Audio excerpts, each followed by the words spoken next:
Obunu gini kama chozunu Imana chukwa koti womo Onyele miu Nyelu yumi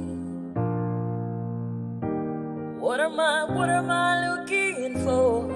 See my God, he don't bless me, yo. He give me you. Obunu kife la chasha so. Obunu kife me chasha me. My baby, you know, say you go love for me. Hey, yeah. I do go. I could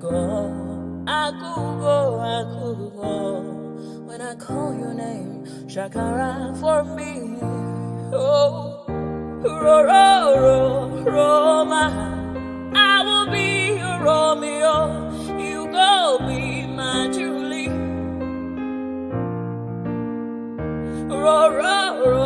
Roma, I will be your Romeo. You go be my Julia. Oh, give me your love and I'll go run away. Show me your love and I'll go use you play. Carry me, go me, I go follow you way. Follow you, they go. Maka Munagi, me and you. Okwa Munagi, my baby, and me and you. Me and you. Okwa Munagi, my baby, Obuzi kife la chasha so. Obuni kife la chasha me, oh. My baby, you know, say you go love me. I do go. I could go. When I call your name, Shakara for me. Oh, Roma, I will be your Romeo. You go be my Julie. Yeah. Roma, I will be your Romeo. You will be my Julia. Oh, Roma, I will be your Romeo. You will be my Julia.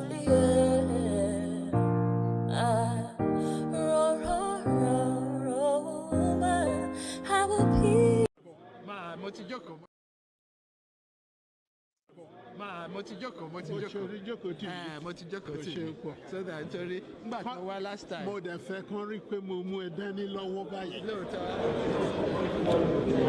I've always been told my English was quite clear. I don't need to explain further.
Okay now.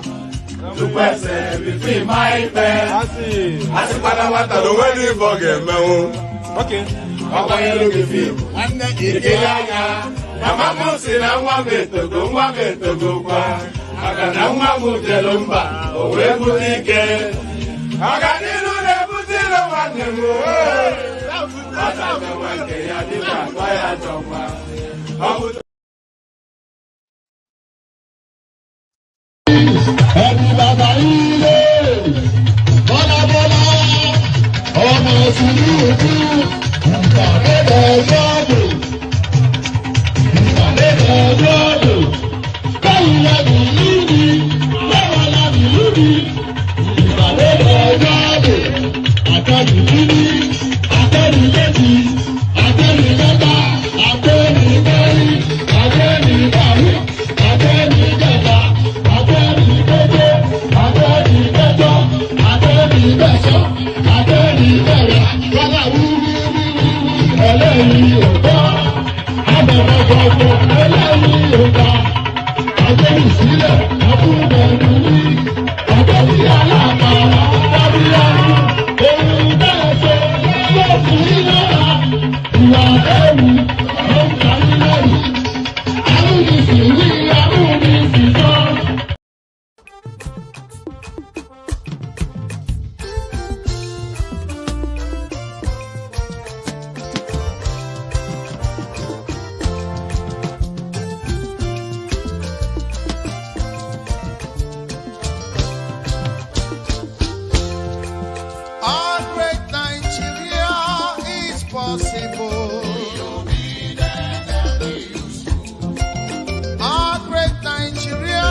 For better infrastructure, for better life, yeah, my people. For better. Oh yeah, arrangement for orin àyájọ́ ni, orin àyájọ́ ni. Wọ́n dìde, wọ́n pínlẹ̀ ogun. Oyin tí mo rí ká bá mi wá yẹn dà, ká ní kó bá mi wá.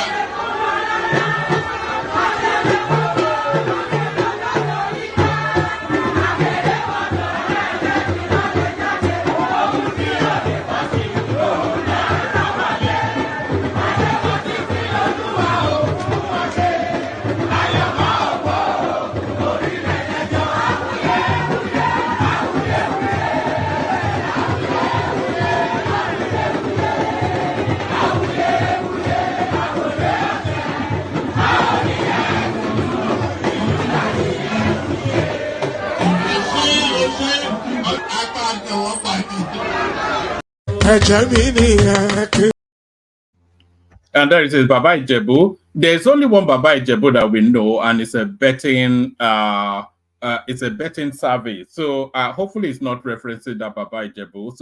So there it is, Baba Ijebu and all that. Good day to you. Good to be in your company. 1 second.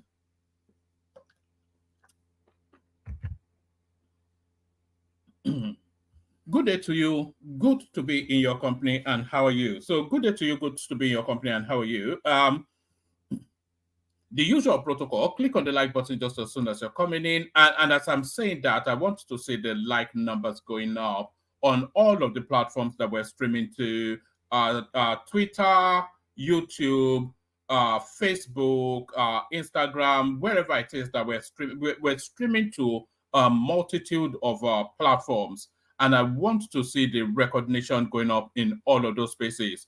So click on the like button, the equivalent of like on Twitter, Facebook, YouTube, wherever it is that we're streaming to. So do that, at least to acknowledge the effort that's been put in. Whether you like one man or not is immaterial.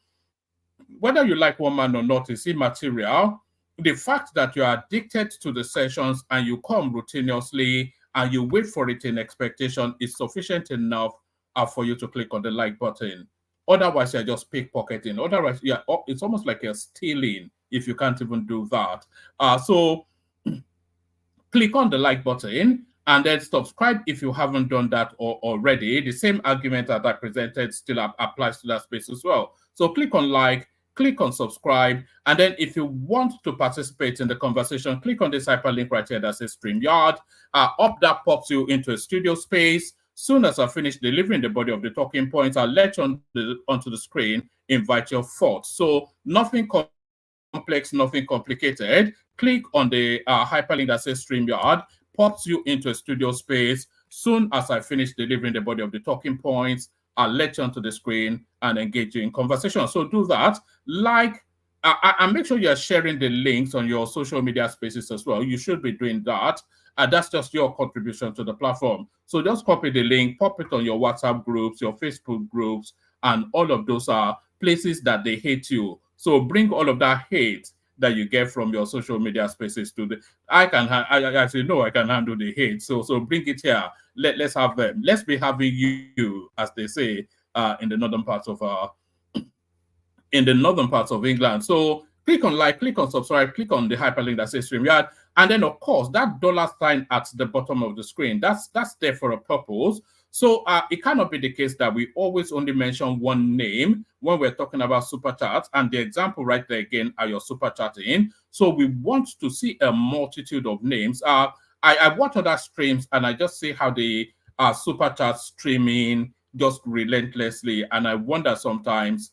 Anyway, click on the $sign and super chat to the stream. So do that. Like, share, subscribe. Click on the hyperlink that says StreamYard, and then of course the $sign to super chat and the equivalent in whichever platform you're watching us from. So all those nice and cozy things. So, and then let me fulfill my part by bringing you what's going on. So I fulfill my part that bringing you what's going on. You feel a sense of deja vu. You will say, when will we ever leave this space? We will only ever really leave this space when this thing comes to its natural conclusion.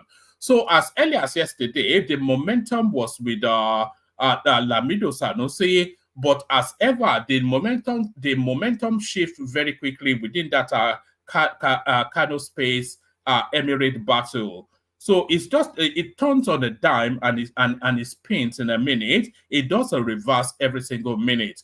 Confusion in Kano as another court orders Sanusi's removal. So as early as yesterday, as I said, a court ordered the removal of Adobayero, and it looks as, these federal high courts now, which one supersede? Because we saw this during the election time as well.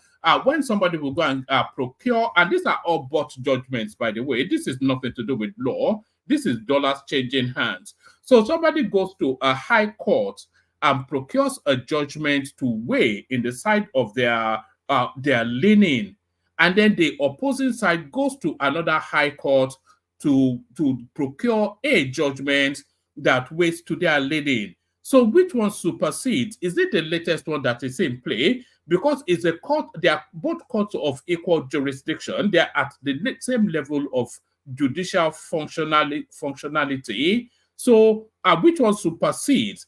And if there is a subsisting judgment already in place at a high court, can another high court give another judgment to the contrary of that, or is it a higher court? So it's just this complex, and this is why they say the Nigerian, of course, we all know that the Nigerian judiciary system is corrupt.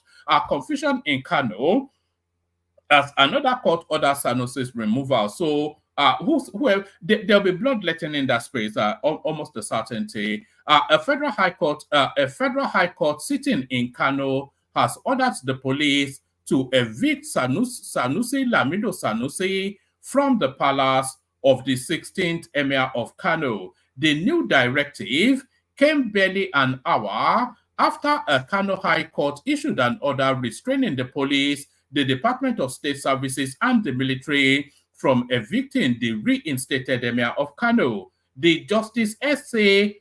Amobeda granted the new order on Tuesday upon the motion filed before the court on May the 27th, 2024. The Federal High Court case was filed by the deposed Emir. So this is now, So this is now them coming up frontally because they were doing these lawsuits by proxy. So it'll be some random name that is in sympathy with whichever camp that was doing the lawsuit. But this now lawsuit is a frontal one from one of the main protagonists. The Federal High Court case was filed by the deposed Emir Aminu Bayero, while the Kano High Court case was filed by the reinstated Emir Mohammedu Sanusi II, alongside the 4 kingmakers of Kano, and then it goes on to give us their names. The prayer reads that the respondents, either by themselves, their agents, servants, privies, or any other person or authority, are restrained from inviting, arresting, detaining, threatening, intimidating, harassing the appellant, raiding, tampering with, or visiting the appellant in order to arrest or infringe on his rights, or in any other way infringe or attempts to infringe the applicant's rights pending the hearing and determination of the originating motion. So that is the restraining order by Lamido Sanusi, of course, restraining authorities from moving against him. So that's the restraining order, but it gets even more convoluted.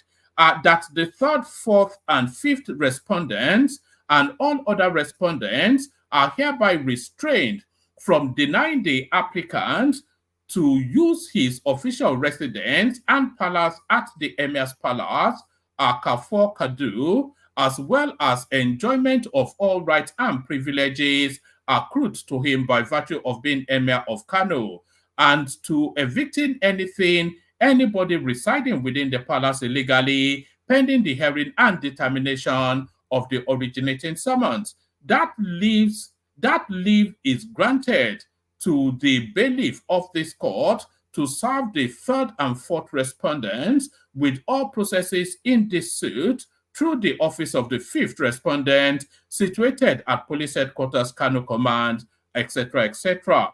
That leave is also granted to the bailiff of this court to serve the 6th and 7th respondents with all processes in this suit through their respective Kano offices situated in blah blah blah places. And so this is the back and forth now.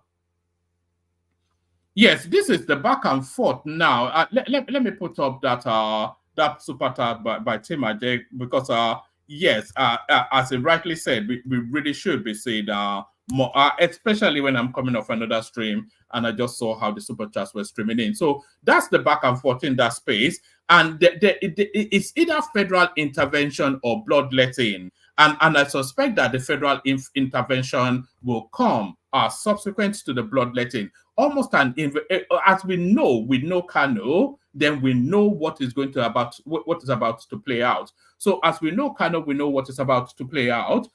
So it's Game of Thrones, as a man of prestige just said. Nigerian court remand tomato paste reviewer Chioma Okoli. I wonder if that's our own Chioma. Do we want Chioma of the comment section remanded? Some people will say we do. And by the way, let me send the link. There's plenty of room in the studio. Anybody that wants to hop on. So yes, Nigerian court remands tomato paste reviewer Chioma Okoli in prison over comments on whatever his name is, company product. A federal high court sitting in Abuja has ordered that Chioma Okoli be remanded at the Suleja Correctional Center over the review of tomato products made by Erisco Food Limited on Facebook. I wonder if I could be remanded as well. Some of the things I say on here. Chioma Okoli was arraigned on Tuesday, May the 28th, 2024, at the Federal High Court in Abuja by before Honorable Justice Peter Lifu. Okoli pleaded not guilty to the 2 counts of conspiracy and cyber stalking leveled against her. She was remanded in Suleja Correctional Center till Friday at the 31st of May 2024 for ruling on a bail application. human rights lawyer I. F. Young, along with SM Oyege, appeared for Chioma, whilst Abdulrasheed Ishaku Sidi appeared for the inspector. So this is actually a case between the Inspector General of Police and this lady now for reasons. And let's just pause for a moment to reflect on what this lady is accused of. She's accused of saying that a tomato paste was too sweet, that there was too much sugar in it. That is the sum total of what's landed her in prison. It is a considered judgment that a tomato paste was too sugary, and that is sufficient enough for the Inspector General of Police to throw her into incarceration. So that is the country that we have, and the rule of law. Yes, I agree with you, Chioma. I mean, you know, it's just. You know, if you don't have the backing of a big man, Nigeria can be a very torturous place for you. People can brutalize you, dehumanize you, subjugate you, and repress you, just overwhelm you, and they call it chancing. You know, it's just anyway. It's just this is one of the reasons. This is probably the most paramount reason that I don't visit that country, because I know that I am not protected by the law. You know, anything happens, I could be walking down the road on my merry way, you know, puffing on my e-cigarette, whatever, and some policeman comes to shake me down. I tell him to get lost, and then he accuses me, and there is no recourse. You know, so it's just anyway. Right, a federal high court sitting in Abuja has ordered Chioma Okoli to be remanded at the Suleja Correctional Center over the review of tomato products made by Erisco Food Limited on Facebook. Chioma Okoli was arraigned on Tuesday, May the 28th, 2024, at the Federal High Court in Abuja before Honorable Justice Peter Lefu. Okoli pleaded not guilty to the 2 counts of conspiracy and cyber stalking leveled against her. She was remanded in Suleja Correctional Center till Friday, the 31st of May 2024, for ruling on a bail application. Why do you even have to remand to rule on a bail application? It's not high crime, is it? It's not. She's not a flight risk. She's not accused of drug trafficking or murder. You know what's the? It's essentially to punish her. That guy is spending as much as he can to make an example of this guy. Human rights lawyer XYZ, alongside with ABC, appeared for Chioma, whilst whatever his name is appears for the Inspector General of Police. Chioma's lawyer told the court that his client suffered. Oh God, it gets worse. It gets worse. Chioma's lawyer told the court that his client suffered miscarriage in the course of the case and eventually lost her baby. I hope that is medically checked, because that will well be a case against the people instituting this legal suit against her.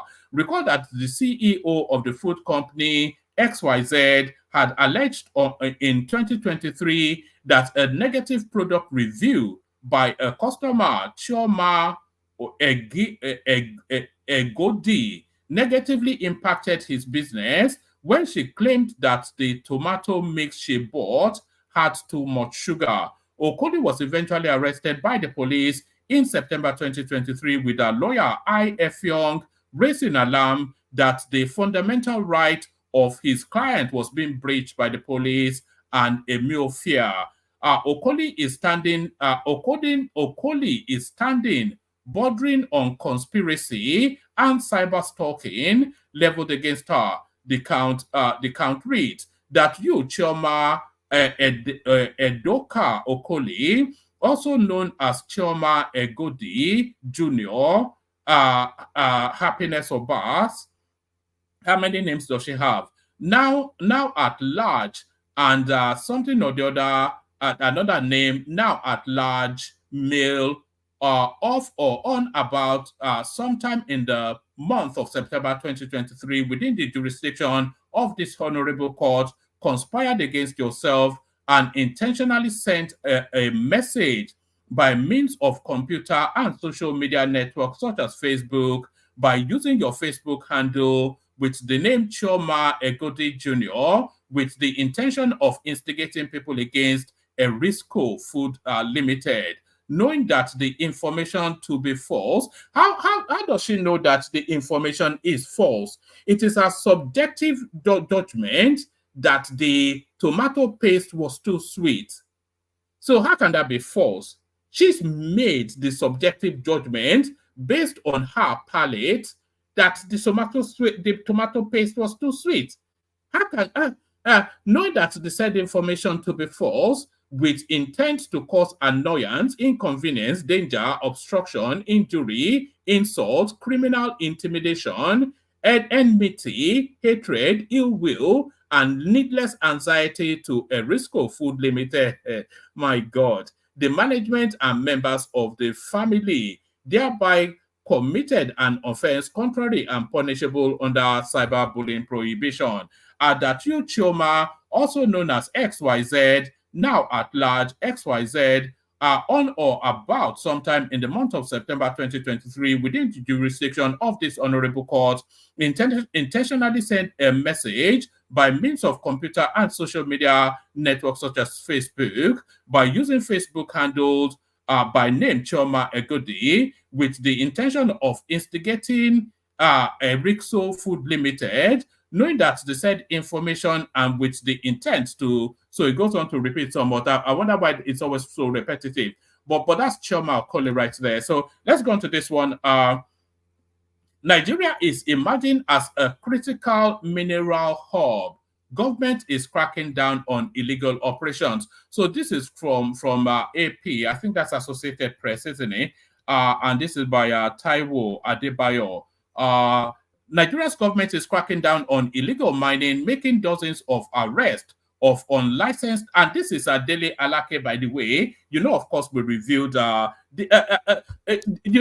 lithium is the new gold. This is just what we're seeing now. And again, as ever, Nigeria in a prime position to benefit, but will we this time around?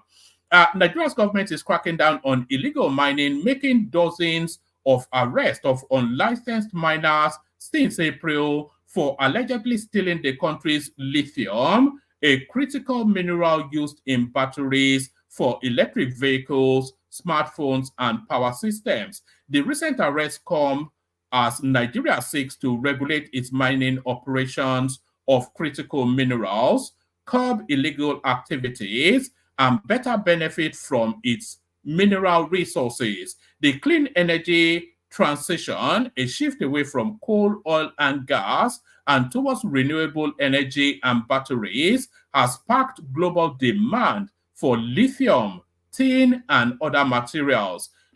Illegal mines are rife in the country's fledgling industry as corruption amongst regulatory officials is common, and the mineral deposits are located in remote areas with minimal government presence. Officials say profits from illicit mining practices has helped arm militia groups in the north. So there is it. Let me take a sip of water. In the most recent arrest in mid-May, a joint team of soldiers and police conducted a raid on a remote market in Kishi, in the country's southwest. So there's lithium in Oyo State as well. I never knew that. I thought it was concentrated in the north. In the most recent arrest in mid-May, a joint team of soldiers and police conducted a raid on a remote market in Kishi in the country's southwestern Oyo State.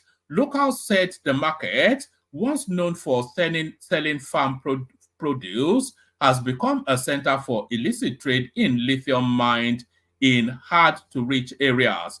The 3-day operation resulted in arrest of 32 individuals, including 2 Chinese nationals. So the Chinese are there. You know, a lot of the insecurities that we keep talking about farmer headers clashes.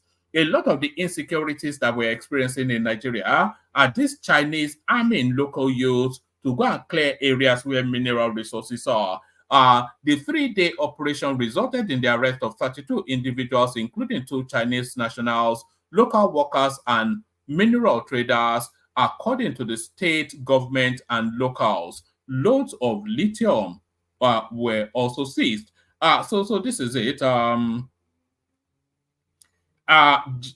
Boyku, a Kishi community leader, said there had been clandestine searches for the minerals at remote sites tucked away in the bush in the past years by Chinese nationals before they engage people to. Yes, so if you don't know what you have, then others will take advantage of it. It's a real travesty. Jimoh Boyku, a Kishi community leader, said there had been clandestine searches for the minerals at remote sites tucked away in the bush in the past years by Chinese nationals before they engaged people to dig for them and turn the market into a transit point. The community was particularly worried about the insecurity that usually follows illegal mining, and that was why we reported to the state government. So there it is right there.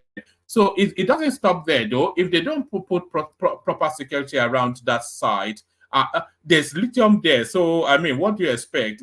There will be scavengers coming more and more. It's not, there's not going to be any form of reduction in activities in that space. May 29th, Tinubu to address joint sitting of National Assembly on Wednesday. So this is now the narrative of this guy not having a national broadcast, which has got a lot of people in a bit of a tizzy. President Bola Tinubu will not give a broadcast to the nation on Wednesday to celebrate his first anniversary as the leader of Nigeria. Instead, the president will address a joint session of the National Assembly, which has lined up a program to commemorate 25 years of the nation's democratic journey at both the executive and legislative level. A statement issued by the special advisor to the president on information and strategy, Bayo Ononuga, explained that President Tinubu's speech will dwell on the achievement of his administration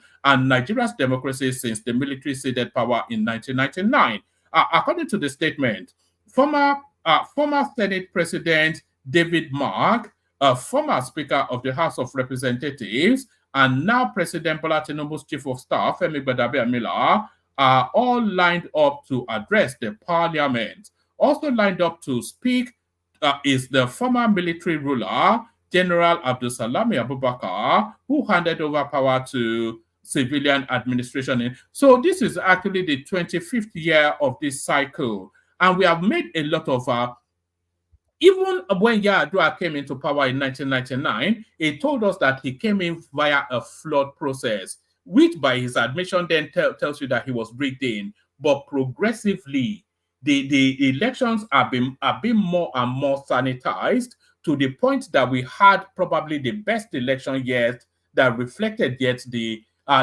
best will of the people in last year's session. So progressively, in fact, not gradually, because it's in leaps and bounds. If you look at where we started in 1999, which was essentially Babangida, Abdulsalami, and Colonel Mustafa, they essentially decided that Obasanjo was going to be the president. They just did some wuru-wuru to the answer and installed him. So there was no election in 1999. It was essentially Babangida that put him on that seat, Obasanjo. Then Obasanjo rigged Yar'Adua in. By his own admission, Yar'Adua told us that he was rigged in. But then consequently, Goodluck Jonathan fought very hard with Buhari. First cycle, second cycle lost to Buhari, which is the first instance of a democratically elected president transiting power to an opposition party within the Nigerian paradigm.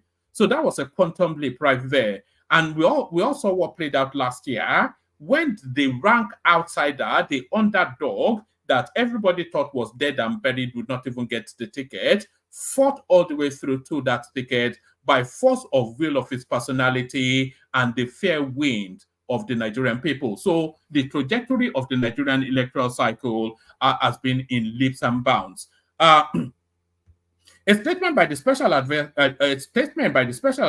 to the president on information and strategy, Mr. Bayo Ononuga, explained that President Tinubu's speech will dwell on the achievement of his administration and Nigeria's democracy since the military ceded power in 1999.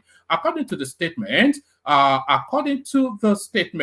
former Senate President Senator David Mark, a former Speaker of the House of Representatives and now President Tinubu's Chief of Staff, Right Honorable Femi Gbajabiamila, are all lined up to address the Parliament. Also lined up to speak is the former military ruler, General Abdulsalami Abubakar. So the importance of him there is that he was the one that handed over now to the Fourth Republic. So he was the last military administrator that we had. Also lined up to speak is the former military ruler, General Abdulsalami Abubakar, who handed over to civilian administration in 1999. At the end of the speeches, President Tinubu will commission the National Assembly Library and Resource Center, now to be known as Bola Ahmed Tinubu Building. So I'm a bit averse to this, actually, because Tinubu seems to be following the pathway of Buhari somewhat, naming everything that is built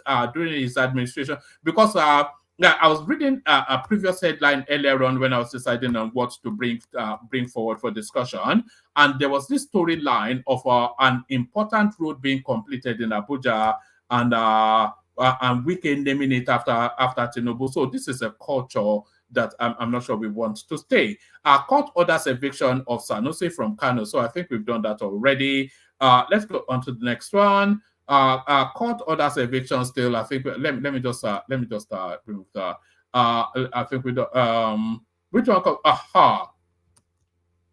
Right, federal government begins direct payment to contractors to eliminate middlemen. So I completely agree with this, by the way, as a working hypothesis. It's not even a working hypothesis now, it's a working practice. So I completely agree with this because there are just too many layers within the Nigerian heavily bureaucratic system that they're just portals for corruption. So if there's a straight line from source to end, then you can better monitor the trajectory of that money to see where the corruption impacts. But if it goes from this hand to this hand to this hand before it lands on the hand that it should land for use, then so many portals for corruption. Federal government begins direct payments to contractors to eliminate middlemen. Apparently, to stem the tide of corruption in business transactions, the federal government has begun direct payment of contractors, suppliers, and vendors engaged by the government.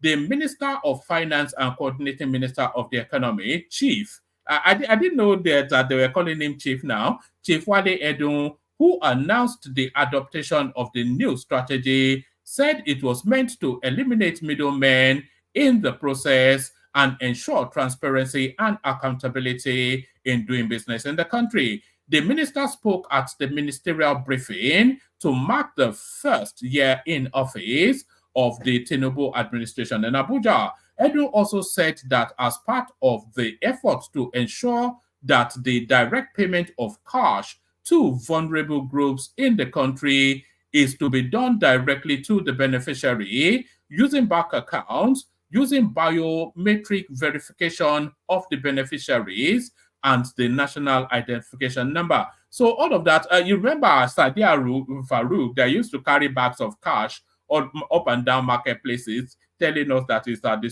telling us that she is distributing money.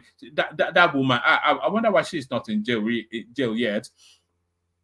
On what the federal government, on what the federal government is doing to stem water. You see, so much I do for you. You guys don't even support out. On what the federal government is doing to stem the tide of hardship in the country, Edun disclosed that no fewer than 44,000 compressed natural gas vehicles and tricycles had been ordered by the government to ease transportation in the country. Similarly, Edo said that 26,000 CNG conversion kits for existing petrol vehicles and 11,500 new CNG-enabled vehicles have been ordered in addition to the purchase of 100 million naira CNG buses for Nigerians by the federal government. The minister said the government had overcome the initial financial setback, which made it difficult to repay loans and other financial agreements the country had reached with other nations and institutions, and that Nigeria is now meeting its financial obligations. He cited the repayment of the $200 million the country was indebted in shareholding to Islamic Development Bank, and said that the country is doing everything possible to meet its financial commitments at home and abroad. So there it is right there. So all of that are gobbledygook and whatnot, but the real take home, the real impactful one is already captured in the headline. So no more pass it to Alhaji Dandogo, to pass it to Ajia Buntaru, to give it to Igwe Okechukwu, to hand it to Adebayo, just because you want to pay a contractor. So that portends good news right there. So that portends good news right there. So a bit of missives from the opposition. First anniversary, Dele Momodu tells Tinubu the best way to get second term. So you don't worry about that. He secured his first term, much to your chagrin. A chieftain of the People's Democratic Party, PDP, Dele Momodu, has urged President Bola Tinubu to rejig his cabinet to enable his administration to surmount the challenges facing the country. Correspondents report that Momodu made the call while speaking with journalists in Lagos on Tuesday. The veteran publisher noted that Nigeria is blessed with people who have great ideas that can help President Bola Tinubu turn things around. According to him, the best way to secure a second term in office depends on the capacity to meet the citizens' expectations. He said, Nigeria is blessed with some of the greatest human beings on earth who are scattered all over the planet. Find them and bring them into... I thought that was already... We have Tunji Ojo, we have Boson, whatever his name is, the obedient. We have Yemsen Wike, we have Dave Umahi. I don't think it gets much better than that. Nigeria is blessed with some of the greatest human beings on the planet who are scattered all over the planet, on earth, who are scattered all over the planet. Find them and bring them into government. The best way to get a second term by any leader is when you have performed in the first term. My honest advice, born out of patriotism, is that you urgently get the best people on board. Momodu also urged President Bola Tinubu to surround himself with people who would always give him honest feedback. Well, I don't think Gbadabe Amila falls in that bracket. He's just, at least, Gbadabe Amila is also taking feedback because he's not as prominent in the news cycle. Remember, it was a photo opportunity Gbadabe Amila for such a long time. Momodu also urged President Tinubu to surround himself with people who would always give him honest feedback, stressing that his administration will do well with people who speak truth to power. So peppy little cliches. So there's nothing. I was going to say there's nothing original, but then who had the expectation that anything original will ever come from Dele Momodu? It's a dollar for hire sort of politician. It's just it's a talking head for hire. Essentially, it's a priced fighter. He added, until we solve the energy crisis, I don't think we will be ready to join the Community of Nations in their march towards advancement. So look at it.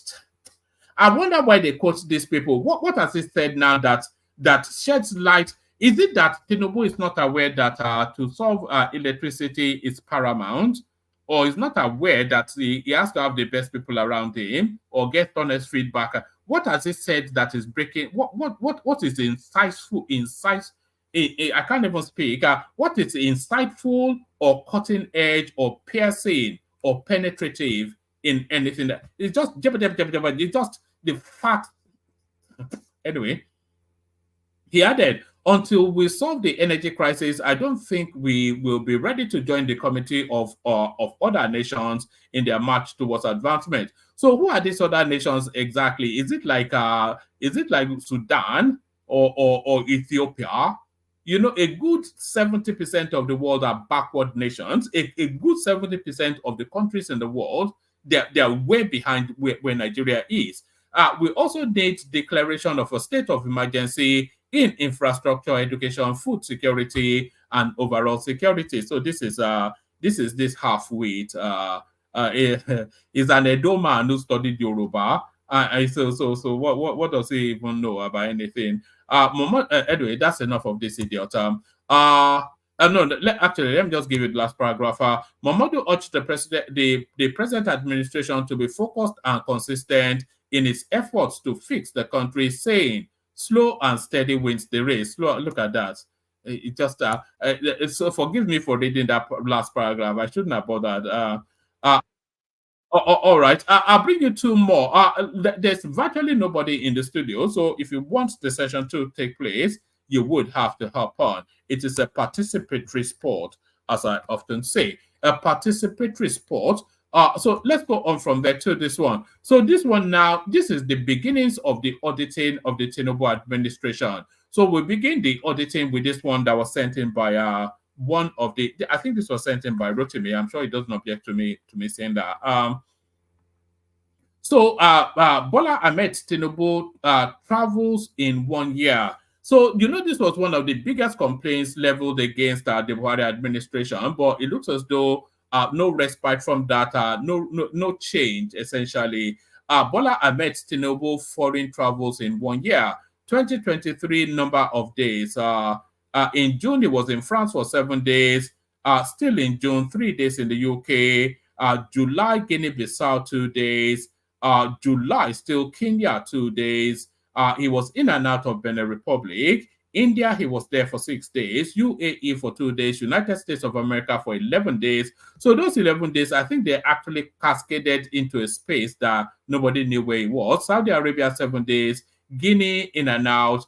Germany, 4 days. UAE, 4 days. So that was his itinerary for 2023. 2024, France, 13 days, so it's booster shots and whatnot. And those are not 13 days in a stretch, by the way. This is the culmination of. France,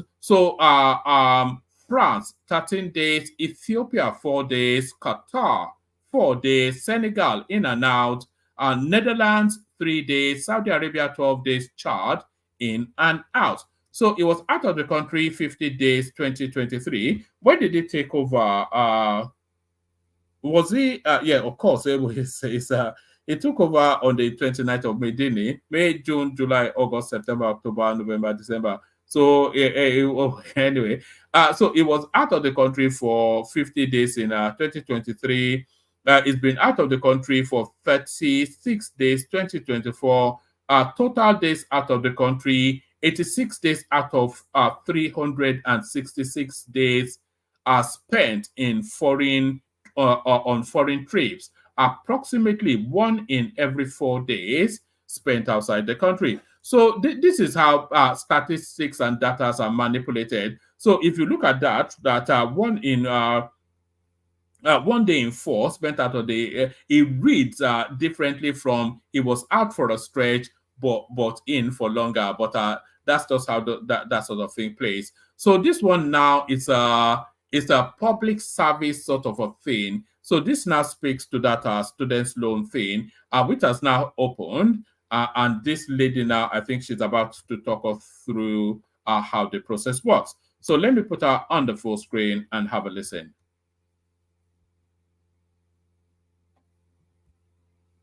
All right. I think I may need to reboot that. It's just spinning and spinning.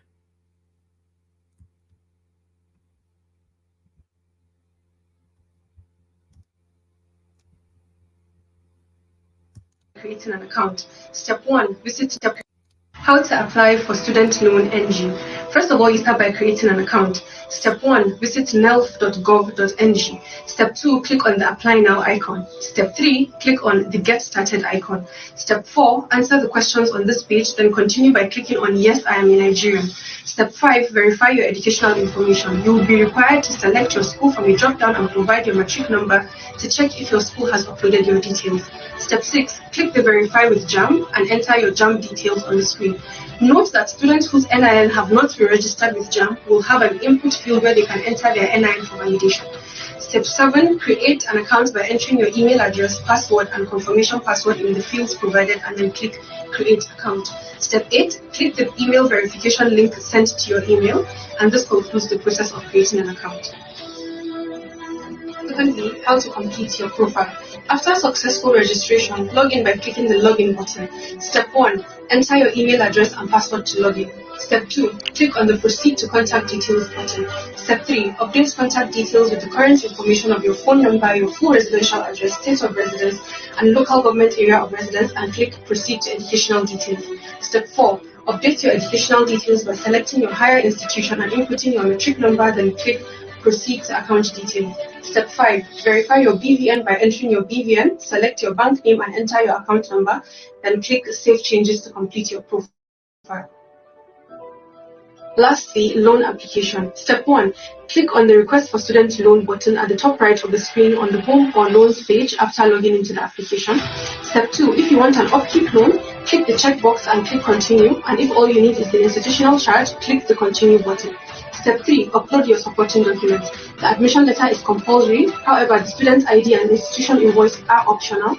Click the checkbox for the policy and declaration and then click Continue. Step 4, read the loan overview and click the checkboxes for both the terms and conditions and GSI mandates, then click Submit Application. Step 5, click on the Loans button to view the status of your application.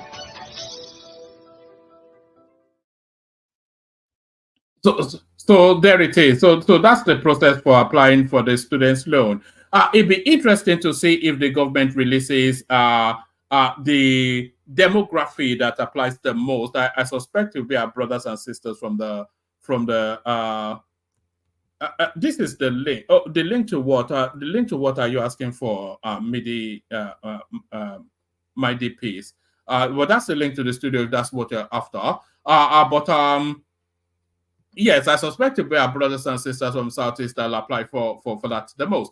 Let me bring you this. This is just the headline. Naira strengthens to 1,339 to the dollar. So we'll be seeing the ebb and flow of that for a good while yet, I suspect. So that's the link. We play the Kegite music. See if anybody wants to take on the conversation. But first, to the Kegites. Only water, where they see my water.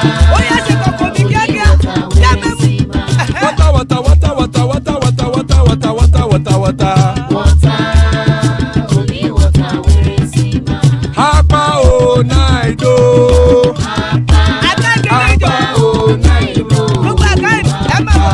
Hapa you don't come o.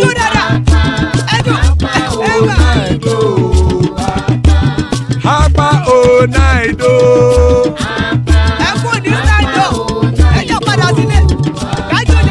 Oro keke elemu ye o.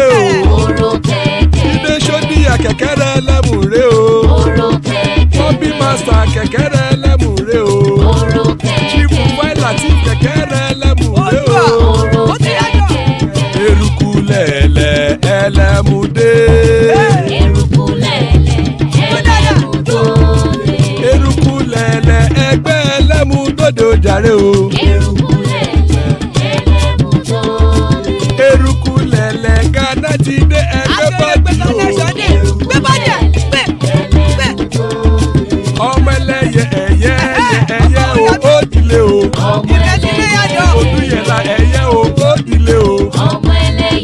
Petro Sodana ẹ̀yẹ o ó dilé o. Petro Sodunke ẹ̀yẹ rẹ̀ ó dilé o. Ẹlẹ́kọ̀ ọ̀run mú ìní o.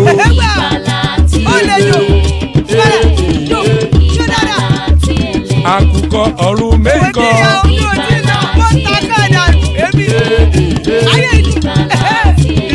kò ní rí wa gbèsè o.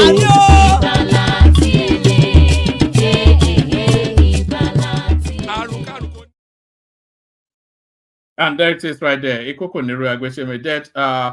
Jan Zola, I've already done what you just said. Ikoko Niru Agwesheme death have nothing to do with us.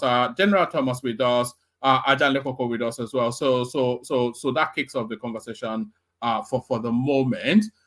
So who's ready to go? Let's kick it off with Ajan Lekoko if he's ready. What's up, one man? Ajan Lekoko, it's been a while. You've been missing in action. Yeah, we had a long, holiday weekend, So, Yeah. So what's going on, one man? Not a lot. The usual Nigerian matters. Let me actually kick you. Let me kick it off with this with this rather interesting bit. Days out of the country, Tinubu apparently he's been out of the country for 86 days out of 366 since he's taking over government. Is that alarming, or it's just a lot of it foreign trips, of course, to do the usual things that a president has to do? Yeah, greetings to our listeners around the world. Click on the like button, share and subscribe if you haven't done so. 86 out of 366. Man, that is not good. It is not good. It just shows how unhealthy he is. Okay, let me ask this question. Does that include when it's on foreign? Yes, a lot of it is foreign trips, like the trip to India, the ones to Saudi Arabia, Qatar, all of these things, only about under 20 days in France, which we know is where he goes for his medicals.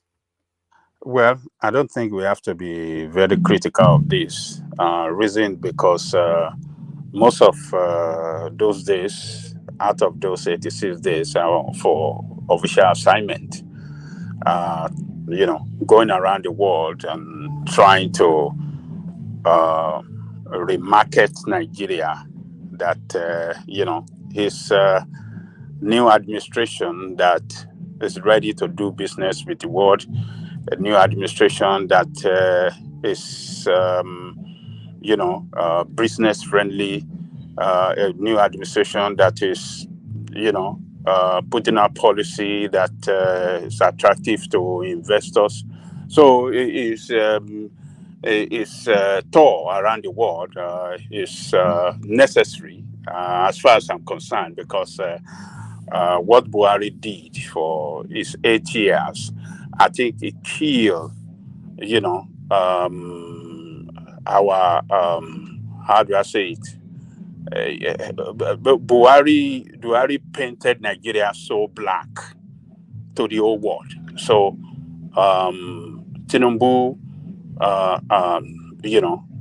foreign trip, I think, was meant to correct that bad image that Buhari created, and to give reassurance to the international world, particularly investors, that Buhari's policy drove out of Nigeria. Buhari policy, policy that economic policy, monetary policy that make Nigeria economy unattractive to investors. So that is what Tinubu mostly did. Went around the world telling them the new policy that he has rolled out that make Nigerian economy more friendly to investors, and make it, talk to them, face to face, guarantee that Nigeria is ready to change course ready to pay his financial obligation to investors and stuff like that. So I think, yeah, we know that some days it took some days out of that foreign trip, for his to take care of his health. Yeah, he's an old man. He's having health challenges. So, but um,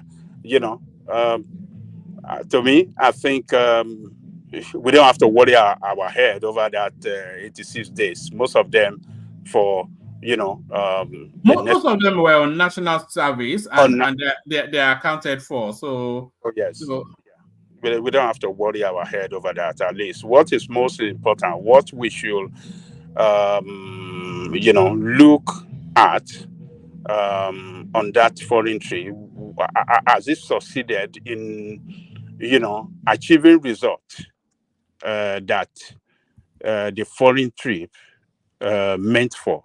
Did he achieve result? If not fully, if not, has it been able to attract investors?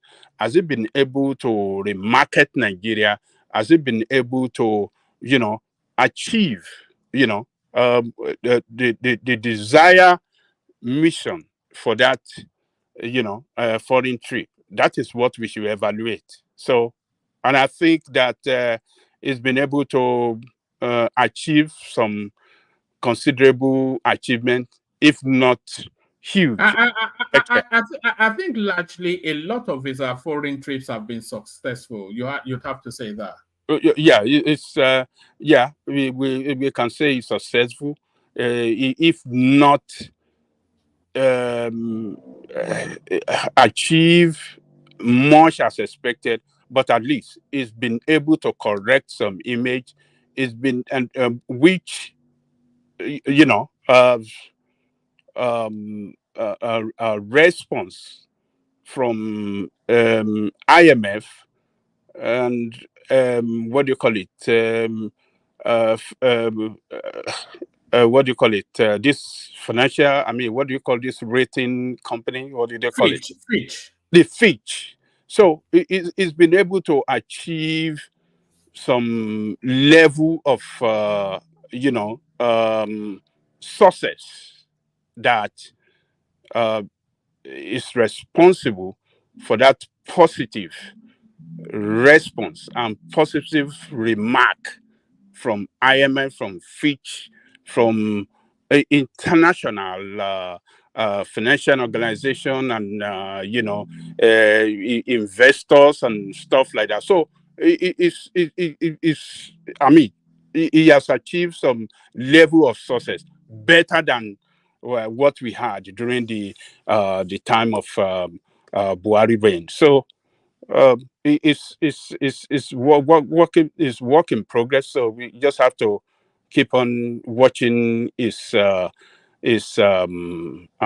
he's doing.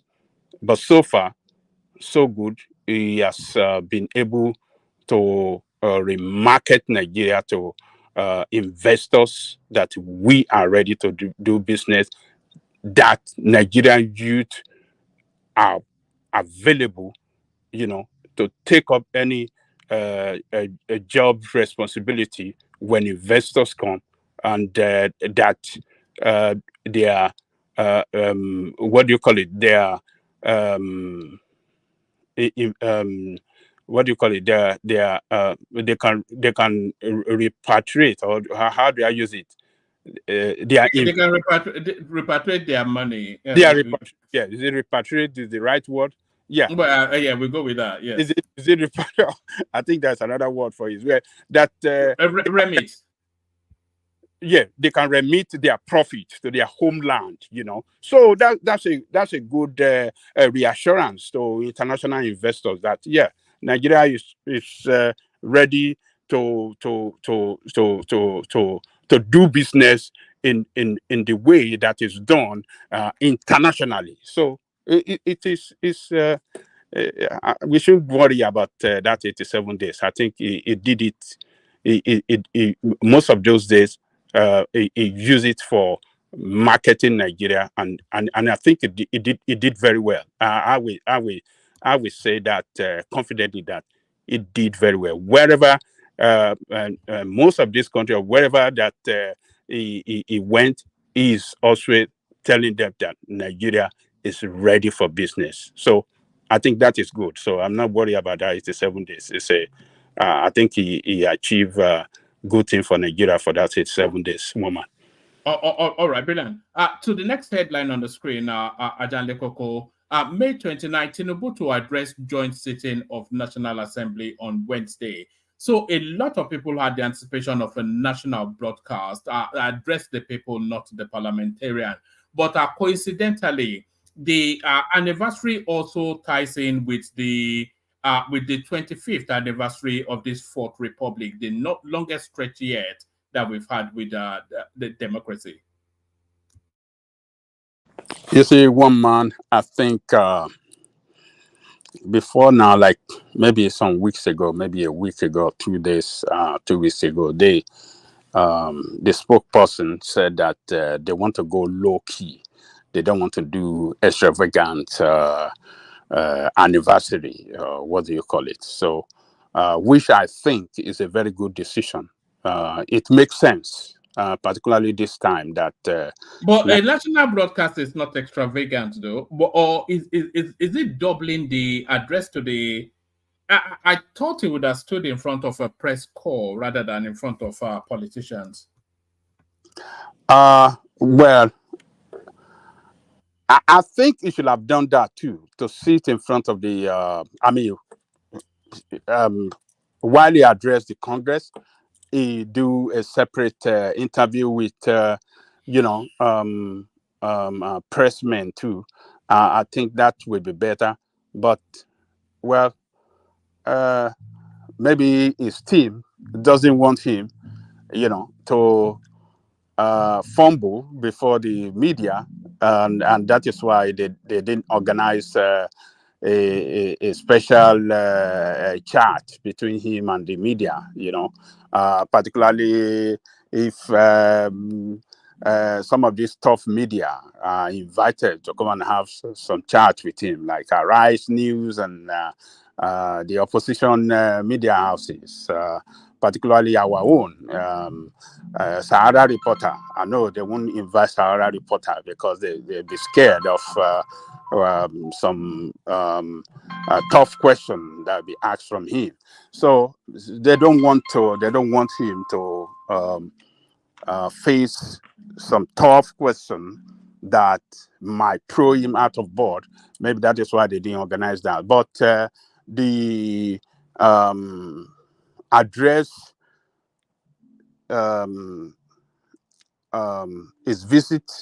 his planned visit to the Congress, for him to address the assembly, I think is a good one. I like it because addressing the assembly is a way of talking to Nigerians, because those assemblymen represent us in that house. So, but those elder statesmen that he invited, I don't think they are. No, I was looking for you to pause actually to bring in the other half of the occasion. So his address to the parliament coincidentally tallies with the 25th year of experimentation with the democracy of the Fourth Republic. So 25 years now of unbroken democracy in Nigeria, which is a record for the country, by the way, something we've never experienced before. So add that to your submission, and add also just a brief assessment of that journey. So the invitation of Abdusalami, that is to mark to acknowledge the last military person. I don't know David Mark. Maybe he was the first Senate president under this dispensation, this Fourth Republic. But I don't know what Gbadabi Amila is doing there. But that 25 years of unbroken democracy, how do you think we fared? Just in a short summary. Well, 25 years of, I think they call it Jubilee year. Is it not Jubilee year? 25 years of 25 years anniversary. It's a remarkable success for our nation democracy. We never had this long democracy.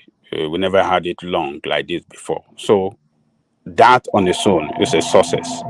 And him celebrating it with the congressmen, to me, yes, it's a celebration with the entire nation, because the congressmen or the assemblymen, I should call it in Nigerian case, I think they represent Nigerian people. So the invitation of Abubakar Abdul Salami, I don't know others that are invited there, one man, other than David Mark, you said. David Mark and Gbajabi Amila, they will give special speeches, I think, to commemorate the 25th, what's it? And then Tinubu will cap that off and then make a 1 year journey speech. I think they should have expanded those invitees more than those 2 or 3 men they invited, because 25 years of democracy in Nigeria should have been celebrated better than that. I don't see why they're trying to honor a military man that handed over, and the man that kicked off the democracy, the president, the first president in this dispensation, President Olusegun Obasanjo, is not there. I don't know why the first vice president of this democratic dispensation is not there. They should have invited them, because they are men of history. The first and the first president and the vice president they should have been there, and maybe they should have expanded it to some other politician that that have made history too, some contribution, make impact in this democratic dispensation. Maybe they should have done so. So I don't see why Abubakar should be honored to be there, and President Olusegun Obasanjo is not there. I don't know. Hold on, Ajale Koko. News just coming in. You know the flip-flop nature of this government is it continues to flip and flop. Tinubu not addressing National Assembly May the 29th. So this is the presidency.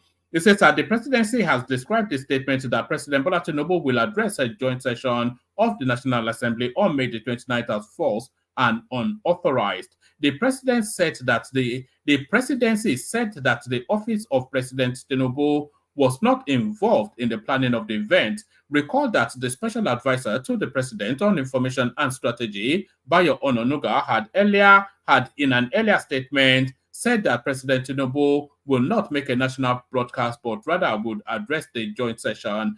Ononuga had in the statement explained that that President Tinubu's speech will dwell on the achievements of his administration and Nigeria's democracy since military, etc. But the special advisor to the president on media and publicity, Ajuri Ngalale, in another statement, described the former one as false and unauthorized. The presidential spokesman has said, in furtherance to his commitment to delivering good governance, President Bola Tinubu has embarked on the inauguration of strategic projects across the country. More transformative projects will be inaugurated by President Tinubu's administration for the benefit of all Nigerians. In view of the public commentary concerning the president delivering a speech before a joint sitting of the National Assembly tomorrow, May the 29th, 2024, it is important to state that this information is false and unauthorized, as the office of the president was not involved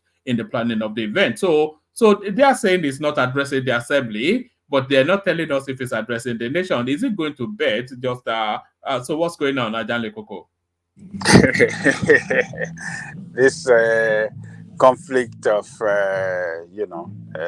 information coming from the presidency is not good, and I don't see the reason why he's not going to address it. Is this not the danger of duplicitous roles in government?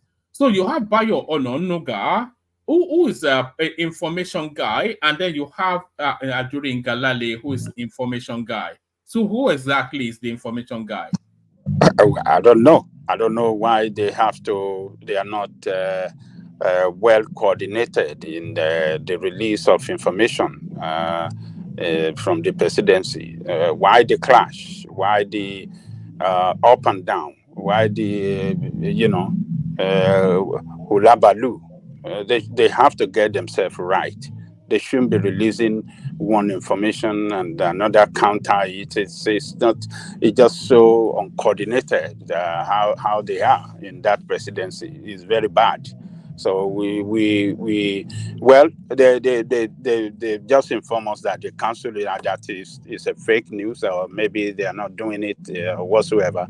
But it's going to be necessary. But it's not informed us of anything in its stead.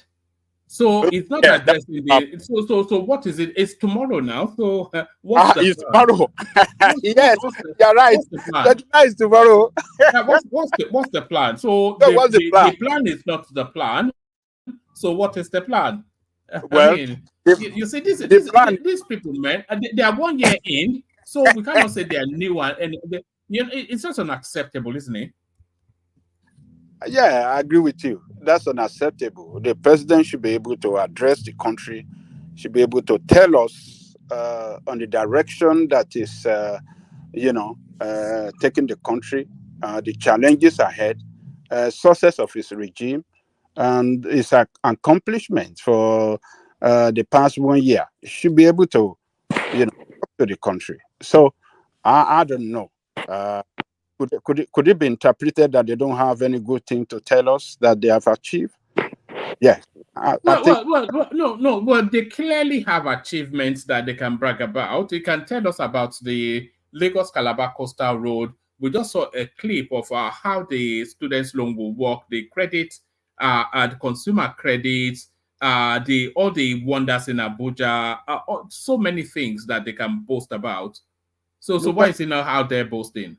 And those one are just a plan or a project in the pipeline. It's not an accomplishment. So, in 1 year, everything will be in the pipeline now. Nothing would have been started and finished in a year now. So everything will be in the air. Yeah, you're right. But I'm telling you that I believe there will be some that they have. There are some roads that Wike have built in Abuja and some other things that within the short period of time that they've been able to do. The Abuja Intra-City Rail, a lot. There's a lot you can brag about. A lot. Finished. They should be able to tell us. But they have just said it in this new release by Ngalale that the president will be finishing and be visiting some project, or what did he say? Is that not what he said? No, he said he has been inaugurating some projects and they will continue to inaugurate. But we're talking about what happens tomorrow, or the 29th. Now it's now the 29th where I am. So what happens on the 1 year on the dot of his administration? How is he going to interact with the public, and what is he going to tell us that he has spent the year doing? So we want to hear all that now. It's not really clear what they really want to do for tomorrow.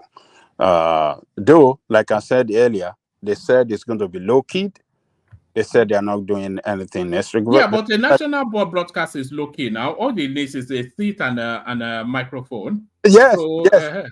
They should have. Yeah, that would have been better to address the country, to address the nation rather, and let us know, okay, where are we, Mr. President? Where are we coming from? Where are we now?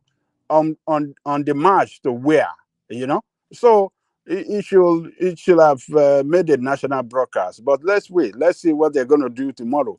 If they don't do anything spectacular tomorrow, we'll be here to go after them, to tell them that they have not done well for the country. And we're going to interpret it. I particularly will interpret it that they don't have anything to showcase as any accomplishment. If by tomorrow they couldn't address and we don't see, but I believe that he will be visiting some project sites or some of the weekends that he did in Abuja, the train and some road. I think they are going to do that tomorrow. He will visit some project site, project completed under the administration, started during during the administration and finish within a year. I think they will showcase that tomorrow, and I believe that could be within Abuja alone. Maybe they're going to travel to some other part of the country. I don't know. But the project should be a backdrop for a national speech. I mean, it's such a yeah. I agree with you. There must be a national speech. Yeah, especially given the sort of politics going on now. There must be national speech. So we don't know what is going on. We don't know what is going on. But we will know. It's a matter of time. Whatever is going on, we will know. But if there is no national speech tomorrow, I think. And this is from the Vanguard, so it's not as though it's not from some online dodgy Obidati whatever. All those, remember those Obidati days when they used to give us some funky news that the government of not now, Charles, that the government of Ghana they have condemned Nigeria, that and all this. You remember those? So yes, I agree with you, Woma. If there is no speech tomorrow, I think that we just tell us that they have not done good enough. They should be able. The president should be able to address the country and just tell us, what he has accomplished and what is still. What is doing at the moment and where we are heading towards. It should be able to let us know. So, but let's wait. Tomorrow we'll be here by the grace of God. We'll be able to look at how they want to handle the day, and we'll be able to evaluate and say whatever we have in stock for them. So it is to me, I think this 25 tomorrow, being the 25 years of democracy, they should have, addressing the assembly would have been better, because addressing the assembly will have given them, he will have used that opportunity, to talk to the assemblymen, placate for their support on good programs that he wants to embark upon, that we make meaningful impact in the life of Nigerian people. A very laudable, a very progressive, program, that a kind of putting it to them, put the ball into the play the ball, to them in such a way that Nigeria can see that, hey, look at what I'm trying to do. The ball is in their court. Let's see how they're going to play it in the best interest of Nigerian people. That is what you should have done. I like the idea of addressing the National Assembly, because the whole television services, we focus on them, both the government owned and that of the private sector, privately owned. They will have focused on that address, and that will have been an occasion that, yes, the whole nation, everybody across the nation will have been will have glued to their TV and radio to listen to what the president wants to say, and the assemblymen and now wait for the response of assemblymen, their response in terms of the responsibility and what they're gonna do. I mean, in response to what the president going to be asking them to do for the country, it should have used that occasion to address many things that is wrong in our country and what we can do, to correct them and create a very good image. Politician to create a very good image to Nigerian, So, but I don't know. He missed it. It's not.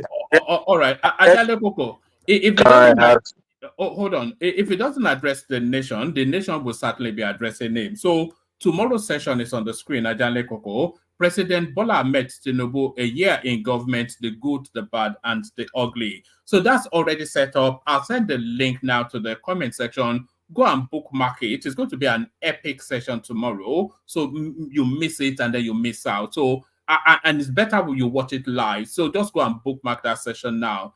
President Bola Ahmed Tinubu, a year in government, the good, the bad, and the ugly. So we'll be holding the administration to the microphone, even if he wants to go and hide away under his bed. Ajale Koko, back to you.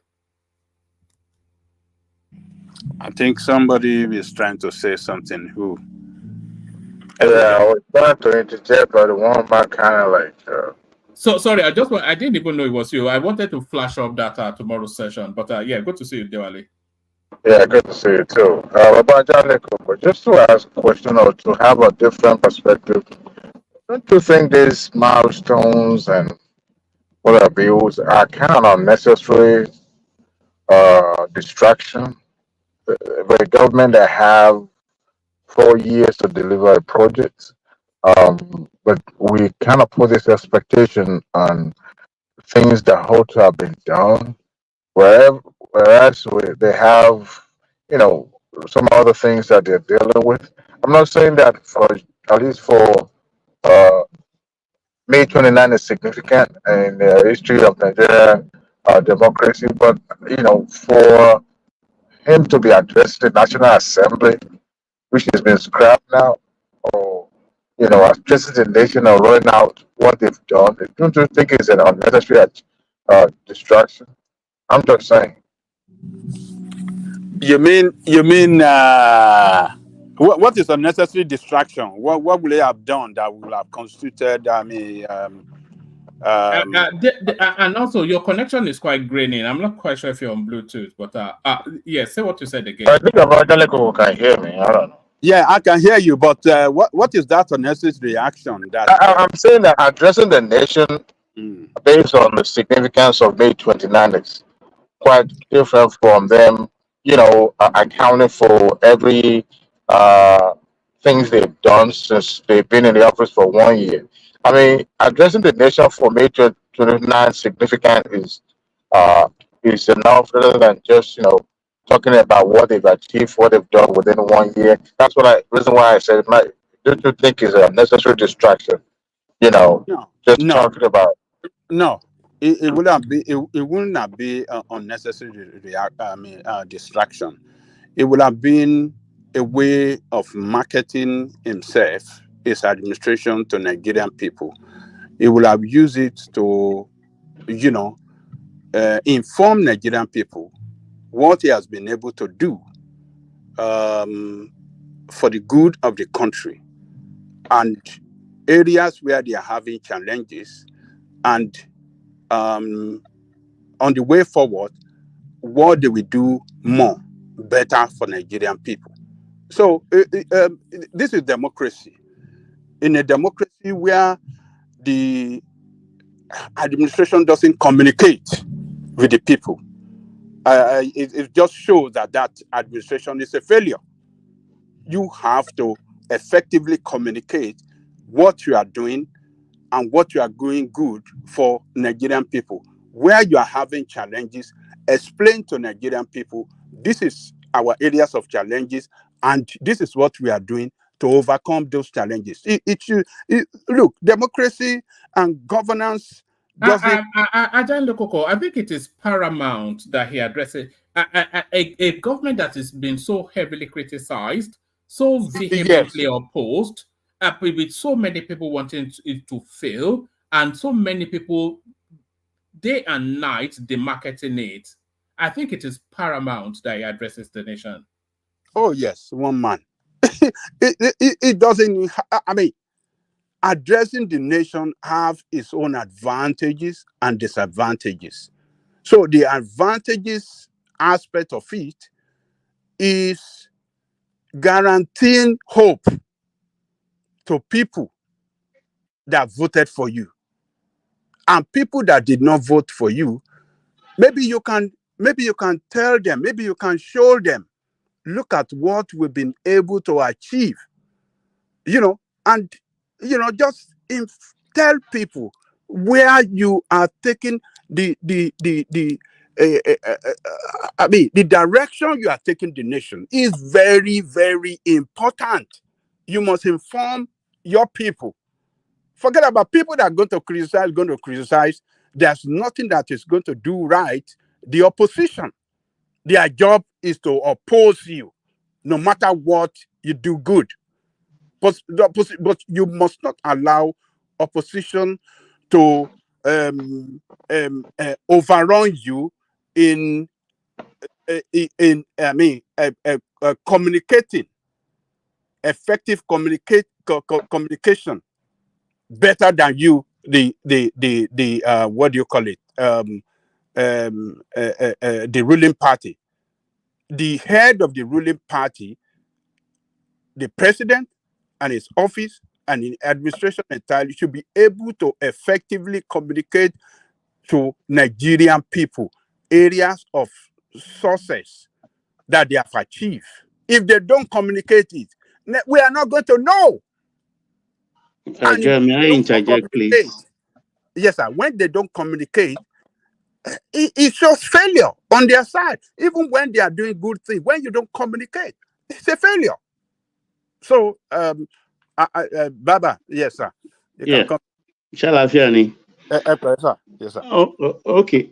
I think going to the National Assembly will be an overkill because I think the president shouldn't visit the National Assembly more than once in a year, that crucial moment at the beginning of every financial year, to give his scorecard and deliver the budget. Well, in this regard, I think a presidential chat will be more appropriate, somewhere cozy in any of the ante room in Asu Rock with top journalists, maybe 4 of them, like people like Abati, Otitoju, Maupe, and maybe one international one that is malleable. And Rufai Husseini.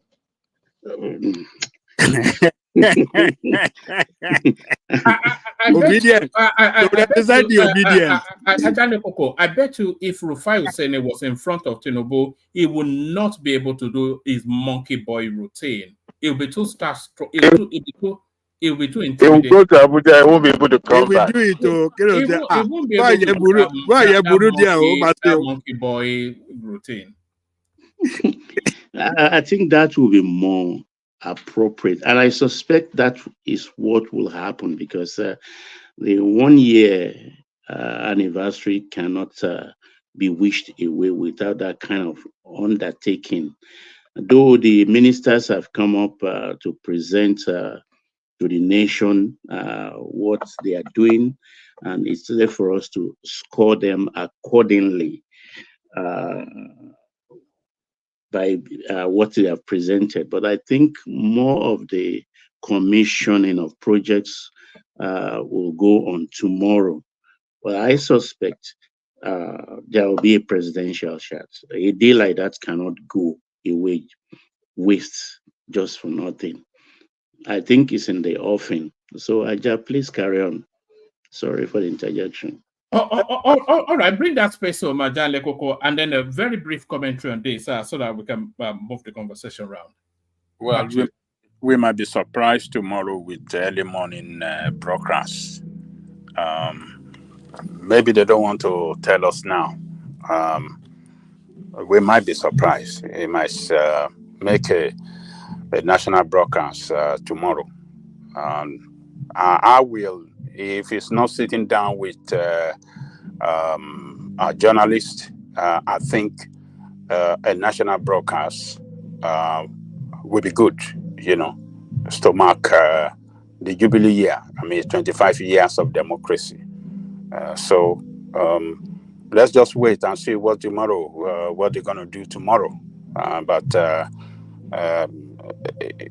I believe at some point, whether you like it or not, he has to talk to the country, to the people of the country. So let me leave it there, woman. All right, Ajale Koko, give us a very brief commentary on this headline, and then from there I'll go on to Baba. Nigerian court remands tomato paste reviewer Chioma in prison over comments on a Risco company product. So it's a story that we have been tracking, and did you know that she lost a baby in the course of the trauma of all of this? What are you making of that? I don't like the tomato, it's too sweet, and then they jail her for that. Nigeria is, I don't know, it's just, well, this is just telling us that everybody, people that are running show on the social media should be very careful of what they are running on their platform. They shouldn't run propaganda on their platform. They shouldn't run anything, someone's livelihood or business or whatsoever. Whatever they're going to run on their platform should be factual. So I think, she runs something that she did something to somebody that was that on the national TV said that it will fight the battle to the end, that it will not allow somebody to destroy what he has built for so many years, the image of a good company that he built for so many years. It will not allow that lady to rubbish it and destroy it. So she did it against the wrong person. And the man too, I think he should have,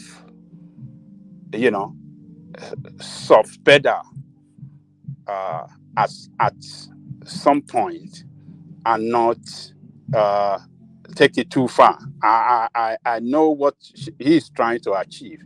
He's trying to, use that lady, punish her severely to serve as deterrent to some rascals that you have online, destroying people's character, destroying people's image, so that other people will not attempt to mess against his product.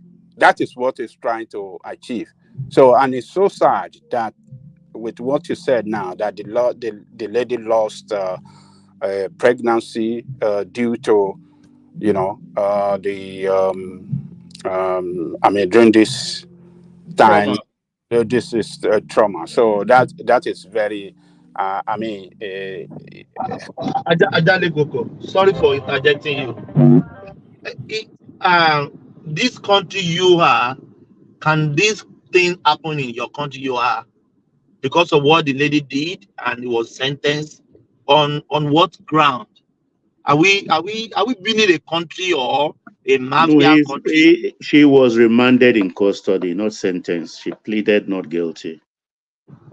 Oh, I thought they said they are sentenced her. Yeah, go on, Ajale Koko.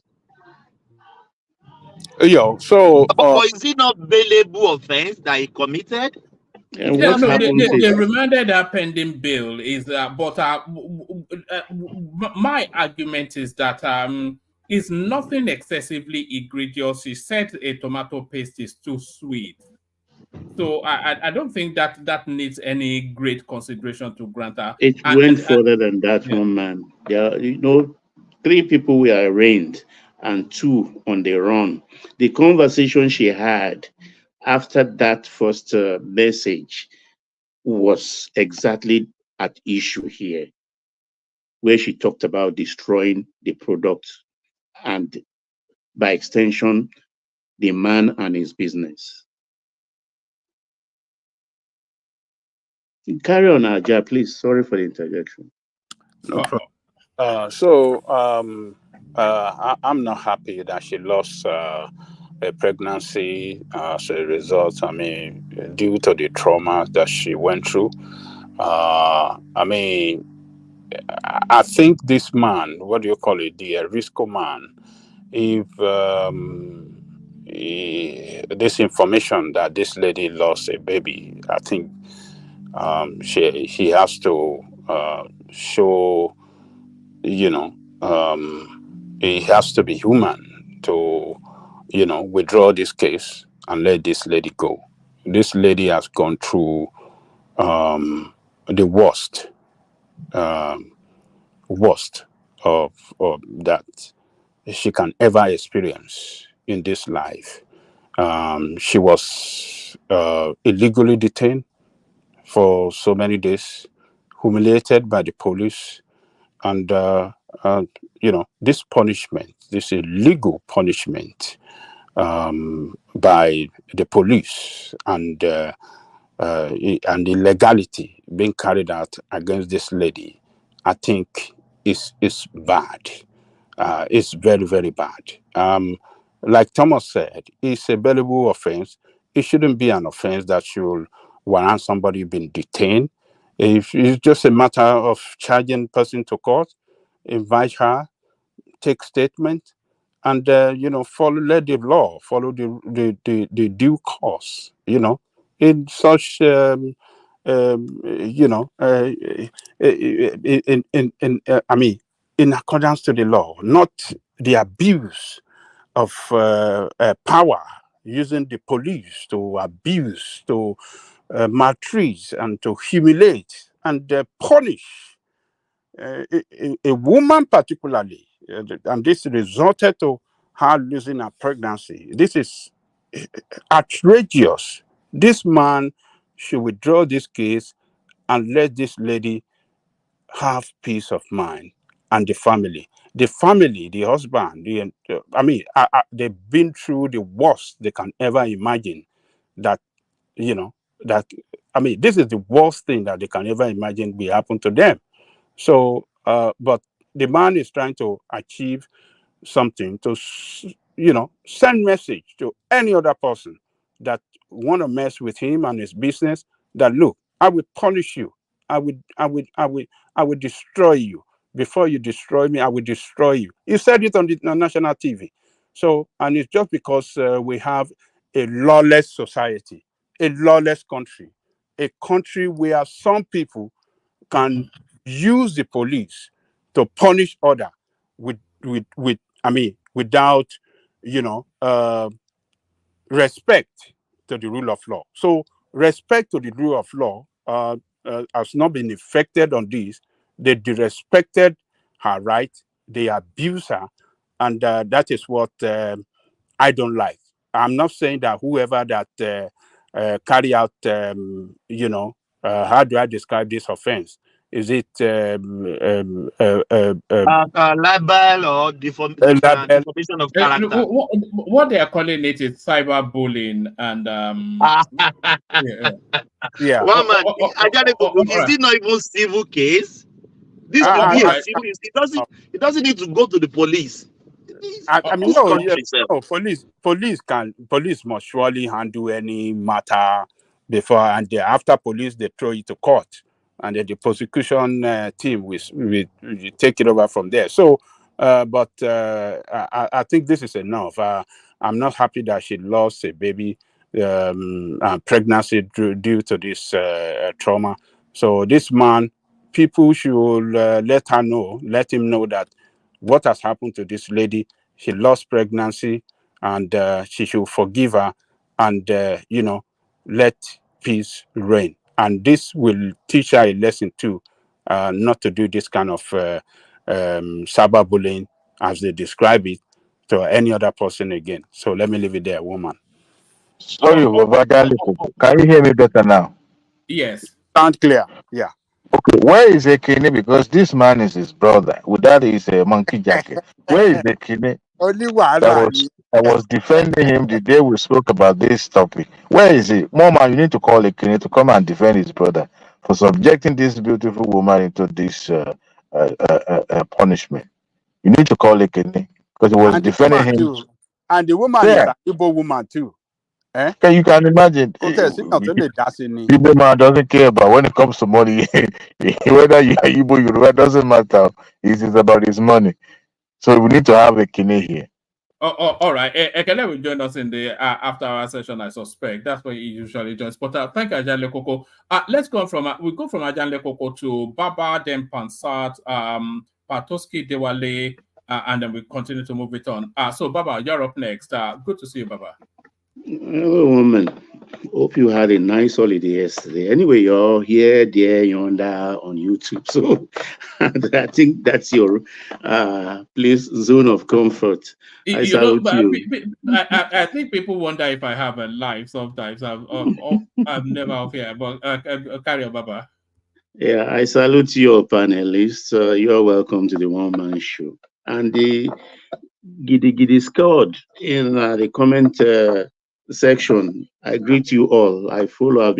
I enjoy all the stuff coming out from that place. So I read everything. I salute you. Keep shooting.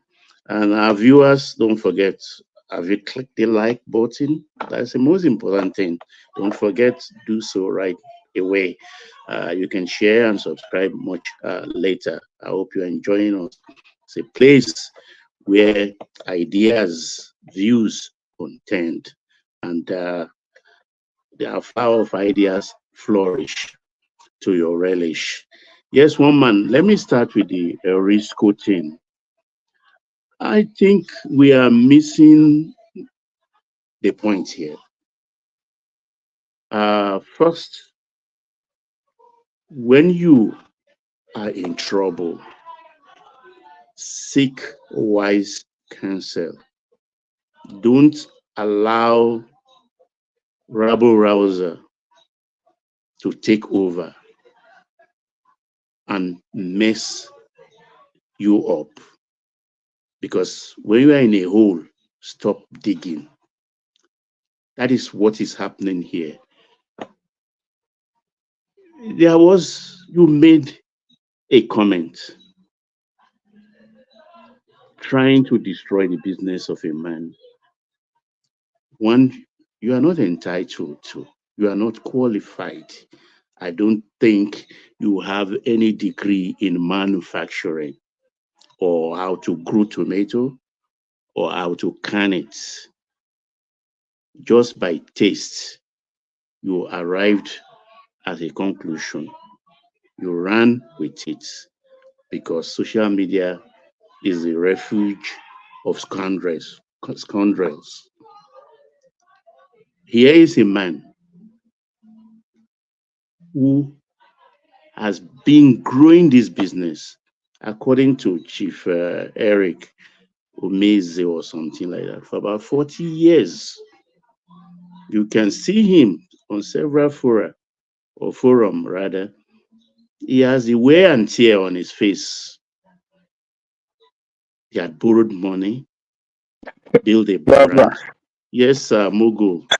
How do you know somebody has wear and tears on the face? You can see Boshe Faraya, Oju Eron Koko. You are a girl of maybe 30, 35 years.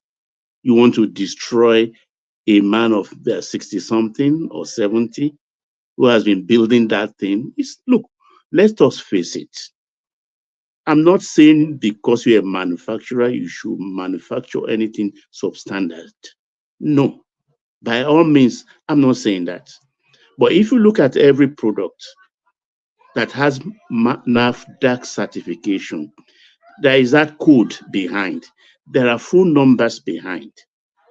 There are those that are savvy in computer. They know exactly what to do. You can there is also the scan thing. You can scan. There is customer service. These are things you resort to as a civilized person. If you are not satisfied, because there are rules that guide everything. Those that are qualified to review a product, this is what they do. They contact the company, let the affairs be known. It is allowed, but you just went to the social media and tried to destroy the man's business. And the man said he even lost a $40 million facility during that period from his Asian partners and stuff. You can see the vehemence with which he came online and said, look, I'm not going to allow this to stand. Some people, people have capacity to take rubbish. A lot of businesses have been destroyed. These people have gotten away with it, and they went into the night quietly, the manufacturers. But one day, monkey go market, go come back. So that's the Chief Eric, and say, no, even if I die in this, I don't mind, but I will not allow this. So he's fighting for others who are into manufacturing and others who are interested in manufacturing. Let's take aside this. What did that woman allow to do? Activists like Inebe Effiong, the lawyer, came into it. Some women activists even staged a rally. They went on CNN, New York Times, trying to curry favor, and even at a point turned it into a feminine issue and things like that. You don't allow that if you want peace. Quietly solve your, after all, the lady and her family and Chief Eric, they are from the same side of the country. They come from a place. So if you can solve it in Lagos, you belong to different meetings of your village in Lagos. If that is not enough, go back home and solve this thing. But it is those hijackers, those activists, lawyers, human rights, feminists that has escalated this. And I disagree with you, sir. The man said it openly on the national that he will not. For somebody to destroy a business, it will destroy that person. So I don't think it's the activists who are just playing their own role to save. What do you think is driving Chief Eric's anger? You understand? I'm angry. The moment I'm angry, don't poke fun at me at that moment. Allow me to calm down. You understand? Then you approach me, not going on air, on the social media, and start to escalate it for and on behalf of Chioma Okoli. You don't do that. You don't do that. But those are the people. I saw those women carrying placard, and I was even angry that day. That why, even one woman, I mean, I also Penny Jamaica, who was on what's this lady's name on her rise one day, and I was just shaking my head. That what is all of this? You understand? These are the people that actually brought this problem to its head at the moment. You understand? In a country, we have laws. Baba. Yes, Baba, yes, sir. I think I disagree with you. Activists have a role to play in the society. I know you are Valuta all the time. No wahala. Yeah. Where there is injustice, activists must act. So they are just doing their job. But we have what we call conflict resolution, which is part of our law. If you are an activist and you know, the first approach is to take Chioma, the elders of a village or community and the husband, go to Erisco's office. That's the thing to do. Go to, he's the one aggrieved here. No, it's human right. Even though she did something right, human right must not be abused. So the human right was abused by Nigerian police, you know, for Erisco. Erisco wrote a petition. Nigerian police didn't just jump into the foray. No, we know the way you operate, Baba. Erisco wrote a petition. He bought Nigerian police to he punish. Bought. I don't say what you cannot prove. You are no, not here. We can say it now. Nigerian police doesn't act like that recklessly when something is not pushing them. When hand, they never touched hand. Okay, who find trouble in this case? Who find the trouble? I agree. It's the lady. It's the lady that finds trouble. But at the same time, our right must not be abused, must not be violated. And that is what Nigerian police did. And that was what Erisco beat him, or he slap him, or kick him, or peon. Not peon. Na police matter. But police must not detain her for so long. Must not. Do you know what police did? No, they didn't. Look, the police has right to hold you, I think 48 hours. Am I correct? Yes. They have that right to hold you. I don't think they held Chioma beyond 48 hours. And do you know how she was tortured? Do you know how she was tortured? Come on. Nigerian police don't torture people. Oh, yeah. She was tortured. You believe that, you believe anything. Come on. No, I disagree. Okay. Nigerian police do not touch a woman. Come on. They did not, while she was in detention there, they did not even allow her to use the bathroom. She's not a criminal. That's her story. Yes, she can't lie. Yeah, but, can I come in there a minute, Baba? What are you arguing about? What are you talking about? About what? You have one of the friend of your platform there held under similar conditions. I can't hear you well. Can you speak loud? I'm saying that you have Ijele case. You have several cases. There is no way you can come defending the police and the government since 2015, at least in the modern times. There is no way a reasonable person like you've been making your points. Louder, please. I hardly can hear you. Yeah.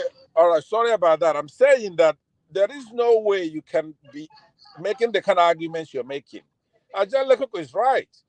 We can go back debating elementary stuff that we already know. We're trying to find a solution to that. I mean, without being condescending, and I'm patiently waiting for my turn, but it's irritating me to hear you trying to say the police don't torture, that 48 hours. These people are being held on civil, in most cases, civil issue. Even if it's not even a civil matter. A woman criticizes a company and they put her in custody, losing a pregnancy, and then you're talking like that. I mean, it's not fair. Look, my friend Pansat, that is a story. I'm not one that will hear one side and jump to conclusion. I don't do that. That is a story. Anybody can tell a story. Anybody can spin a yarn. I've not had anything contrary. Well, that is exactly the reason why you have a criminal justice system. The government have their story.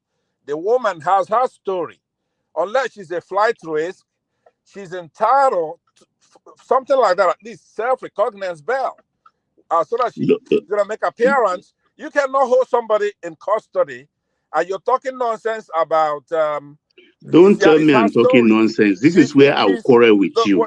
Let's be very civil with your language. I've not been uncivil to you. You are so uncivil. Don't be civil. You say what? You're the one who is uncivil by the utterances you're We making. are addressing an issue. I'm not in this issue. If you abuse me and you go pataram here, make I tell you. So stop them where you did so. Respect yourself. Is innocent until proven guilty. That's what you have to know that. So when you have her side of the story, she is innocent right now until she's convicted. So you cannot be coming here talking like that. You want me to be civil? I can't. It's not in my nature. If you want Okay, me, bring it on then. Bring then it that's on. what I'm saying. So go, let's go. But don't come here talking nonsense like that. I don't speak like All a right? madman, like you, a bloody drunkard. I You don't don't come drink. telling us. So I will not be when, taking jollof rice and be when, drinking whiskey with all your poor faces. Idiot, stop it there. One man, can I have my space and one of leave our this idiot? citizens is in custody, you're here talking One man, garbage. can I have my I space, mean, please, and allow this idiot to stop You made your heckling point. me? Let him continue. You have the This floor. madman that has not taken his medication this evening. All right, Baba, back to you. Thank you very much. We have laws in our country. In other jurisdiction, it could be a civil case. But here in our country, Nigeria, it is an offense. Cyberbullying, cyber stalking, and it's a whole gamut. If Ogbeni is here, he's more eminently qualified than me. But I read our charges. There are 2 charges there, and there are 3 people involved. In Nigeria, when you go to court, your lawyer, after you've pled, they've taken your plea, they don't just say go, and the magistrate will not, or the judge will not, it's not a given that they pronounce bail immediately. It is not a given. The law does not side with the indolent. If you are indolent or your lawyer is indolent not to ask for bail, the law is not going to give it. They will put you in custody until they made a bail application. When they make the bail application, the prosecutor will come in, either oppose it or do not oppose it. The judge will set terms for bail. That is where she is. She's been remanded immediately or the next day or the tomorrow working day. The lawyer will put in a bail application and that will be addressed in courts and the court will rule because it is a bailable offense. It's as simple as that. Besides, the police has a right. It's a United Nations rule. 48 hours, any police anywhere has a right to hold anybody. After 48 hours, they don't have that power. So if she had been in police custody before, I don't know how many days they held her and stuff like that. But I don't think they held her beyond 48 hours. And whether police is torturing people or not torturing people, well, until I hear otherwise, I don't believe tales from only one party and jump to conclusion. I don't do that. But what I'm saying here is that this thing escalated because activists came in and they all turned it into feminist affair and went international with it. And here is a businessman. We talk about foreign investors here every day. And here we are, our own local investor. When you are destroying your own local investor, you expect foreign investor to come in so that you will come and manufacture and you will destroy. I mean, we should look at the bigger picture of all of this. So this is my point about this. I am not, when it comes to this kind of thing, I am not emotional, even though I wear my heart on my sleeve. I look at it objectively. Because that factory employs a lot of people. They pay taxes too. And they're human beings. Yes, woman. All right, Baba. Let me take you to a different talking point. So much convoluted messaging coming out of Aso Rock as seems to be the norm now. So they tell us first that Tinubu addressing the National Assembly, and we're querying if it should be addressing the nation. So in whatever his name is, the one that looks like an Arab, he now tells us that he's not addressing the National Assembly. But what happens next? So the 29th is already the 29th where I am, but they were still being held in limbo. So what are you then making of this somewhat amateurish presentation by Tinubu and his crew? Yeah, I'm really disappointed. I mean, it's like the right hand doesn't know what the left hand is doing. And at times there is this economic theory that if you have four hands doing what one hand can do, they will end up doing nothing. So maybe the press corps in Aso Villa is just too much. Because why would someone inform of an elaborate activity for tomorrow and another one coming to say, no, there is nothing like that? That is false. And I think it's high time they got their act in order. It's 1 year on. So they will actually be well practiced by now, you would suppose. But I'm disappointed with this kind of flop. But I'm not one that will easily want the president to go to nice. It's not a party issue at the moment. After all, he's been just 1 year out of 4, and the ministers all had been in place for only 9 months. So tell us explain to us in a presidential chat atmosphere, exactly where we are and where we are going. Let them ask their questions, maybe 1 hour, 90 minutes, and explain to us. Though people will then, those opposition will run with whatever you are saying. It's normal. But I'm not even one for this assembly thing. It looks like a jamboree to me. It's not the time to do this. Just sit down 1 hour, then everybody can broadcast it all over their network in the evening. But have that 1 hour with, even it is allowed. You can have your malleable journalist around to do it. You can do it. Just get people. Let them ask question, soft or hard question.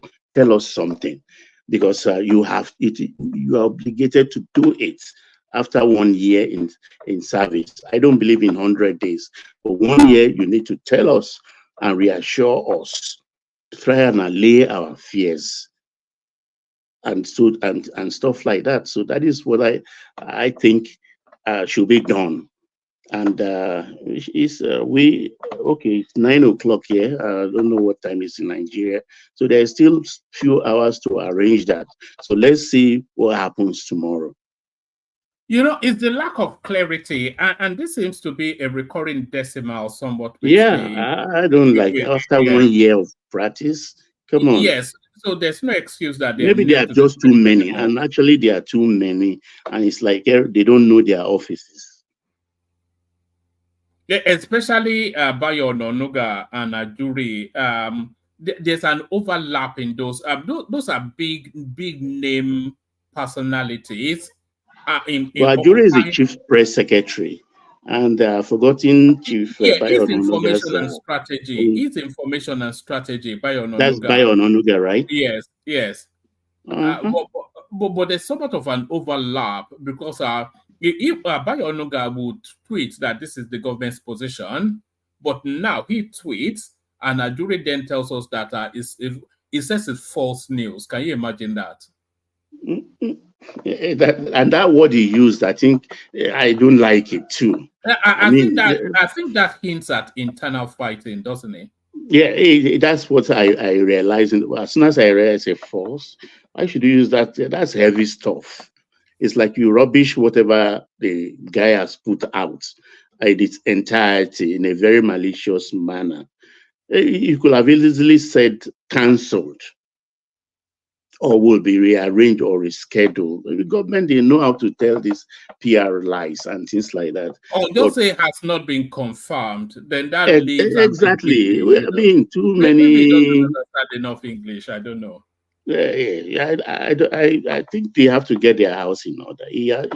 Maybe this time around he's going to sit for a long time before he goes out of the country again, maybe he will have enough time to supervise his administration. That is the official dome of the Aso Villa. So, one man. Next topic, if there are any.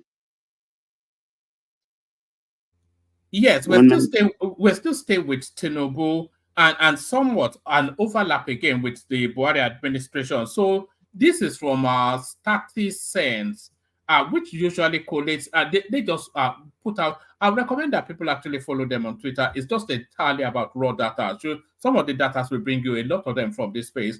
So they are looking at Tinubu's travels in 1 year of being president. So door to door condensation of that particular strap line. And the sum total of it is been out of the country 86 days out of 366. Is that excessive? But then when you look at the roll call of those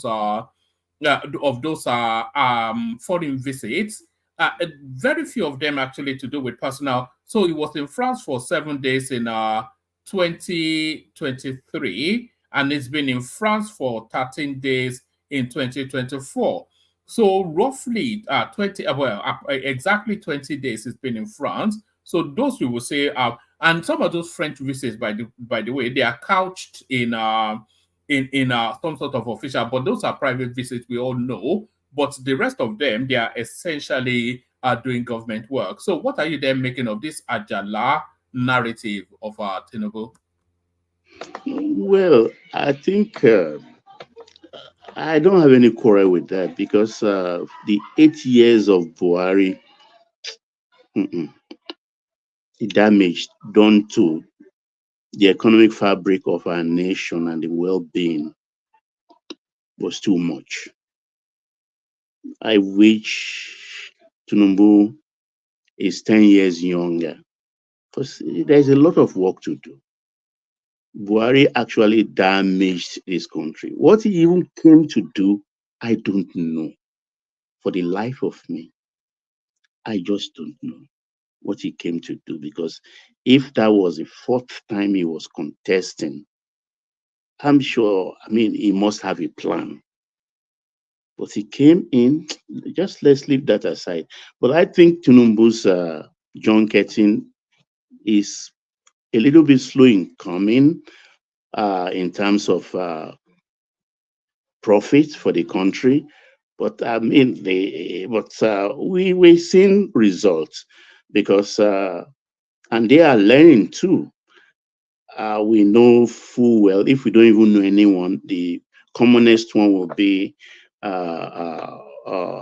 Emirates airline coming back on stream, and Airpeace taking up some of the routes that has been we've been cheated with at the moment, and so on and so on. The Saudi Arabia Economic Summit, the Qatar one, the Indian one, we are still waiting, but I know a lot of work is being done, because it is not we discuss business on principle today. It's not tomorrow everything will start to take place. At times, most businesses, from the day of conception to the day of actually putting things in place, it takes a lot of time, over even 1 year. Because for anybody to put their money in a foreign country on in an investment, it's not easy. Everybody is about profits, no charity anywhere. So you have to do your investigation along the normal economic international route. And if you are satisfied, then things start happening. So it's not within 1 year, and like everybody is saying that, no, business is not abracadabra. Investment is not done with just a snap of the fingers. It all takes time. So let us wait and see another 1 year, or what will be happening. So tomorrow, anyway, I think we are putting a knife to 1-year activity of the government. So tomorrow, I think we'll be able to actually put this to discussion and put them in their proper perspective. But I think 1 in every 5 for 4 days, if my arithmetic is correct, is still not bad. I mean, looking at it from where we are coming from in the last 8 years. So that's it, woman. I think other people need to come into and air their views. All right, brilliant. Thank you, Baba. There are other topics I want to hear from you from on, rather, but hang steady. Okay. You mean this climate, or what is it? Well, I was going to take the conversation round and then bring it back to you. Okay. I'll be on. Okay, thank you. All right, that's the majestic Baba. So thank you, Baba. So Baba, of course, our favorite voice on this platform. Another favorite voice, Pansat, if he's ready to go. Pansat, you ready? Let's give it a shot. How's everybody doing? We're all good. Yeah, good to have you here, Pansat. So good to have you here. Where do you want to take it from? The rough treatment of Chioma Okoli being remanded and lost the baby. Confusion in Kano State as another court ordered Sanusi's removal. Tinubu's no-show to commemorate his 1 year in office. Or his travels around the world that seems to be mirroring Buhari somewhat. Still a few more topics. Naira gaining strength, etc., etc. Comment at whichever point you'd like. All right, very good. I would just make a few remarks. I will toss it back to you, and then when I settle down again on my desk, and I'll log back in with the regular stuff. Let me first say that on this Hold on, Pastor. How come Pastor was first before me and Patoski? How come? No, but Patoski is ahead of Pansat, but he left. But Pansat came in before you. His system was dropping in and out, so that's why. And it's still doing it. So let me get it in quickly before we lose all these nuggets I'm gonna drop for you here. So let me begin by saying that Baba, friend of mine, speaks slowly, eloquently, knows a lot of stuff. It's a repertoire of a lot of knowledge, but I would have to plead with him to start applying that knowledge without animus, you know. We're a civilized country and we're under tremendous drawback from reprobates. It is known in Nigeria and outside that the Nigerian police, they're brutal. They get information from suspects in manners that are not fair. But now they're taking it too far by going and putting people in jail from simple accusation by fellow citizens. And EJLA is one of those people that comes on this platform. He's accused of libelous kind of thing, slander, actually, and then he's in prison. And this woman right here, what she's accused of doing is nothing that passed. She has, under our Constitution, Section 39, she has freedom of speech and expression. That's a universal right. There is nobody as smart as Baba that will be making a contrary argument. Because if you don't know that, leave Baba alone. Make your points, my friend. No, Baba. On a serious note, I'm really serious about this. Make your points. You just want to fight. I'm not fighting. Okay, I'm not fighting. Carry on. Listen to what I'm saying. We make a lot of contributions here. Some people come here to tell us about our traditions. Some people come to tell us about culture, and that's a contribution. Some people come to tell us all kinds of things. Now, what I come to say, they may be civil, they may be unpleasant, but I will not talk about it. If you're talking about a skunk, I have to talk about a skunk. I can't come here giving you roses. You know, I've appeared on other shows where we're talking about relationships, and that's non-confrontational. But you cannot come here in front of us, Nigerians, and you make the type of statements you're making. Things that are blatant falsehoods, things that are disrespectful. In your own opinion. That is in your own opinion, but I'm entitled to it. Yeah, let me land, all right? It's not about opinion. That's what I'm saying. I'm saying it to you nicely now. The reason why I'm saying nicely, so that next time we don't have to go through this. But you cannot say half of the things you said. Hold on now. Half of the things you said here today are totally unbelievable. All right? When you are praising Ahmed Bola, when you're appraising Bola, you just have to give an honest appraisal of what's going on.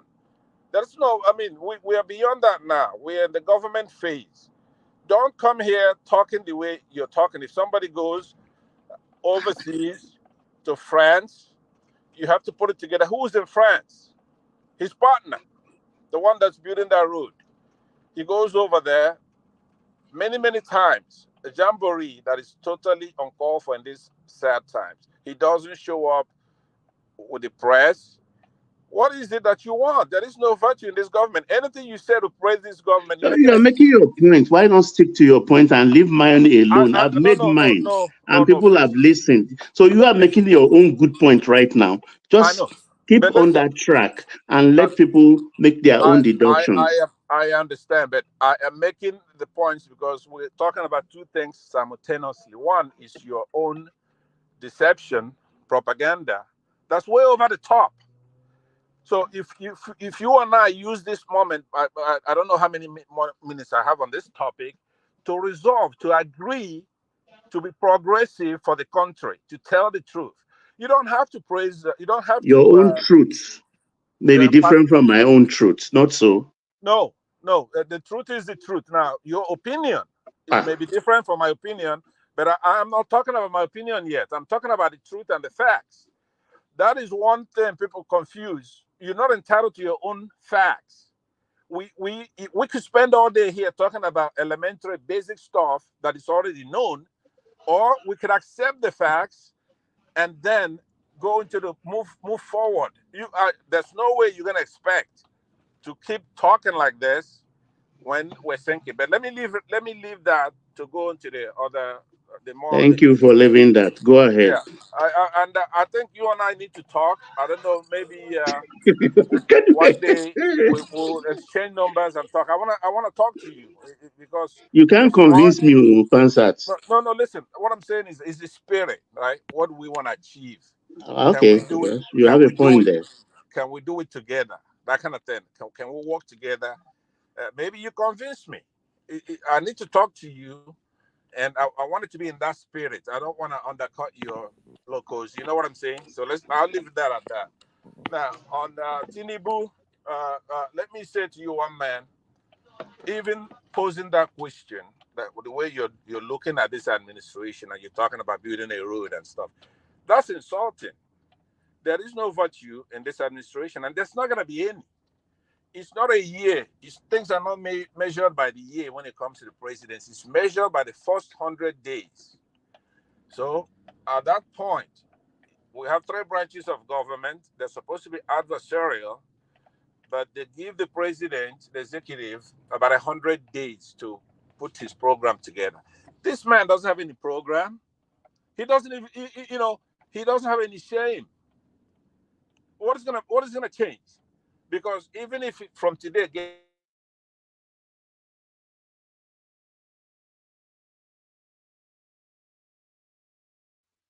what happened? Have we lost you? Can anyone hear me? Hello? I can hear you, woman. I can hear you. Pansat, have we lost you? He's probably talking away. It's probably better that we can't hear him. Pansat? Yeah. Are you there? Yeah, I'm here. Can you hear me? Yeah, we lost you for a moment. Carry on. Okay, let me go ahead and hang up. I will dial in with my regular laptop, and I want to talk to Baba some more when I log back in. Thank you very much. All right, brilliant. Hopefully we're still here because I think we're exhausting now. Let's see if Dewale is ready for us now. Dewale, you're up next. I'm a do I say, always ready. Yeah, look at that. Ever ready. You know when you say I was born ready. That's the usual retort for that. But the conversation, your contribution, I think you were saying it's not important for Tinubu to especially address the nation. A lot of people insist that it is. Oh, yes. Good evening, everybody, and good evening, all the listening. I hope my microphone is better now so that everybody can hear what I've got to say. Um, for those who are actually saying that the administration have nothing to boast about, maybe some of us that will not hold that line. Will criticize or also will try to highlight some of the achievement of the administration. Earlier, I posed a question to Babajale Koko where I kind of trying to see if the attachment to the significance of this 1 year in office is just a distraction in a way. But I don't blame Nigerians. They seems to be in a haste to see changes happening. But for things that have been destroyed for years, I don't think 1 year is enough to rebuild back. But a right foot in the right direction would have been a succor or, you know, to Nigerians. But at this point, is there something that this administration can do that will come across as being listening or being listening to the needs of Nigeria? I doubt it because Nigerians has been, over the year been abused by the previous administration, previous government. So they don't have that tolerance for any shenanigan from any administration. So, and Tinubu administration will not be an exception as well. So let's go by it. This administration came on the pedestal of the Buhari's shoddy performance.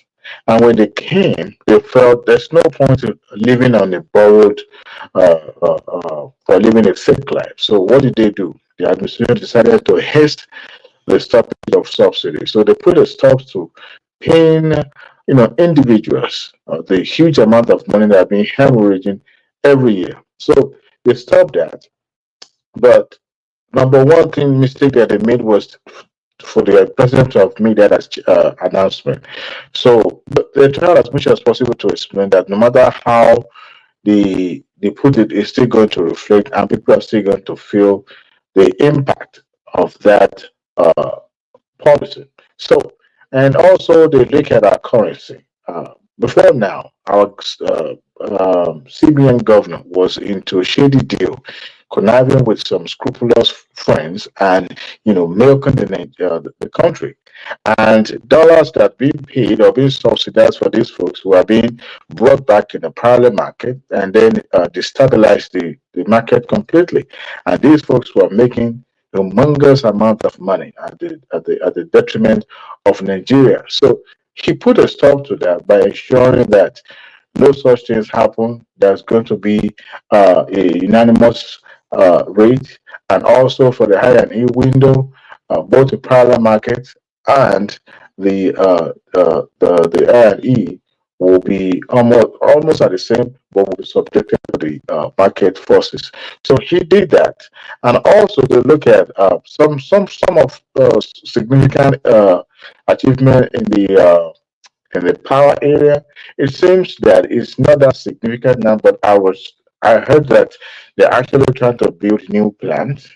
Um, Also, we look at I think the education also is a big deal. Remember, the drum was rolled out a couple of weeks back when the student loan scheme was rolled out, and it's a thing that if you look at the significance of that, kids that are in the rural area that would never have access to education simply because of their parents are unable to afford higher institution will now be able to, and there will be no excuse for that. To me, that is a great achievement. Also, trying to build a social infrastructure, an infrastructure that is will be a catalyst to the Nigerian economy, especially to the people of the southeast, south, and southwest. To me, that is significant enough. And for the fact that they are also trying to put in place, a connecting road from the north that would link at the Badagry and then circle back to link up with this new Lagos Calabar road. To me, That is a good vision, and I believe that they are up to the task. So if you put all this together, but look at the aviation, we now have a local airline that is actually planning that route to London, and they are also planning to embark on a North American route. To me, that's an achievement. On the X sector, we haven't really seen much from that sector, but I hope, maybe in the next year, by next year, the government will look into that. Last time we rated the Minister of Health, despite all his global exposure, it seems he's not able to find his foot. But we'll give him a chance and see he was able to at least turn around, turn the corner, and then that can reflect on the administration. But by and large, I think he has done well. But I remember in 2020, Obama was sworn in 2009, and as at that time, a lot of businesses were collapsing. People were being let go, and jobs were being lost. Governments struggled to pay out social security supplement, and and even these critics were kind of critical about his plans to inject money into certain economic sectors. So, but it took almost 2 years for that country to stabilize, and a lot of schemes, a lot of skepticism, but eventually it paid off because those companies that actually got the bailout were able to make use of it, and those who try to abuse it also got the wrath of the government. So it's going to take a while before we start seeing the impact of this. But I think by next year, the government will be able to, be able to come around and from the country. And as for the addressing the National Assembly, I think I support Baba on that. To me, that is overkill. There's no point. The significance of May 29 is because of that democracy, making inroad back to society. But I think if anything, I think the only thing she could have done is to address address Nigeria based on the significance of May 29, not necessarily is under in office. But I don't think you will want to do that without mentioning his achievement within 1 year. At least if nobody beat your drum, at least you beat it yourself. So to me, this milestone, to some extent, I think it should have been judged based on some form of, maybe at the end of his tenure, but 100 days in the office or 1 year in the office. If you look at it, I think we are, this expectation to some extent. To me, like I said earlier, Nigeria has been brutalized, so they deserve to know what the government is doing. Somebody suggested a presidential media chat, which to me is a good thing. I think by now you should have done at least a couple of it, at least for Nigeria to be able to have intimate, knowing about the inner working of the government, other than hearing from their spokesperson. But this is government. They're not perfect. It's sometimes they hit and they miss sometimes, but the only consolation is that they are listening government, they're listening administration, because if not, some of the policies that they're trying to introduce will have been shoved down the throat of Nigeria. But the resistance in some way shows that at least Nigeria can have a reprieve. If you compare it to other previous administrations, some of these things were just rolled out and nobody cares. But they seem to be, on top of, measuring and impact of the policies. And sometimes, they figure, okay, this is probably not go well with the people. But by and large, I think I would score them, a little bit above the water, but it's not that much because there's room for improvement. There are a lot of some significant disappointment, but I think that they can do better. I think they will learn from. It's bound to happen every time an administration comes in. Even here in the United States, there's always a hiccup, especially usually reflect on the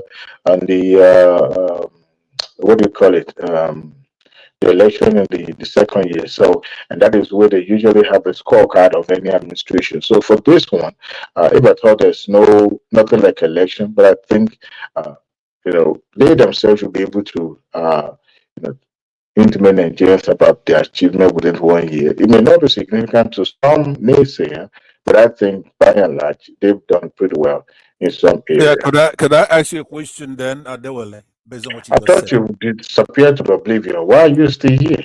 I'm back. I took leave. I said I'll be back, and I'll keep my word. But let me ask you on a serious question. What you just said.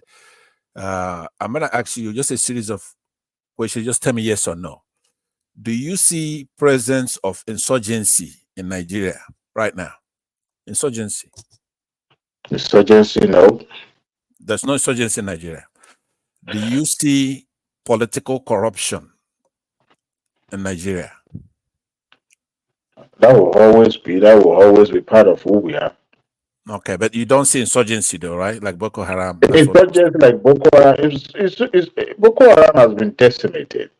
What we have is a pocket of, people that are actually using, this kidnapping and there for business reasons, not necessarily for terrorism or for.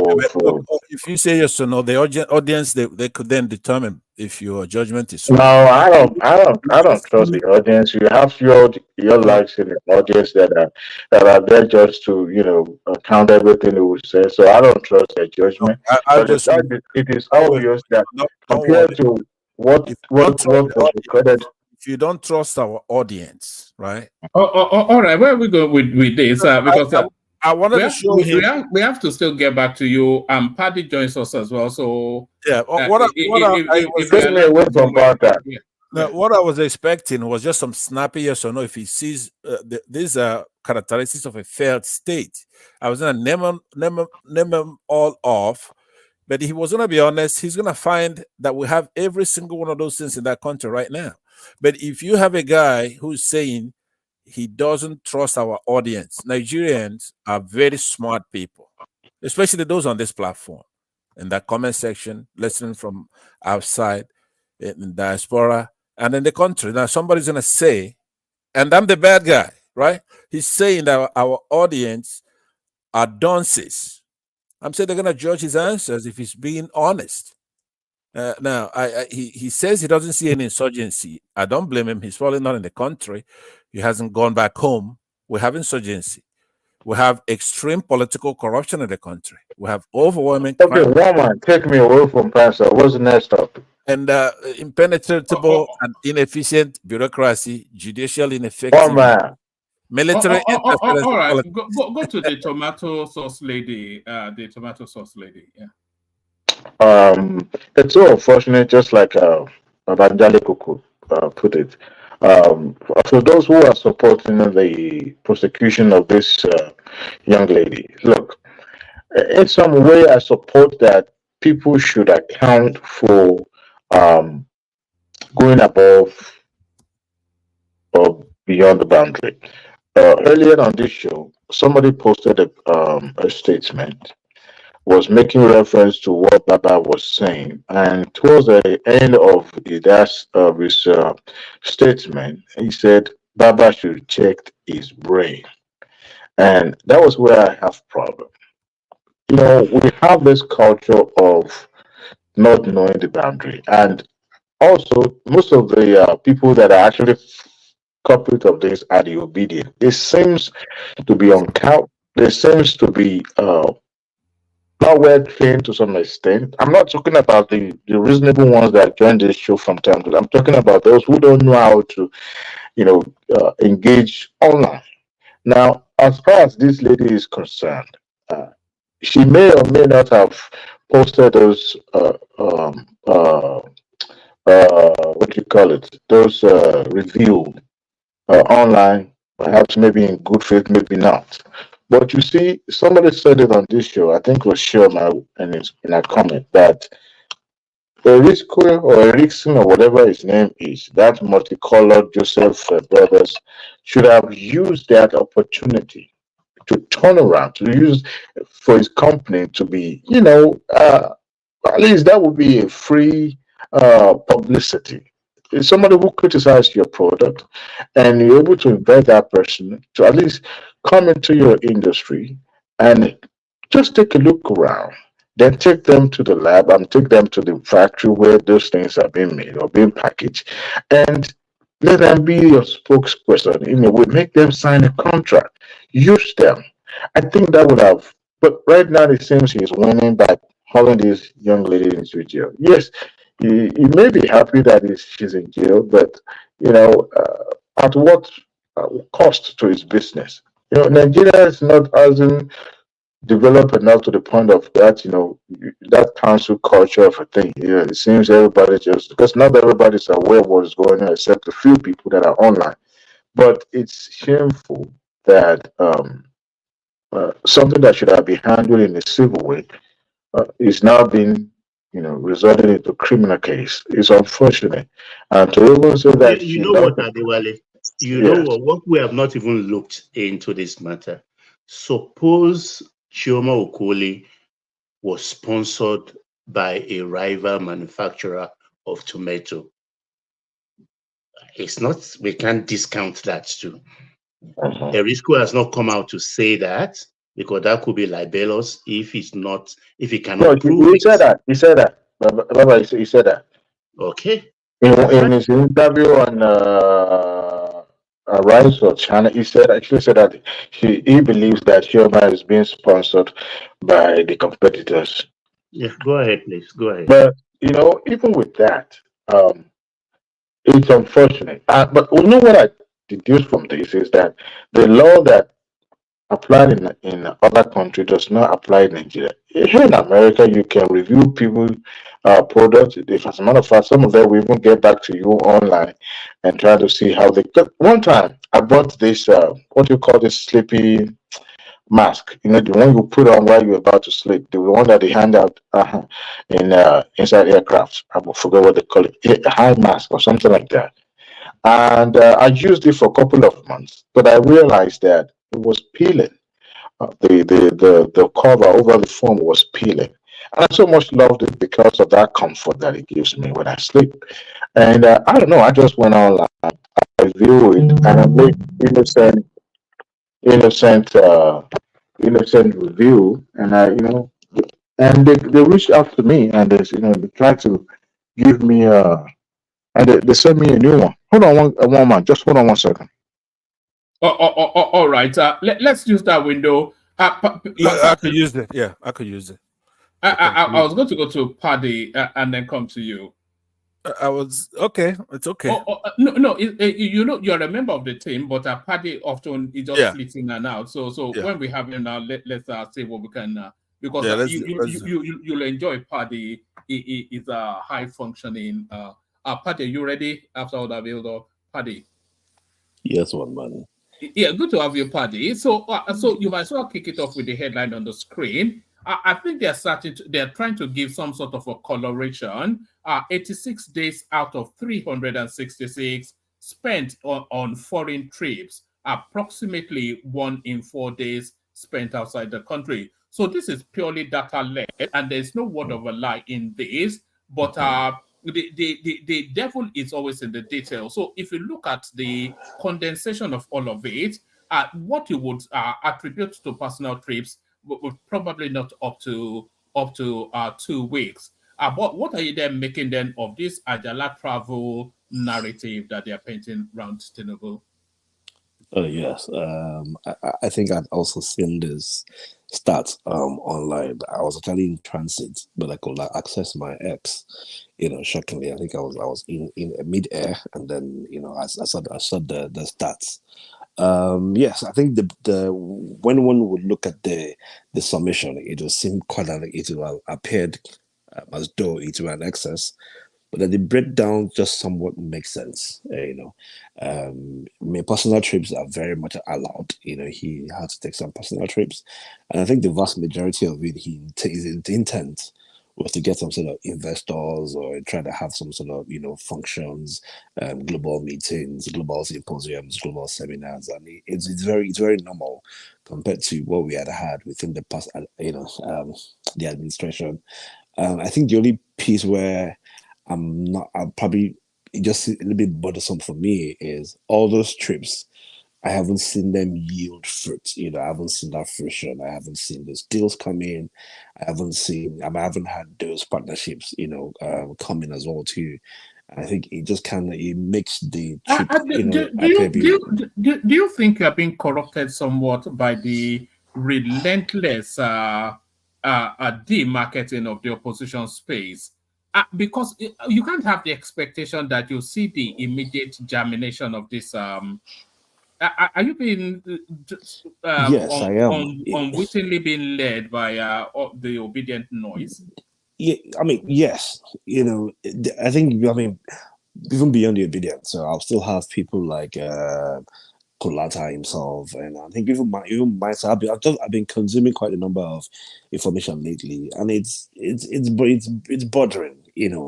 I think also, and the reason I'm saying so is if the administration had been very consistent, so we go on our trips, we make our partnership, and then we just we waited for it to germinate.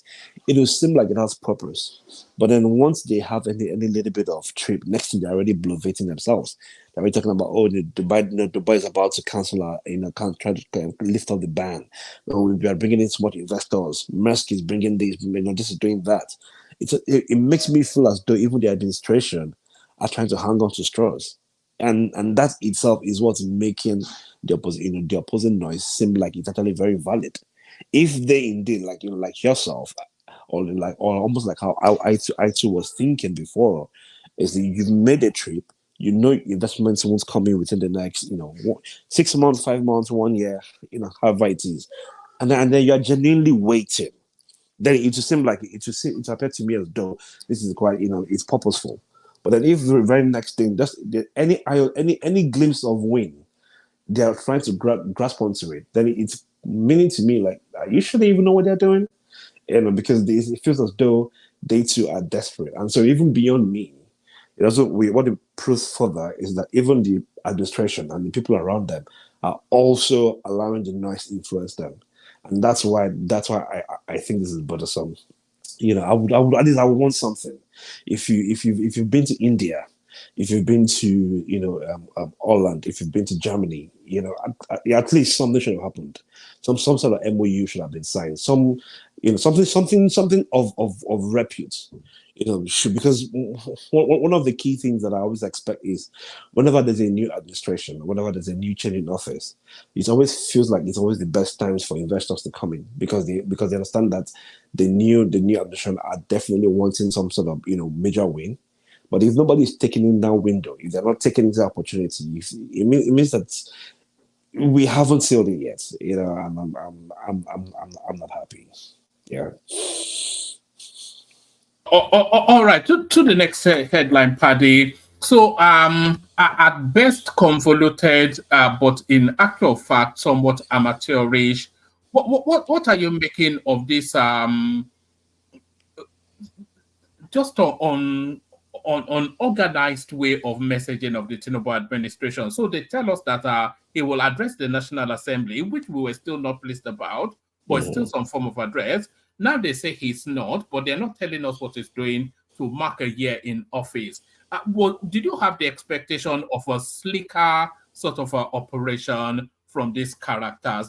He called himself City Boy, but where is the city in the messaging?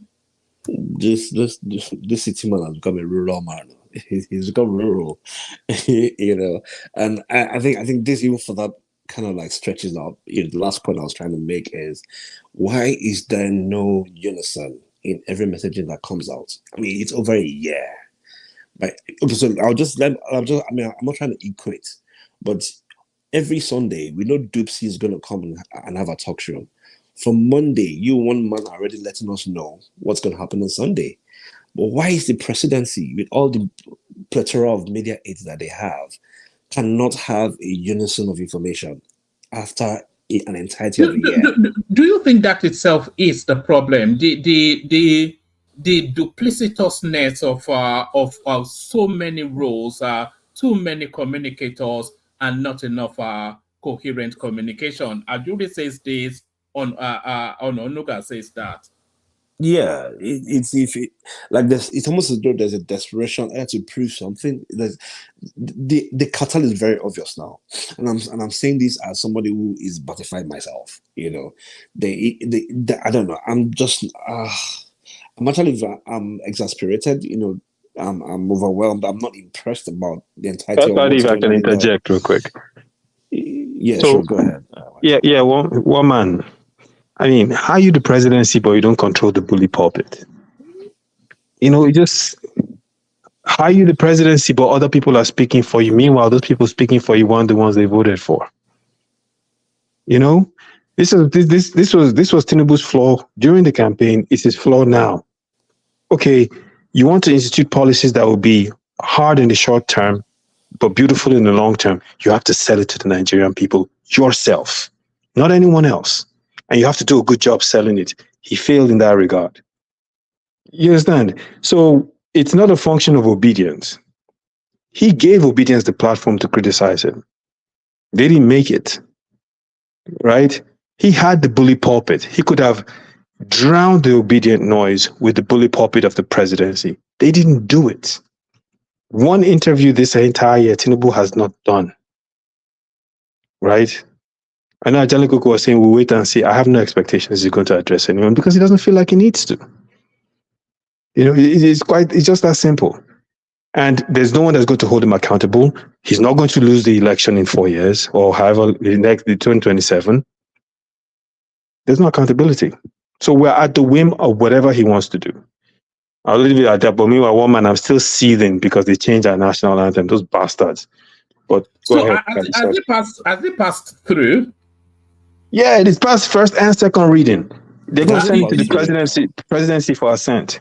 You know, it's quite a curious thing, because I've been playing that old anthem for about 6-8 months now, and then suddenly why are you against it? Because Baba, okay, we're an African nation. We fought for independence. We acquired our independence. A British national that happened to live in Nigeria wrote our national anthem. Meanwhile, that national anthem, anthem does not mention anything of the struggles of our people that fought for our independence. Meanwhile, the newer national anthem, Arise, O Compatriots, it does. It talks about us as a people, about our struggles, about our liberation. One nation bound in freedom. And then they go ahead and they take this thing written by... I have to disagree with you. That's why I asked him that question. I know this will be his answer.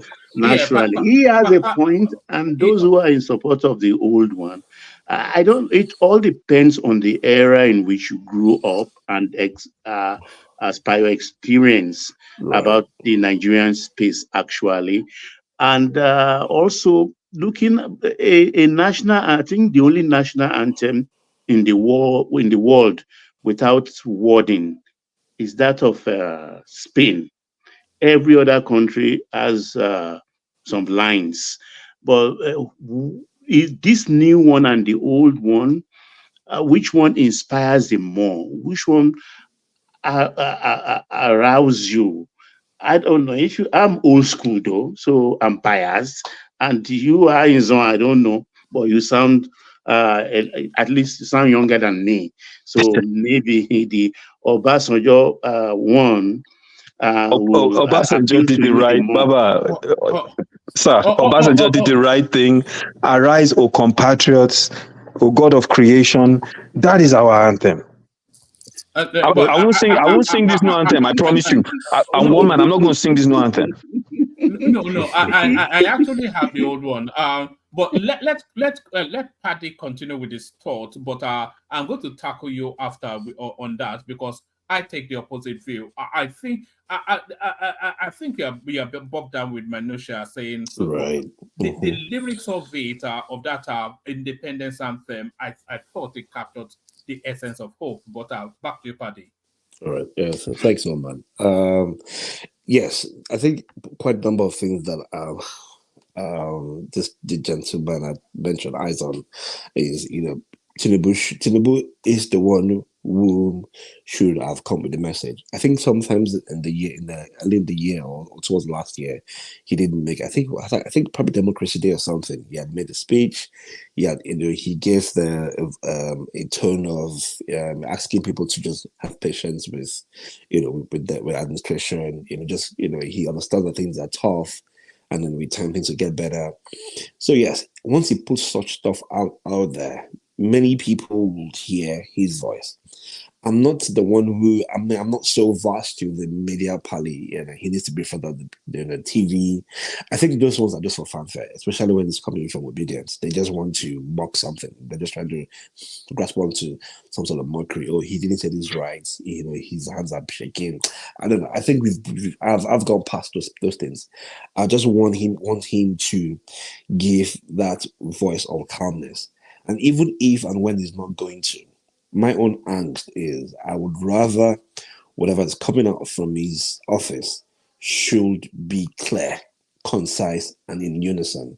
I don't want a Delia like it to say something, and Nigeria says another thing, a buyer, another guy says another thing, and then one other youth leader says something else entirely, and then they're not trying to now grasp onto how do we fix this. It's making them look very mediocre, and I think also because probably the media officers or that media space is where he's compensated many people who had come through for him during the campaign, the social media warriors, people who were throwing bans, and then it feels like everyone is trying to grasp onto something. It's beyond such things. Anybody who has come through for you during your campaign and you want to pay them back, don't pay them back with this kind of portfolio. Just give them something else. Give them special advisors. Give them something on logistics. Give them planning. Give them contracts. Give them, to go and supply chicken to every federal house. Give them supply paints. Let them work for it. But don't give them media, because media is your voice. That's how we know what you're thinking.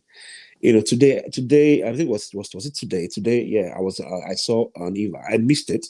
Was it today or yesterday? There was a space that was held where Dele Alake had come in on X, and then he was sharing some. But I was a bit late. I was tardy into the meeting, so I missed out on quite a number of things he said. But people didn't even seem excited, because towards the point where Dele Alake had finished his ministerial recap on what he's done, the anchor of the show was asking people who felt impressed should show thumbs up, and the thumbs ups were very, very flimsy. They were very minuscule. So it shows that even after they've come to speak after 1 year, many people are not even impressed about what Alake himself is doing. And I'm even under the show because I also listened to the show where Kulata was had run this spreadsheet on how the ministers have done. We've only had 4 impressive ministers out of the 45 or for something that he's elected. That's beyond failure. That's zero. Like, yes, Wike is doing well, but what's Wike doing in the grand scheme of things in Nigeria? The passport guy is doing very well. Yes, okay, for those who want to travel, okay, maybe. But in terms of the common man, why is the Minister of Agriculture struggling? Why don't we hear? Why is the Minister of Marine Water that I was even excited about? Why are they struggling in there? What's wrong? What's going on with Wale Edo? It's like, what exactly is happening? Like what's happening? There needs to be a clear cut answer that should come from one very bolden voice, not people who are his fan base and are trying hard not to admit that there's something wrong somewhere. If they are able to solve the food inflation, would you give them the space of a full term before you make a final judgment? For sure. So if they're able to crash because I think if they crash the price of food, Nigerians will not be especially and transportation. If they can do those 2 spaces, I think that will buy them the room to just govern unfettered. Right. So up until today, when people will come in and say the common man, I always just roll my eyes like, you guys don't even care about the common man. How many of you guys give the common man, my money? How many of you give them stipends? How many of you genuinely care about the common man? How many of you, even beyond your family, maybe that you send some sort of remittances to? How many of you actually have employment that affect the common man? But today, when I saw the stats of the inflation rate, I was genuinely concerned about the genuine common man.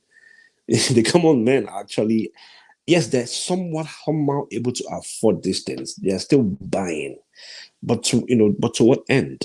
And I also saw some sort of headline about the minimum wage comes about 60,000. I think that's fair. Of course, we also don't want to further increase the inflation and stuff like that. But at the same time as well, too, when you can't solve the tiniest bit of food, by now we should be seeing some sort of impact. By now, it's an entirety of a year. We should be seeing something from a federal level. The best successes of the presidency of this government shouldn't be with increased FAC allocation. That shouldn't be their best success. Or there's so much money to go around within the states, and states should be able to do entirely of it more, because there has to be some key policies that would affect the price of commodities. And it's not even a case where we are hearing from one side that they are saboteurs on that side. We're just not even hearing anything. And today, I just felt this. I was passionate about this administration. I really wanted it to work. I really believed in it. I've not lost my faith, but I'm also just adding voice to it. I'm trying to be accountable for my choices as well too. Like, look, I did support this administration, very vehemently. I have close friends within the circle, not all the way to the top.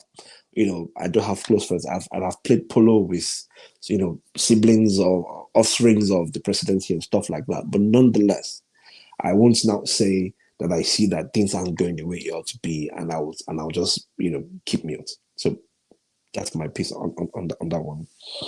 All right, take us to the space of this tomato paste lady.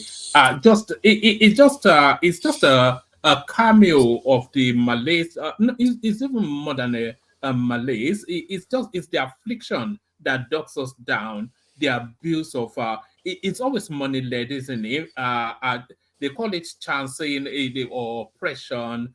She says the tomato paste is too sugary, and then summarily jailed for that. What are you making of this excessively brutish application of law? Yes, the word is British. But before I speak to it, I want to make a bold confession. And I think within the last months of a year, I've become what I never thought I would ever be. Like I've absorbed so much of biases, implicit biases, into my mindset, and I've almost started becoming numb to selective news. For some reason, this news is not making massive headline, and in my head, I'm telling myself it's not making so much headline because it's a case between two people from the same ilk. If this had been one versus the other, and maybe Gambari Papula, yes, it'll have been ridiculous, So, and to me, I'm like, if you can't look out for yours, but you're always poking eye into someone else's zone, then shame on you. I don't know why this is not sharing the entirety of the internet. But had it been this had been a Gambari that has pied a Fulani, I'm sure everyone understands where I'm coming from. This will have been ridiculous. It'll have been everywhere. And for that reason, I'm like, you know what? If this is how you guys want to hold yourselves accountable, then so be it. But that said, from a consumer standpoint, from a user standpoint, this is utterly ridiculous. I think it was probably Babas or even that mentioned it, or maybe it was Adewale or BT. I'm not sure who was speaking. This would have been an avenue for the owner of the tomato company to increase his PR, increase his revenue, use influencers, make ambassadors, more like rejuvenate the entirety of his business. But rather than do that, he chose to attack a woman. Now, here's the thing. There might be some behind the scene, there might be some sort of revelations that are unbeknownst to the public, such that the man that owns the business is very much aware that this was done by opposition. So this is probably like an Oppo slander on his brand. And for that reason, he indeed has every right to go against this case, go against the lady, and she indeed should receive a jail term if our purpose was to sabotage his business. But if it's coming from the standpoint of review, I live in the United States. Review is what we thrive on. Like, I almost can't buy any product without a review. Customer service is one of the things that America prides itself on. And even beyond America, even boss in Nigeria, every day I'm seeing people commenting on handles. So part of my clientele, part of stuff that I do, is to set up CRM platforms to some businesses, globally. And customer service is part of those things. A customer is irate, they make a complaint. The onus is on the brand to attend to that customer's inquiry. What they probably should have done should have been some PR person or some social media handle to comment on that lady's Instagram or Facebook post and say, that's not very true. This is what's happening with our brand. This is da da da da. But he just went from 0 to 100. And I guess he too is proving look, I'm going to deal with this lady for whatever reason, and I'm going to make sure she pays for it. But what he's done is he's made his brand become sensitive. Anyway, I don't want to speak to his business. He feels it's working for him, fine. But again, because it's a rush of blood to the head, isn't it? A mad moment that he cannot let go of. He probably was just trying to flaunt this. One man. Quick question. One man. This party is not new, so I have given him time. Since it's not new, what's going on with you now? I think we should cut his time.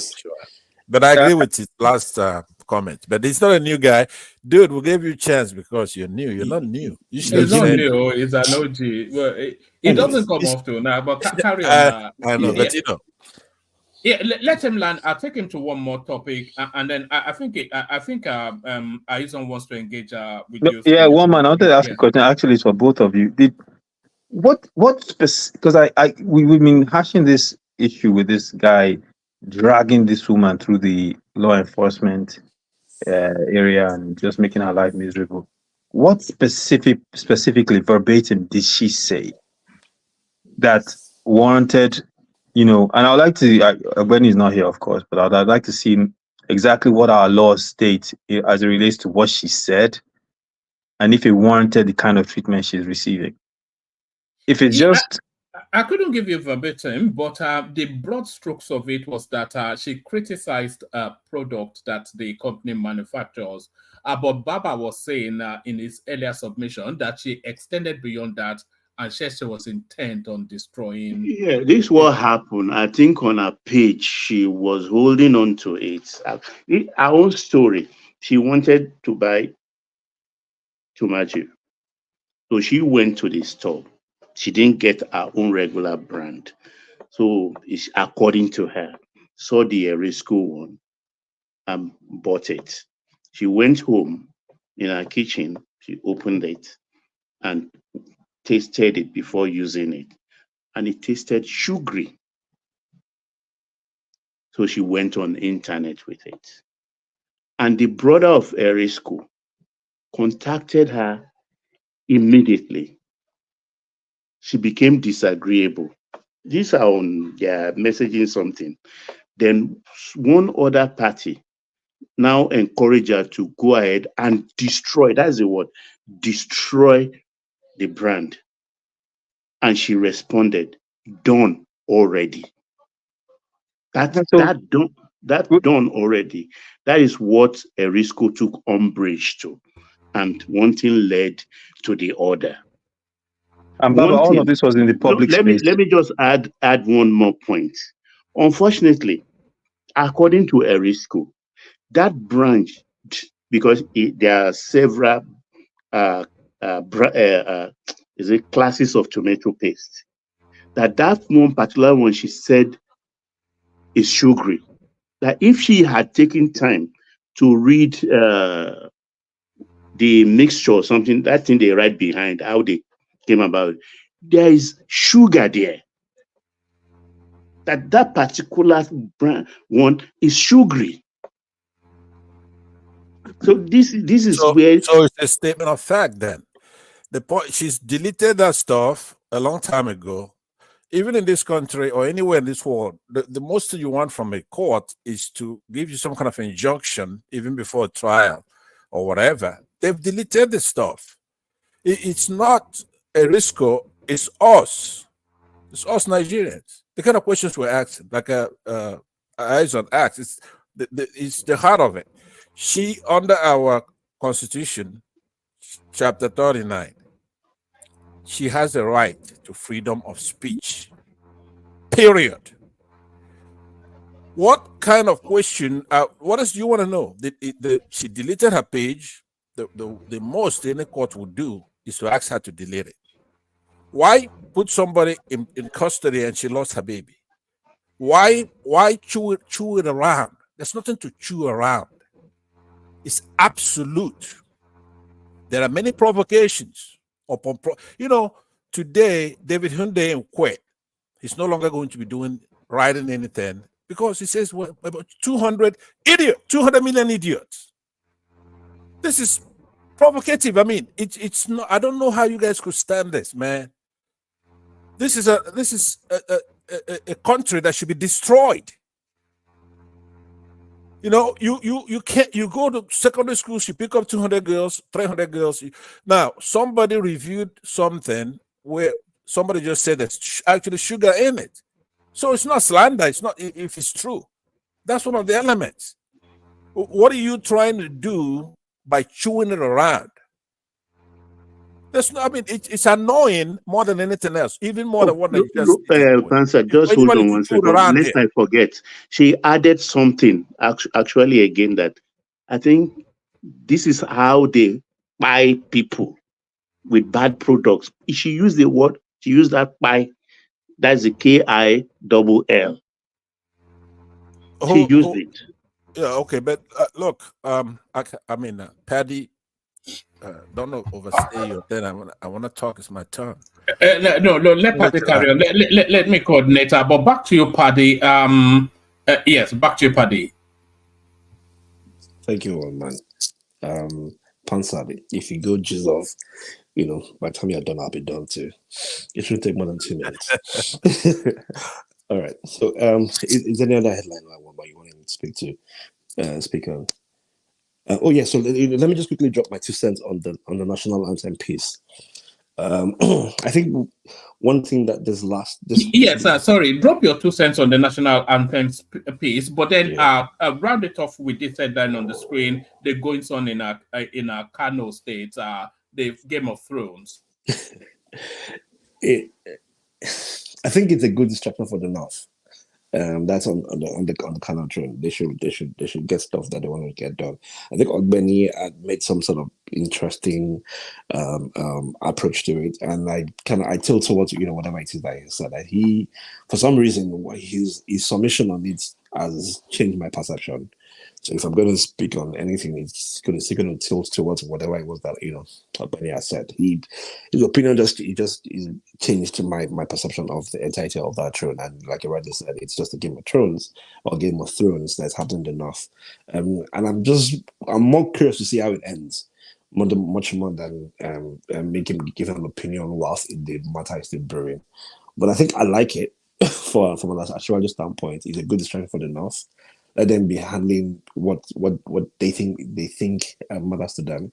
I saw a video, or was it a video? A picture. I don't know if it's or how true it is, of this. Maybe Baba might know, or John could be if he's on stage. That cuboid that's in Saudi Arabia. That black one. Is it the Kaaba when they throw stones at? I don't know what it's called. That's the Kaaba. The Kaaba, yeah, the Kaaba. I saw a picture online that a particular state made a full version of it just to show their denizens what they should. So to practice how to throw those stones so that when they finally go on their Hajj or their pilgrimage, they can get it done. In my mind, I'm like, okay, this is their priority. So it's fine. To each its own. But to the national anthem piece, I think the current one that we're currently using has sold a false narrative to us. To maybe the idea was to make us believe that we're indeed one nation, but we've never been one nation. I think the one they're trying to revert to does emphasize that multiplicity of our tribes. And it's not even beyond the trifecta of the 3 major tribes. It's like everyone somehow, somewhere feels very mentioned. It emphasizes the fact that, we can't do stuff by ourselves and just want to depend more on, that divine power that we all look forward to. And I'm not bothered about whomever the composer is. It's not about the composer for me. It's about the messaging. I would dance to a foreign song if the lyrics or the rhythm resonates with me much more.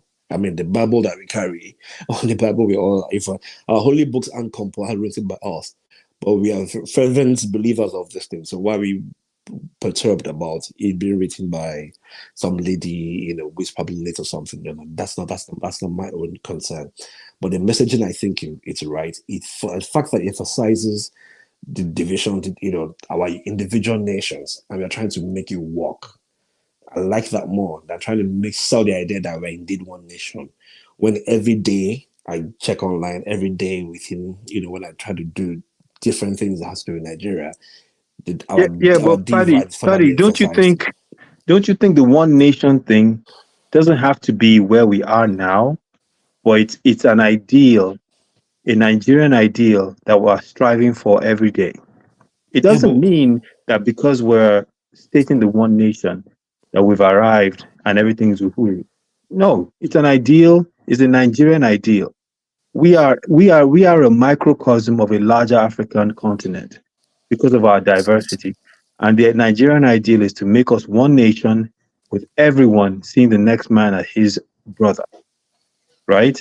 And then the other piece you mentioned about not being concerned about a foreigner writing our national anthem. National anthem, how many nations out there have their national anthem written by foreigners? Is the British you getting ready to go? Yeah. Okay. Baba, you girls, be okay. Baba, do you want to mute? Is God Save the Queen written by a Russian, right, or an American? Yeah, I mean, but that come on, that man. was during the independence time. Now, who else would have written it other Yeah, than a but foreigner? one man, it's a function of having pride in who we are. Yes, a foreigner cannot write our national anthem. No, a Brit too, a former colonizer, someone that occupied us. No. How many of our wait? Let me put it like this: how many of our people did they exile? I'll give you one. Jaja Opobo, they sent him out and he died on his way back. How many of our traditional rulers did they dethrone? But do you know what the Jaja did before? Was the largest flavor in the world. There you go. The classic Nigerian response. They abuse your people, but you make excuse for the abuser. How does that make any sense? The thing is this: these were our colonizers. They called us savages, and they wrote a national anthem for us, and we, without any pride in who we are, turn around and accept it. It just, I'm lost for words. I'm lost for words. Can we, for once in our lives, have pride in who we are? Why let a foreigner draft our national anthem? What's the messaging, Izon? The messaging to me, we have a big problem. We really do. Tell me the name of that country. Wait, Paddy. The messaging is clear. Go and look at the lyrics of Arise, O Compatriots. Beautifully written. This states clearly, one nation bound in freedom. But we are did we or did we not liberate ourselves? We are not a nation. It doesn't matter. It matters. Those tribes and tongues may differ. Yes. Whatever we stand, that's better. In brotherhood we stand. Yes. You want the narrative of your nation to be drafted by a British woman. That's what you want? No, you are the one who is probably it's fundamentally wrong. I think I want to support Izon. I mean, you see, the old anthem, it carries messages of patriotism. Why the new one by the military is like a nationalist, it carried nationalism. So, but the point that Izon is making is that why should our national anthem be that one that a foreigner proposed for?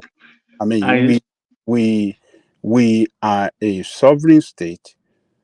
I mean, 200 million people, a country that is known in the areas of entertainment, Afrobeat music that conquered the world, cannot compose with great composers. we have great composers, yet we cannot compose our national anthem. Why can't we even contract our the drafting of our constitution to the British or foreigner to draft it for us? You know, I like the old national anthem myself because I grew up with it. You know, so young, that's what we are. Very good. But look, what the military did, it was, look, we want to do away with everything that with these slave masters, including the national. Let's throw them away. Let's throw away their currency. Let's throw away their, right hand vehicle. So we have come a long way to show to the whole world that we can do things by ourselves. But going back to the old one, it just show that we lack the capacity to do things on our own, including the composition of our national anthem. It is not good. The optics is not good at all. We will be mocked all over the world, but particularly. All right, I tell you, Coco, give me 3 minutes. Let me just give you this. So this is the old one. Nigeria will hail thee, our own dear native land. Though tribe and tongue may differ, in brotherhood we stand. Nigerians all are proud to serve our sovereign motherland. Our flag shall be our symbol, that truth and justice reign. In peace or battle honored, and this we count as gain. To hand unto our children a banner without stain. God, O God of all creator, grant this our noble quest. Help us to build a nation where no man is oppressed, and so with peace and plenty, Nigeria shall be blessed. So that's the one that they want to revert to. But listen to this one. You know, our right to compatriots, Nigeria's call, obey, to serve our fatherland with love and strength and faith. The labors of our heroes past shall never be in vain, to serve with heart and might, our one nation bound in freedom, peace, and unity. O God of creation, direct our noble cause, guide our leaders right, help our youth the truth to know, in love and honesty to grow, and living just and true, great lofty heights attain, to build a nation where peace and justice shall reign. So I would say that the essence of hope is captured by the old one. Exactly, one man. And okay, maybe for somebody else interject. No, patriotism. That is what it carries. No, the first one to the new one. The old one also captures patriotism. All right. Patriotism. That is what the old one carries. While the new one is more nationalistic and revolutionary. So I don't know why we have to go back to British compose national anthem. The optics is not good. Exactly, Ajani Koko was scrapping something that was written for us in an African time. That was written for us in an African time when people were fighting. You've made that point, but the point is the message itself, the essence of the message. Which one resonates more as a futuristic, everlasting, enduring message of hope? Or inspiring. Or inspiring, even. Yeah. It's the old one. Let me show you one man. The same argument can be made. Can you play this one? Towards the name as well. Can you play this one? This is what we should be. This should be our national anthem. Go ahead. Biafra anthem, I'm sure. Biafra anthem. That is written by Africans. That was quick. For Africans. Pansat, go ahead and play it, and everybody's gonna enjoy it. Okay, all right. Pansat, that was quick. I didn't think you'd be done within 3 minutes. Are you? Let me go ahead and do mine because I'm going to dinner within the hour, if it's possible. No, just hold on. This will be my last point. Yeah. Sure. So the same case, Izon, can be made for the name of the country itself. The name itself was was given by British. So if you're going to retain the That's name, right. That's right. You don't have issues with the name, then why are you having Oh, I issues do, with by the way. I think we should change our name, but that's another topic. I do have issues with the yeah. name. Okay, so I I think think Nigeria should be run by Nigerians for Nigerians. I'm with you on that one. I think we should change the name. I'm with you on that one. Yeah. So if you start that movement, then I mean, I'm sure you will have even myself to joining you. But again, the old anthem reflects the times that we currently are, and I think it further reflects the genuineness of this country that we've built, this federation that we are, and not the nation. The current one that we're using sounds a little bit military. It has this authoritative piece in there, focuses on the elders, and asking that we will let them get it right. And they've not even got it right in the first place.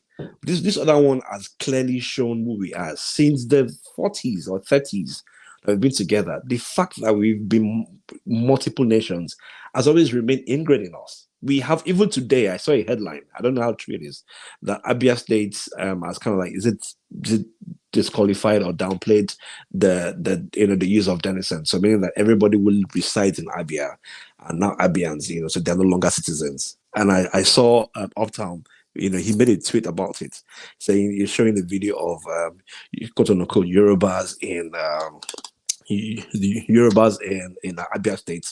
I think they had when they went to play some drums in front of Alex Oti, and I commented on his post like, okay, why are they, after you've claimed to say everybody in Abia are no longer citizens, they are no longer I think the headline is around states of origin, so more like the state of origin has been cancelled or something, it repelled in Abia State, so there's no longer state of origin. So once you are in Abia, you're in Abia, but yet you still went ahead to make an event and glamorize and emphasize the Yorubas that are there.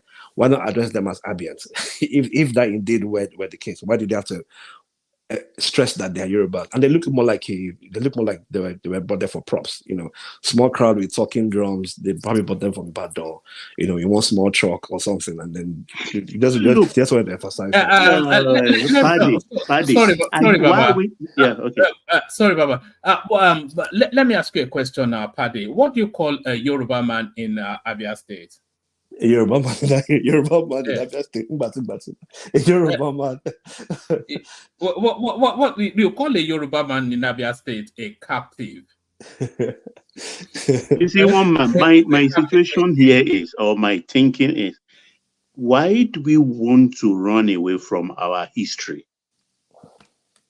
I don't know. We are a country of ethnic nationalities, whether we like it or not. It's a fact. It is a fact. And that's where though tribe and tongue may differ, in brotherhood we stand. There's nothing wrong with that, with being or a country of ethnic nationality that doesn't have that. There's no country that doesn't have that. So why are we denying it all the time? Why are we quick to push it back into the background? It is who we are. It is the reality. Honestly, I don't know. We just pay premium on things that are unnecessary. We were quick to turn from left-hand drive to right-hand drive. A lot of people lost their vehicle in the process. They can't even afford to buy vehicles till today. We changed the pounds to naira overnight. And look, have we not been colonized before? Are we not an independent nation now? Can we erase that from our history? There is nothing we can do. If you are a white man and you use coulter to paint yourself, the moment the rain beats you, the white will show. So I don't know, because we lost a lot of ground, expending a lot of energies in trying to deny our realities. I don't know. That's my own point anyway. All right, brilliant. Thank you, Babasa, and thank you, Paddy. So, Pansat, you see why I told you to yield a little bit to Paddy. I'm sure you enjoyed. Anytime Paddy turns up, it's always a delight. So, Pansat, floor is yours. As you were. Yeah, thank you very much. Everybody, let me say hello again to this discussion. Now, it's a little hollow, though, as we talk about this patriotism and everything else, and those who are emphasizing national unity here, patriotism and all that stuff. They should remember it all the time. All the time. We should fight for individual rights. Tribal rights, religious rights, all that. Whatever is right under our constitution, that's more important, where everybody feels that that's our country. You cannot do it any other way. It's futile. 100 years is nothing. So if you're winning, let's say your tribe or your religion is winning tactically, strategically, you know you're gonna lose eventually. So that's the whole thing. When we come out here and I'm butting heads to everybody, I'm telling you, Nigerians are very difficult people to deal with. Every single one of us. Today, perhaps you're not aware, David Hundeyin gave in. He gave up, sold his magazine, went on Twitter and blasted Nigerians, and he was right. Well, that we're not worth it. What are we fighting for? We cannot. You cannot erase the fact that we're in the many nations. True, but you can also will not erase the fact that we were colonized, and that those colonizers gave us our independence. It's a form of history. I could see if they started protesting from right there. But it's part of our history, the national anthem. You know, there's a Bono congressman. I was watching it earlier. I didn't memorize what he said, but he made some salient points. I believe it was Semo. He was against it. From Bono, of all places, where they're buying a lot of our kids out there on religious grounds, on tribal grounds. That is what this National Assembly is spending their time talking about. Those anthems are Semo. They don't mean anything. It's a spirit that we have to embolden. All these national anthems, even the one from the United States, is militaristic, and it's talking nonsense, right? All of them. The beats, military band, and all that stuff. So I don't want to. I believe that enough of us have dealt with the issue. It's a matter of taste. It doesn't mean anything to Nigerians as far as the spirit. Let me ask you, Baba. Baba, you here? Baba, is Baba here? Yeah, Pansat, go ahead, please. Okay, could you recite the pledge of Nigeria right now? The pledge, national pledge. I plead guilty. You cannot. Ajan Luku, can you recite the pledge? See? They don't know. Pledge is far more important. No. Who doesn't know I pledge to Nigeria, my country, to be faithful, loyal, and honest, to serve with all Nigeria with all my strength, to defend her with unity and uphold her honor and glory. Yeah. Very good. Aja passes the mark. So that's more important. That unity there is important. But if you're not going to do any of those things, go to hell. It's not about just talking on issue. It has to be a comprehensive stuff. It has to be comprehensive. That guy in Bono is fighting very good for this. Now we see his name there. And of course, I'm happy about that. You have somebody from Bono, but that's what he's fighting for. They come over there and they take 200 to 300 girls and they disappear. And you don't see him anywhere.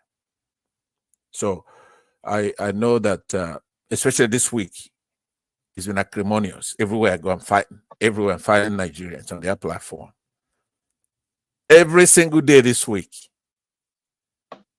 So sometime I go, it's probably not right to do it this way. But, I can't help it. I get on I want to listen to a program here. Baba is making sense. And all of a sudden, she's defending the federal government from denying our people their rights. Individual rights are very important. So that's what I'm saying now. When I listen and I can't help it. And I'm not gonna stop. Let me just tell you, I'm not gonna stop. We're gonna have to do the right thing. Have to build that country. If not, then we're gonna have to destroy it because, Afghanistan. It was George W. Bush's wife that saw what they were doing to secondary school girls, and it determined to channel America's anger, those who destroyed our Twin Towers here, and they took the war to the Taliban over there in Afghanistan. And they went from there, start going to Iraq, going everywhere. And that's the way we're going to have to do it in our country, what Iraqis did. So, one man, let's go to the next one. This is me dealing with the national anthem. I'll leave it to the panelists. Okay, Pansat, there is an Igbo adage or a proverb which says, the most difficult man to wake up from sleep is a man who is pretending to sleep. Now, why did I say that? In the North, since 2009, from ISWAP to Boko Haram has graduated into banditry and everything. Have you for once asked yourself, why are these things not happening down south? Down south, we have our issues. So, I mean, this thing that's going on in the North, there are some things that are not meant for public consumption, but for just private discussion. Because I know today, if they want to end it in the North, they will end it. Carry on, please. Thank you very much. Yes, what's the next one? Is this one, Tinubu? Address joint sitting of National Assembly. One man, are you there? Okay, so I think that's what he wants me to talk about. And you guys have also dealt with that. I believe it's off. He's not going to address the National Assembly. And what else is new? I wanted one man to put on the screen for our people to know what Bola is doing. He is in business partnership with a man called Gilbert Shagori, who is a Lebanese but was born in Nigeria. He's going over there cooking up these businesses. It's a business deal. That's what they're doing in France. It's not like he's going over there. I posted the link on the private chat so that one man can show it. All right. This man was Abacha's right-hand man.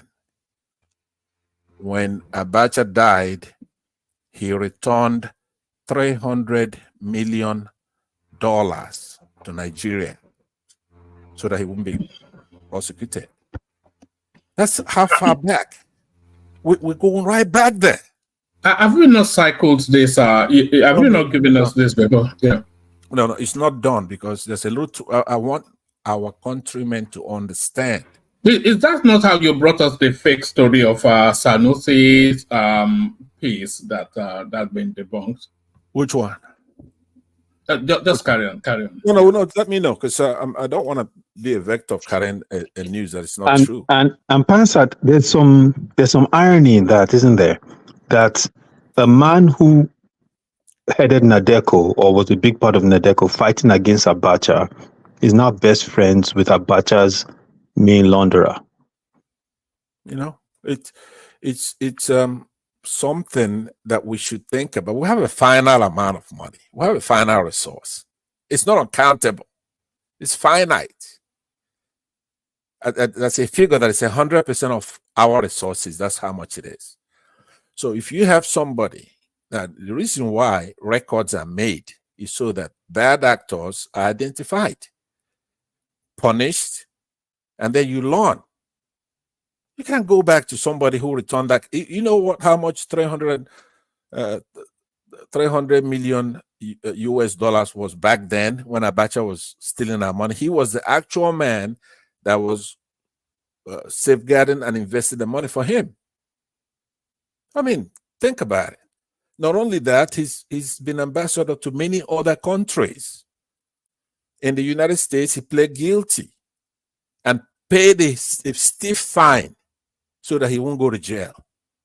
I have that too. If you want to show you. Now, this is not frivolous. This is not talking about Bola Ahmed Tinubu. This is not talking about Shagori. This is talking about Nigeria. What do you want? He goes over there spending time.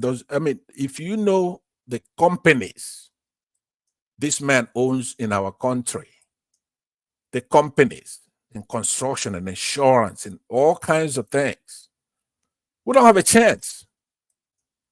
It's not like they're not gonna take them all. It's not even enough for them.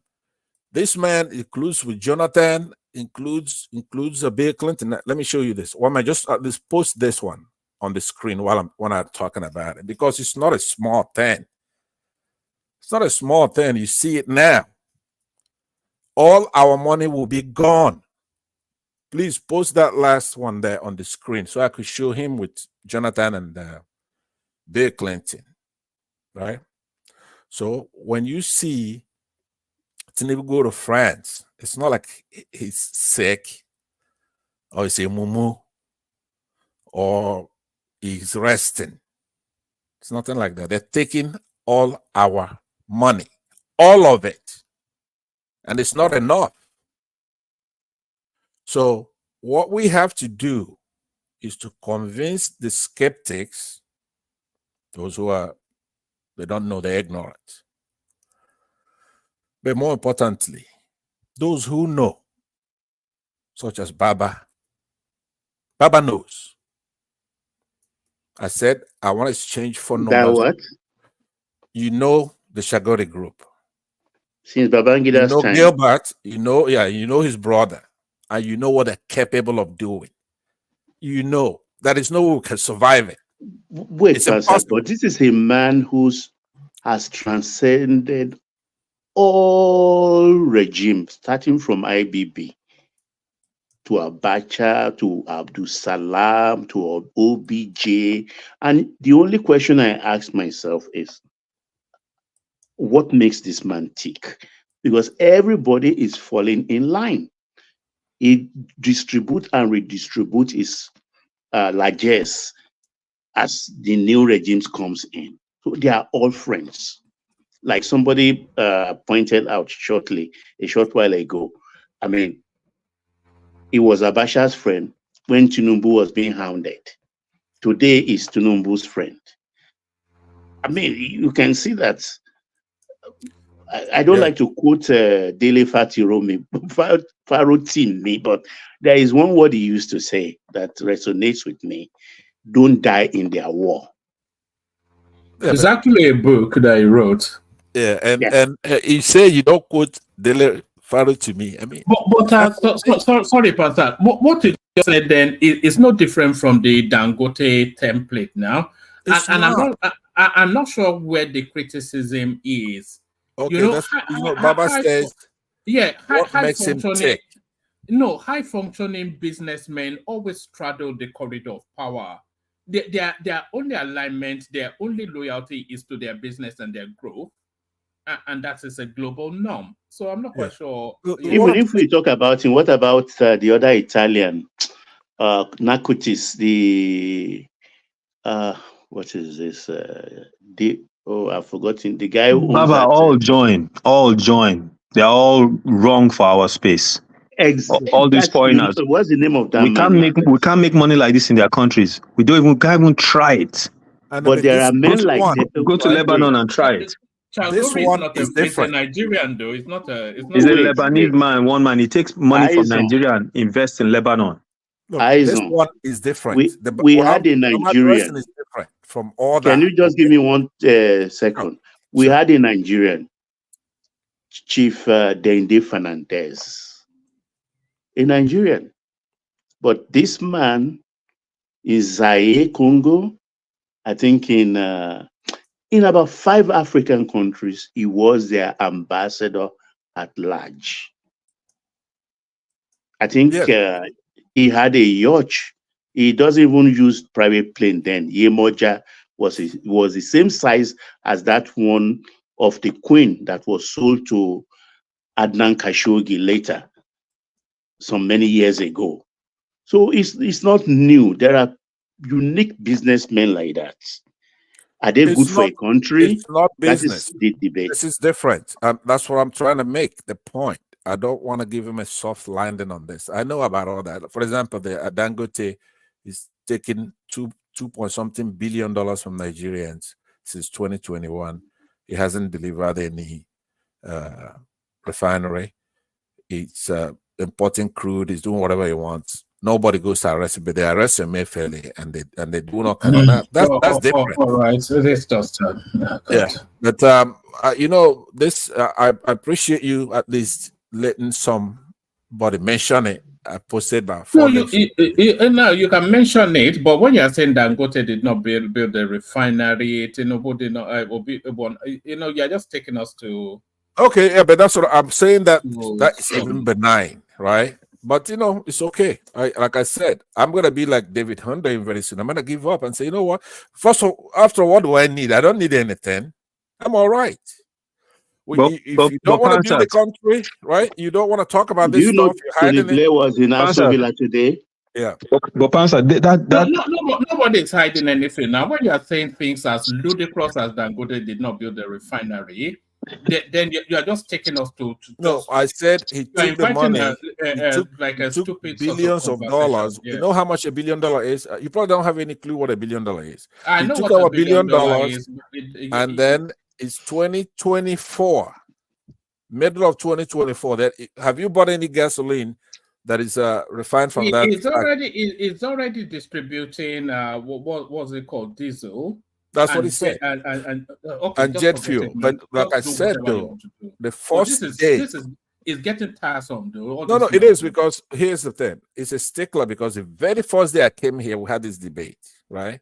And according to you, at that point, you were expecting in the next few months. I was just talking nonsense, right? And I was saying that you have gasoline is not going to be that important very soon. He's a smart guy. He's going to deliver you the other jet fuel, stuff like that. But we're going electric as far as automobile is concerned. There's less and less incentive to do refinery work.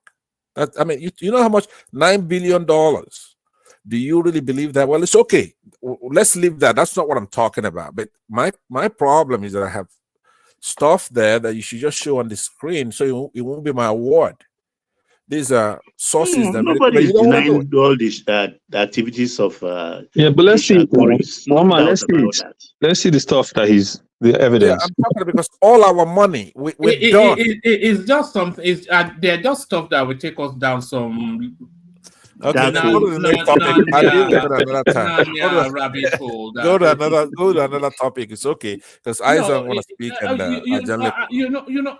I'm happy to engage in a conversation to land at a point of agreement.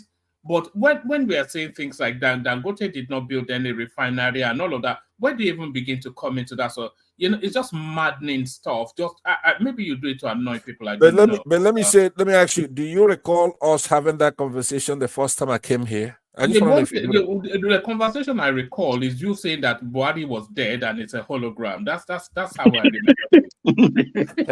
Very funny. I didn't say that. I did say that too. I said that too. But I did say that's a scenario that's possible. But AI is now all over the place. At the time when I came here, you're probably in Britain. You don't know anything about artificial intelligence. Right now, you could have Michael Jackson playing with Elvis Presley, and you couldn't tell, and they would tell you today's date, right? And they could do all kinds of stuff. Now, when you combine that with hologram, I don't know if you've seen it. You haven't seen it. That's why you're marking it, right? And let me tell you, it just wasn't Buhari. We all saw the Super Bowl performance of what's it called, and stuff like that. Yes. They'll come with remote control, maybe in the 60s, and they'll do magic for our. Pastor, yes, sir. I have a question for you.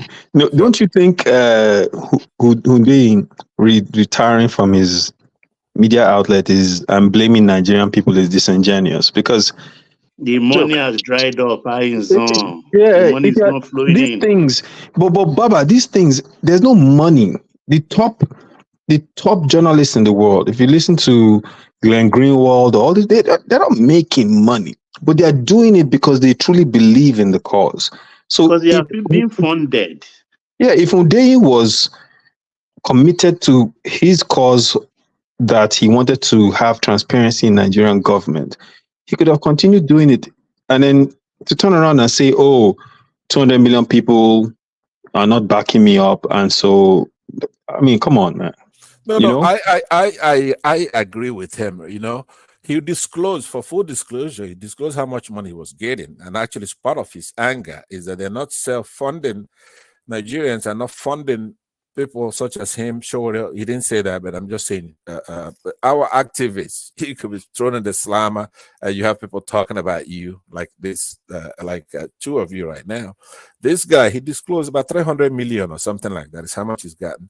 His anger is that the youth, our people are funding some talk shows, you know, nudity, things like that. Whereas he's busting his balls to work a full-time job and make money, and then use that money to go fighting for Nigerians who are ungrateful. Showore, he went down there for a couple of years, and they battered him up, right? And he lost a lot. Lost a brother, left his wife and young kids in New Jersey fighting for Nigerians, and they don't protest. He called for a protest, and you have like a score or so, at the most of people, and the rest of them are just complaining, talking like animals. They don't have any sense. So who wouldn't give up? It's like what I'm taking when I come here on this platform and other platforms. I go there. I don't have to. I don't need anything. I work very hard. I got everything I need. But Pansat, Yele hasn't stopped, right? Right. Yeah. So Yele has gone through. If anyone has it, if Omoyele Sowore said, when he went back to New Jersey, you know what? I haven't seen my children. I'm hanging it up. Nobody would have blamed him. No one in Nigeria would have blamed him. But this is Hunde's first go around. This is his first run around the track, right? Yele is saying it in a way. You could see his countenance, right? Everything is not just somebody like David Hunde probably can write really good and stuff. Showore is not trained journalist. I don't know what the hell he studied. He's a citizen journalist. That's true. Look, Showore has that same power because he receives grants every year. I'm not talking about power. I'm talking about being learned, a lettered person. Somebody such as David Hunde is different because he's a true journalist. He's trained. And when he puts something down, that's what happened. Showore, in his case, may be sensational a little bit here and there. He's not a trained journalist, but he's got courage. Everybody have their own gifts. Showore has his gift. And then this man, you don't lose people like that in a country that has any sense. Somebody like David Hunde, you don't lose, right? You don't lose Nnamdi Kano. There's so many people you don't lose because if you want to progress and do something right, you don't lose this Chioma who wrote a piece that she thought would affect his fellow citizens, their health. She's not fighting that battle by herself. She's trying to import what she's learned from diaspora. All these youngsters go somewhere and they keep writing nonsense all the time about restaurants or the service. They tell you what waiter you should avoid in a restaurant. Things like these kids. That's what they do. Now, we cannot be jailing hours, right? In this generation, that's just the way it is. Do I like? I don't like it. They have the right to do things like that. We can't retard our country, but she's not fighting that battle alone. That is one of our people there who are doing their piece for the country. That's her contribution. Everybody has their, so you don't lose a David Hunde. You don't lose so many people that they've thrown in jail, right? Even Ijele that came here running his mouth, insulting me. Maybe he did something else, but for what they're accusing him of, talking about a pastor that claiming to be do some miracles. These people are not fighting these battles alone. They're trying to do something for the country. So that's what I'm saying. We can't, especially in Arizona. I'm surprised that you are criticizing David Hunde for quitting, right? For one thing, or try to be comparing him to somebody else. That's not the approach. It's like two parallel lines. Okay, so do quitters win? Sometimes they do. Okay, you have to win by appreciate somebody for these many years. He's in exile. He cannot earn a living with what he went to school for, which is journalism. He's in exile. We should be protesting. We should be doing all kinds of stuff to make sure he doesn't undergo what he's going through. He took a 9-to-5 job to subsidize fighting for Nigerians. He has Does a it Twitter not mean that we are not buying into his narrative or majority? No, it does not mean that, because what is a constant? We do with everybody else. It's not just him, right? We do with people you yourself would agree are doing a good job. Nigerians do not support their people. Now, you come on this platform. But Pansa, you have to agree, right? We have certain people that perform sacrifices, and they call them thankless tasks, right? You've seen the wall of stars at the CIA headquarters in Langley, right? Where you have those people that there are no names, right? Yes. They sacrifice, flesh and blood. Flesh and blood. But the task that Hyundai decided to take on is a thankless task. People will insult you. People will call you names. People will question your credibility, your character, everything. And you know what you are doing is the right thing. It's a thankless task. So I have always been a supporter of his. I've always liked his exposés. But I this last piece with him blaming people, Nigerians, and using them as a reason for why he's stepping down. Aizon, let me make you laugh. This kind of frustration made the Mayflower man, Dr. Taisholari, he cried openly because he was frustrated. Ganifa Emi cried. Oh yeah, Gani is another one. Yeah. So it's not a small mean tax. If you choose it, run the whole course. Yeah, that's the point. That's the point I'm making, Pansa. I've always been a supporter, but I don't like it when people now it's like so you run for elections, you don't win, then you blame the electorate. That's not. Well, after I disagree with you, then I'll yield back and maybe could circle around again. Let me say that I don't agree with you. He didn't say that he's doing a thankless job. Not every critic is doing a thankless job. Some may be doing it. He doesn't look at it that way.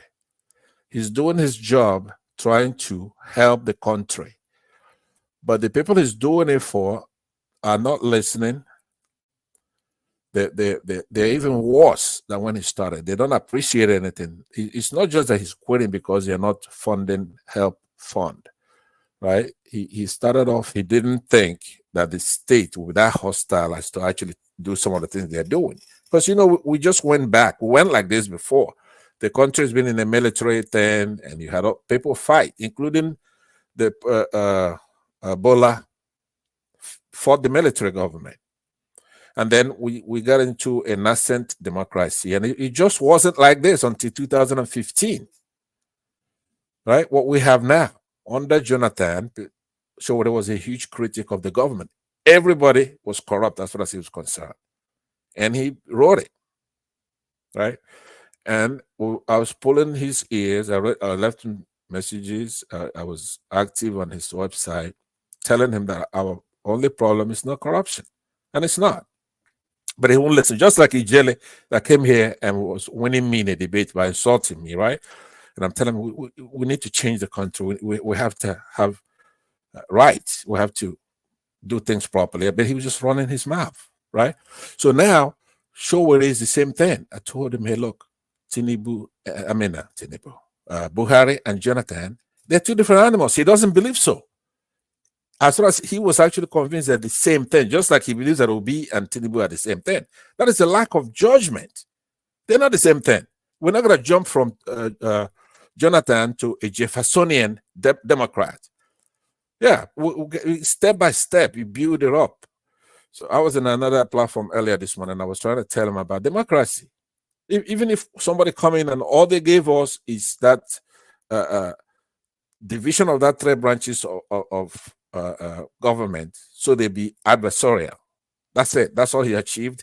That's bigger than anything. That's what we need, first of all. So to conclude it, no, David Hundeyin is a very outspoken person. He's a patriot, and he wears his emotion on his sleeve. He's not trying to please you, right? He will let you have it. He's not here to bother you up, and he doesn't give a damn. So they come there to chase him out into exile in Ghana or whatever. So who the hell's gonna? Why should he support? I'm about to quit too myself because it's not worth it. Because he knows what's coming. I know what's coming. It's inevitable. You say you're a peaceful person, you don't want war, then speak up now. Do the right thing, because with the way they're going, for example, in 2027, you're talking about elections, right? Or somebody's going to win. You go and you rig that election in 2027, then you're going to find out what's going to happen. It's going to be instant. Peter Obi should have. But why did it not happen in this cycle? So if you say that the 2023 election was rigged, yes. Why did the consequence that you are threatening for the future not happen? I can tell you, and there's small points, but let me just tell you what happened in that 2023 election. They didn't rig the election, right? So they turned off the IREV and the BVAS plain sight, disrespectfully. It was a provocation. It wasn't a rig. You could rig an election. They've been rigging an election, and they're gonna continue rigging an election. But these people were dunces. They couldn't figure a way to rig the election, so they just turned it off, and they were saying, "Do your worst." Now Peter Obi made a mistake because his vice, got it. He knows what he's talking about. But Peter Obi said, "Hey, look, I benefited from this thing." Everyone's watching him. If he had just stepped outside the country, maybe to Ghana, maybe to anywhere else, and say, "Hey, look, I won. Here's my cabinet." We'll be fighting up to today. Obedience are ready to fight, right? But because we don't have a Buhari there, that's another thing. We have Tinubu there. Tinubu has no gravitas. He's not a military man. So you think he's not going to kill you in the manner that he cannot. Look at everybody who's challenged him, from Chad, like I said. Chad told him to go to hell. I mean, Northern Nigerians. He wanted Northern Nigerians who were in the army to go to war. They said, "Go to hell," and he stopped, right? Sanusi Lamido has moved into that, what the hell you call it? The palace. That's the way to deal with it. Maybe Tinubu would have done a number on him. I mean, Buhari. Yeah, hold on. So what I'm saying to you is that if you look at the share, when they go and they march and they block the forget all that. You said, why didn't you take any action? Because you made the same threat in the build up to the Supreme Court that they will blow up the country and whatnot, and it just petered off into like a wimp. Right. That's what I'm saying. And now it was stunning, right? Obi made it look like the Supreme Court is going to. Let me answer you now. You don't have to like the answer. You're not answering anything now. Hold on. I'm not talking about Obi. I'm talking about you. Okay, me. Let me tell you what I think happened. There's no way of knowing. The same set of words that you are saying now, you said it in 2023. That if they don't do the right thing, which is to declare your man as president, this, that, and the other will happen, and it just ended up in a damn squib. No, it's not. One man is coming. Listen to what I'm saying. Let me land now. Hold on. It's coming. It's coming slower than I thought. Let me tell you what's happening here. Listen to what I'm saying. Obi is the one who dropped the ball, not his vice. Go and listen to his last outing, right? He's telling you that they won the election. There's no doubt about that. He's saying it. So he's not picked up and charged because he's going to be able to prove it. The OB is saying, "Hey, look, I benefited from the Supreme Court, and I'm going to abide by what they said." But if he had gone and picked his cabinet and say, "Hey, look, we won," right? All this will be passé. But it's coming slowly. If Tinubu survives this year, right? I don't think he's gonna, but if he does, come 2027 and you rig that election, It's going to be instant, including market women, Northerners, Yorubas, people on this platform. It's going to be like setting oxygen on fire, right? I mean, don't even think about it, because are you not assuming too much? No, let him just it's land. Unbearable now. It's unbearable now, because if they were smart, if Tinubu is smart, because this is what. Let me just conclude with this: he could stop now and go to work, but it's never gonna. He has no respect. He has no brains. He's not gonna stop and say, let me do something. He's not gonna do anything. So the Northerners have had it. You could be here fooling yourself all the time. I hear you talking, praising. There's no constituents that is happy with what's going on. The Northerners have had it. No, first of all, he didn't win a single state.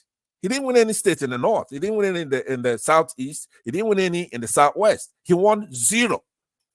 So how then do you judge him, right?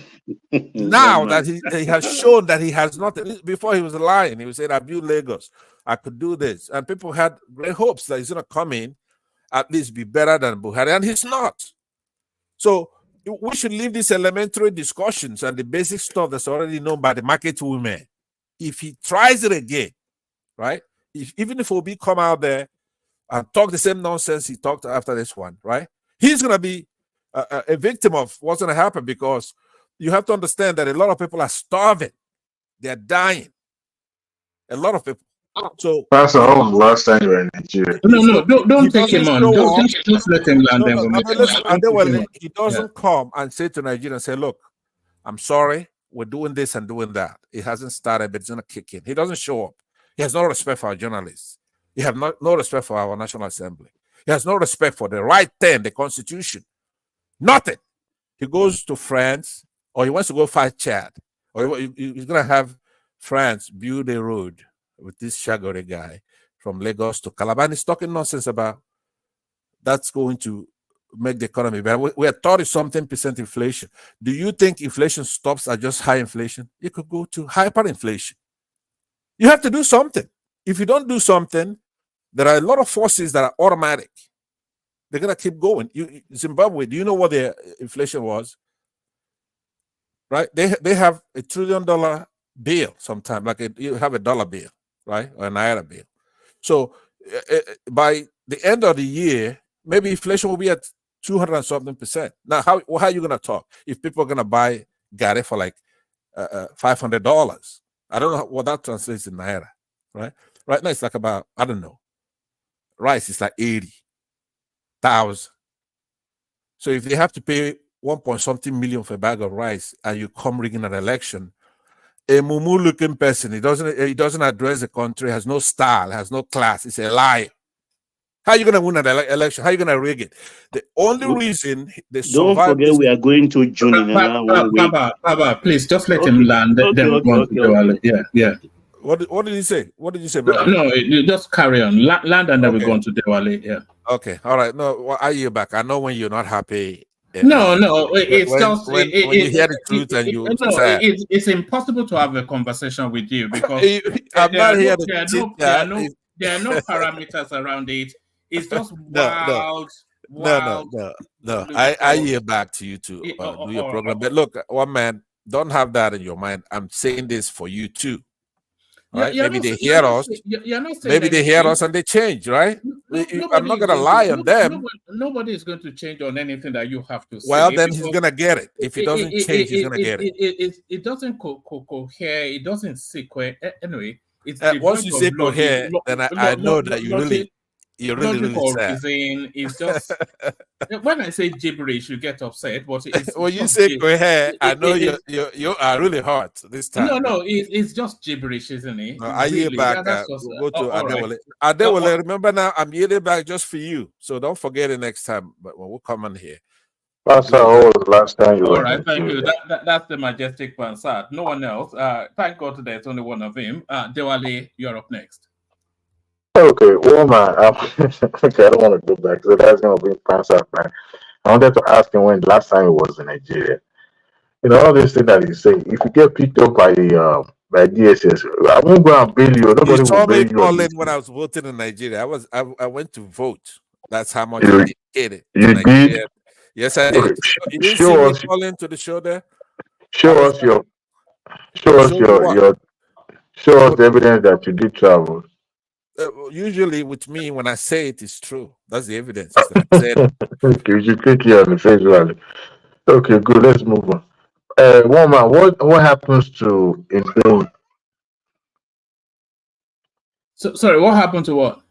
Ndeng. I heard you guys talking about him. I had no idea that he was even in this cycle. It was a pastor that brought him up. Apparently, he said because it was in nobody's sending him super chats. I'm gonna post something on the private chat for you, a link for you from Twitter. Yes, nobody's sending him super chats. He thought he was going to become a baller off the back of whatever nonsense he's writing, and he's not getting the payout. There, it says it's not anymore. So you know, for the benefit of those who do not understand Yoruba, there's a proverb in Yoruba that says, that means you grow old to have wisdom, not to become a dunce. That young man, Colody, there's a possibility that he believes what he's doing, which is nothing bad. Sometimes you get fed up with the situation and you just want to lash out. I think he was not properly guided. When you decided to take up arms against the establishment, or you want to be a different voice, and using your platform as quote unquote a journalist, there are certain ways you have to go about it. Number one, you're going to jeopardize the price to pay is humongous. And that also means your family will also bear the brunt of you going a different route. I understand that the young man also, his marriage crashed as a result of this, this crusade about better Nigeria. As a young man, number one, I think he's stuck in Ghana. And then, there's no way. The other day I was listening to another platform where somebody who did, what do you call it, investigative journalism was trying to give expose about, the mode of operandi. And it talks about being financed and it talks about how expensive it is. And also, without solid backing, that it could be a dangerous game. And then look at it, that means the likes of Undine has a strong backing. And some of these backers are known in the government cycle. So if you are going to hound, government secrets or perhaps trying to expose government officials, to me, I believe you must have a strong backer that will be able to protect you and extradite you as necessary.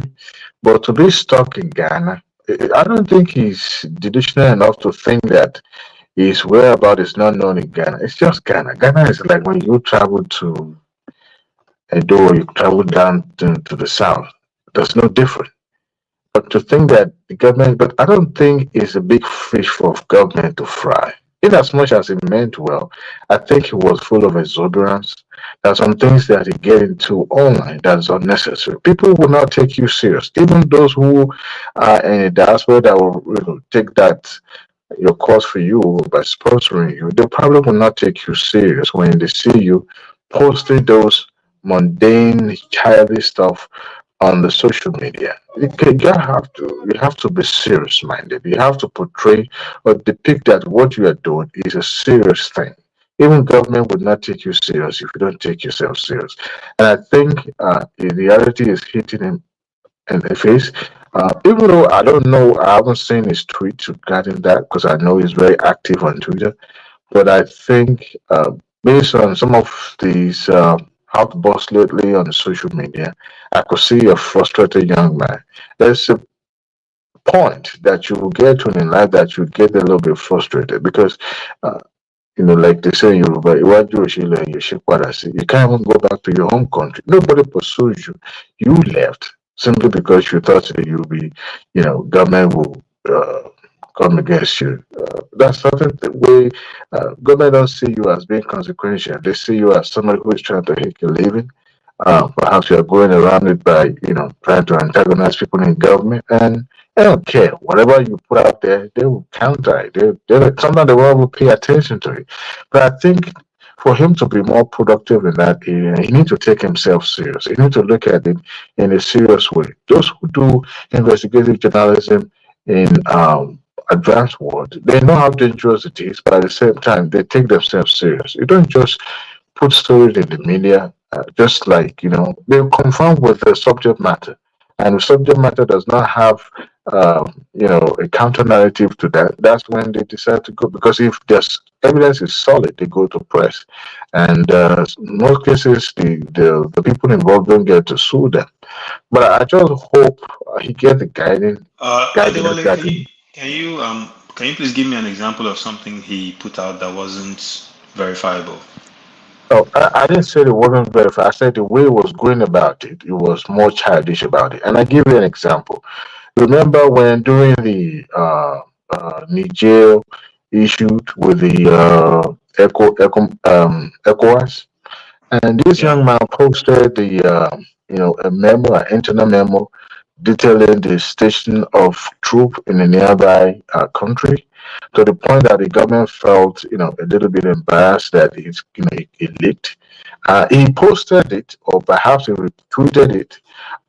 To me, if you're going to do that, because that right there and then is actually a treasonable felony offense, number one, because it was not clear by the government official involved. And secondly, you posted it as if you are just like a regular blogger. You're not a blogger. Maybe he took himself like a blogger. Maybe he see himself in the realm of today Ednas and the like. But if you're going to be taken seriously, you will try as much as possible to limit the liability, whether criminal or civil. But what he was doing, he was being reckless about it, and people would not take his followers online would take him serious. They will praise his being strong and for him to have posted those documents. But to what extent? To your own insecurity, to your own detriment, or to your family. So he has to calculate some of the risk involved. I'm not saying that he should not continue, but at least take himself serious. That's when the people would know that, even government would know that. No, you don't need to be I'm asking. Yeah, I'm asking the question because I've always seen him as someone who took himself seriously. I think even what you're explaining, that particular Niger situation, he's an investigative journalist. That's what they do.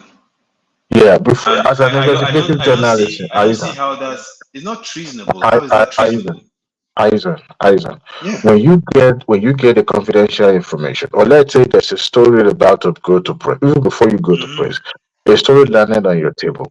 What do? He had a whistleblower that leaked information to As a whistleblower, journalist, he has yes, before you can go to press, the norms of journalism dictate that you confirmed with the subject matters, so that you will not be liable criminally or civil. Now, when you confirm and the subject matter decided to object to the release of the information, and you chose to go to press, you expose yourself to liability. To the point of being I don't think you need to confirm with the subject matter though. Julian Assange can confirm with anyone, but that is the standard. No, it's not a standard practice. I think if you have a whistleblower leak information to you, and you can verify the information is accurate from the whistleblower, reporters around the world will release that information. It happened during the Watergate incident. It happened during Julian Assange did it with Chelsea Assange in trouble. No, that's why everyone is clamoring for Assange to be freed. Assange should not be in trouble. Is he free after almost a decade? Well, his extradition to United States is currently under appeal. Before they were refusing to appeal it. The top journalists in the world today have come out to say Assange. But at the end of the day, don't you know he will still end up in American jail? Well, it may not happen if the appeal goes through. But that's the point. The point everyone is making is, and the biggest journalists around the world have been criticized for this, because the point they are making is that this is what they all do. So Assange should not be locked up because he leaked America's secrets that were I jeopardizing world security. So likewise, wait, I'm coming at the wallet. Likewise, this same situation, right? Uday did the same thing. He had a whistleblower leak information to him, and he put it out. If Uday had never put out that information, we would not know that the Nigerian government was stationing troops close to Niger. They are doing us a favor. It's not. I don't see anything. Look, we don't have to like the guy because maybe he attacks someone we support on a partisan level, which is fine. I mean, no one needs to support that. But the work he was doing was extremely valuable, as opposed to 80% of the other journalists we see in Nigeria who are ready to just bow down before these people when they see them instead of asking the difficult questions. That's the point I'm making. So then why is he not taking pleasure in his work? Why is he getting frustrated? But that is why I was saying that, about being thankless work. Nobody's going to come to your house and give you a Christmas bouquet because you are doing this work. Nobody's going to appreciate you. You are doing it because you think it is the right thing to do. And that's why I was asking Pansa that, why is he saying 200 million Nigerians are not backing him? When you choose this, it is a cause. It is not something that, look at Assange. Is Assange complaining that, after all this? No. He's doing it because he thinks this is the way things should be in our world. So when you take on a cause like this, you don't look for any pat on the back. You go forward until, look at Sarawiwa, right? Sarawiwa could have said, where were the Niger Delta people when they were executing? You understand? So, I mean, after all, I get your point, though. I'm just asking those questions because, to interject. I'm looking at I've been following him carefully and I'm trying to understand. No, I know. I think he didn't realize what he was going into initially. That's possible. Yes. Very possible. He was overwhelmed somewhere along the line. Baba. Yes, sir. Baba. Yes, sir. I think to some extent, I understand Aisha's point of view. But there are certain information that you can't just not go to press with. And I'll give an example. You cited the Watergate story. The two journalists that were involved actually contacted the presidency and they were rebuffed. But you see, their expose at that time did not actually state specific. It was about the second account recount. And that story continued to linger in the press, and others tapped into it, and they pursued it because it was not even popular. But eventually, people that were involved now begins to speak. So, and it gained momentum. Not that they started leaking national security information. So, and I give you another example. Some times ago, there was a woman, an older woman, that covered Pentagon. She's been there for a very long time. And if you work in the government, if your clearance does not cover certain information, you will not even be among the recipient of the email. So they will try as much as possible to limit what you can have access to. Now, this woman mistakenly, a story was, or certain information was leaked to her. I'm trying to remember the name. She looked the older woman. Guess what happened?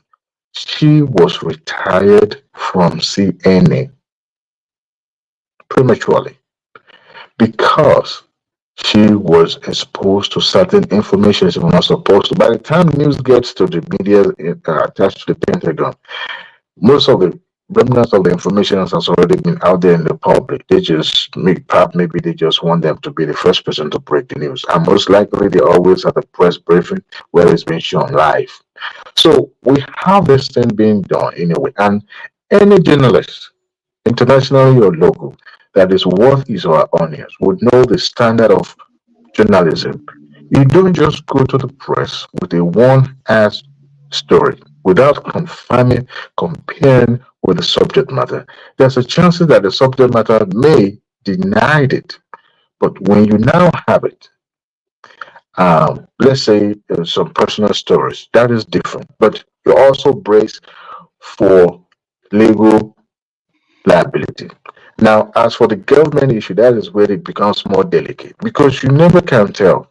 The information that you put out there that may be considered a top secret. So if you are found of that and you actually post the real evidence out there, you may likely be liable. And I'm telling you this, but because we live in a country that anything goes, that is why the likes of Dane could do things without remorse or without recourse to anything. They believe the government itself is not responsible. Why should I be responsible and not being reckless? Continue not to be reckless with the information I put out there. So it's a standard practice. And when he posted that, number one, you put in the life. He was putting the life of those troops in danger. And then you linked it to the press to the point that even the people involved will actually have to react to that. So you may think that is not substantial, but it's a big deal. And I tell you this, the federal government has not filed any criminal charges against him for doing that. Maybe because they see him as a small fish and they don't want to dissipate their energy or their personnel or whatever to tackle him so that it would not aggravate his followers online. But I can bet you he needed guidance. This is a young man that is frustrated. It's not even 40 yet. In other climes, you see people disguising their identity and doing this job under. The moment you make your identity known to the public, my brother, it's not just you now. We're talking about family members. But it seems he had put his family in a precarious situation. I don't think there's even a good time. There was a time he wrote a story on Twitter, on his Twitter handle, and was referring to a family member that it was threatening him. If as a young man, I would rather use that family member to get information than for me to be helping a family member. Don't you think Twitter is real? Online is real? 80% of people on social media are fake. They say things and they act something different in the private life. And that is a part of the delusion that I expect him to understand. Yes, you all put on social media, you all put on it online, but it's not real. It's not real. You need to know the difference between a real life and the illusion that they think he's operating from. I hope, I told you, Kuto was that maybe he would learn on that. And I told money and I told God, even if it's what he's doing, believe strongly in what he's doing, he need to tread carefully. He need to. I mean, look at it. It's not supposed to be. Are you familiar with Glenn Greenwald? Sorry? Are you familiar with Glenn Greenwald? Was it not the same guy that broke the story for Tinubu about Tinubu? Then No. Glenn Greenwald is the journalist that released the Edward Snowden information. Okay. Okay, yeah. He went to Russia to interview Snowden because Snowden was working for Booz Allen and Hamilton, and he released the information. Now, that leak, right, was significant, and Snowden hasn't returned back to the US because of that, right? Glenn Greenwald didn't go to the National Security Agency, to the NSA, to ask them, oh, is this leak accurate? No. He took the information, talked to people he knew that knew about the agency, they verified the information was accurate, and he released it. But what he did, right, was there were certain aspects of the information that were classified that he didn't release, but he released it nevertheless. And I believe he got a Pulitzer for it. You see my point? So that is the point I'm making. But he's exposed to liability. I can't even return to America, right? What's his name can't return to America? Edward Snowden. Glenn Greenwald can return to America. He's been in America. But he lives in Brazil, not because he can't come back to America. He lives in Brazil because his husband is in Brazil. But end of the day, husband, not gay husband. His husband. Now. When I say husband, Alina will know. Gay husband. But when I say husband, you know what I mean, Abi? Yeah. So our audience may not know. Our audience may not know. Yeah, so that's the thing I'm saying. I think honestly we need We need 100 Hundeins in Nigeria. We don't have Adam and Steve, Abby. Adam and Steve. Thomas and Joe. So in form of digress, please educate me. I've been asking this question of myself.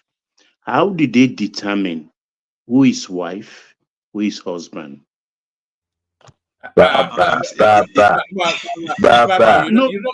don't know. I asked myself this question. I can't answer it. You don't know the right terminology. They call it top or bottom. That's what they His call it. sponsor still on this. His sponsor still in studio. He is, yes. I think he has experience. He can tell us about it. Let's get from plan. Sponsor, please come online. Come back up.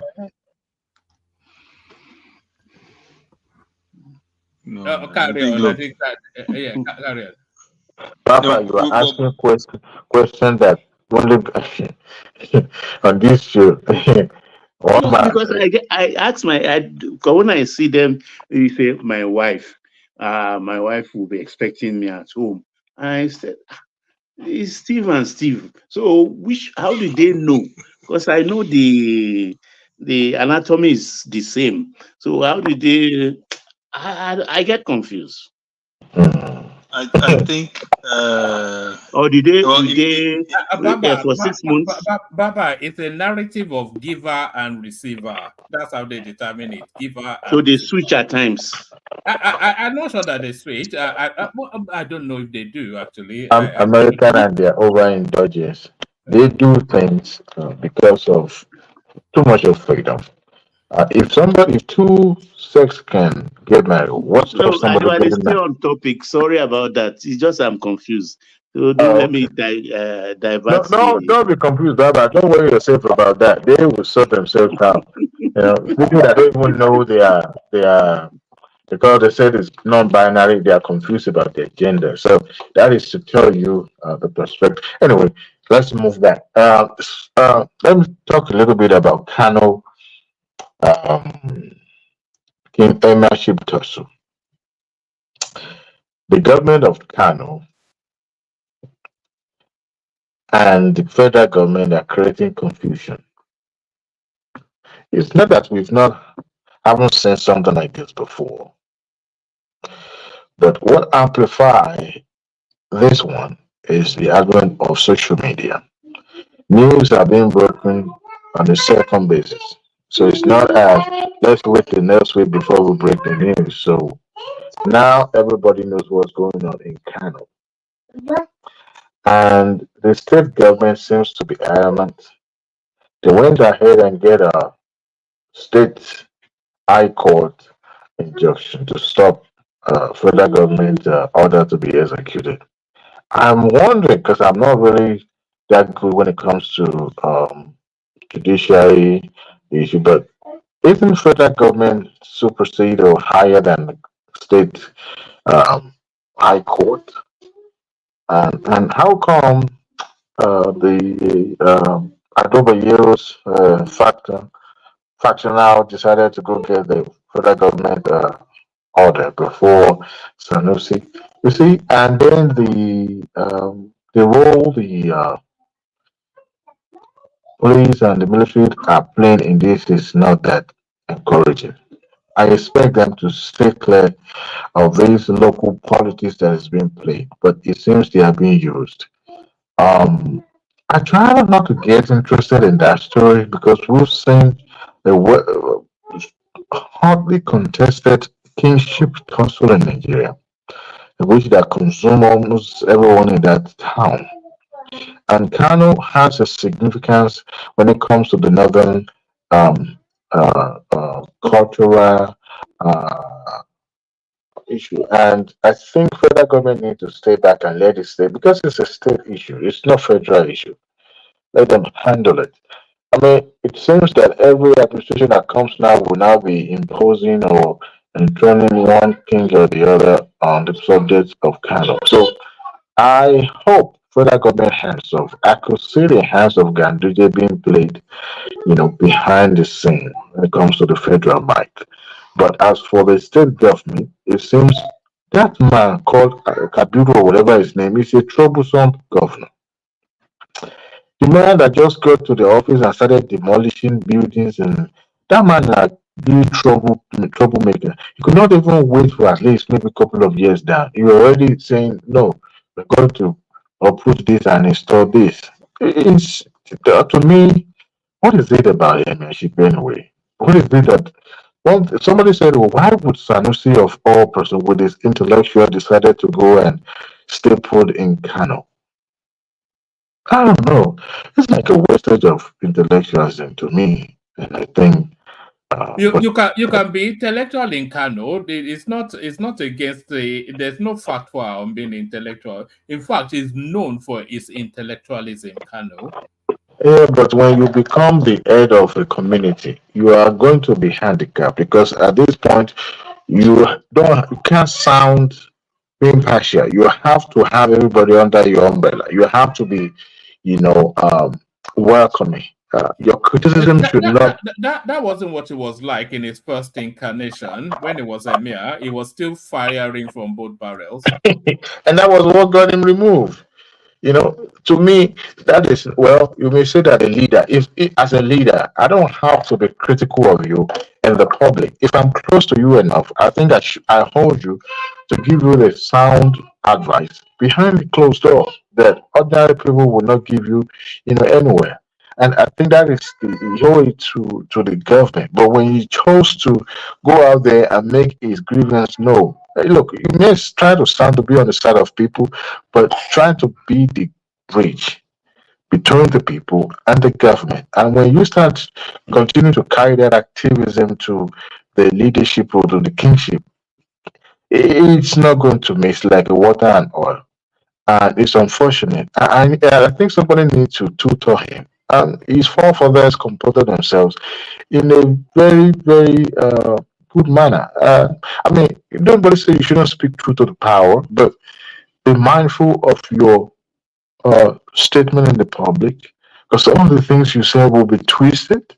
You may not sit down well with the people that install you, but find it. I mean, I believe he's closer to the government in Kano, and I believe he convey his grievance or whatever he says as anomaly to the state government instead of just being, unnecessarily antagonizing in the public. Yes, you play to the public side and people will hear you, but at whose detriment?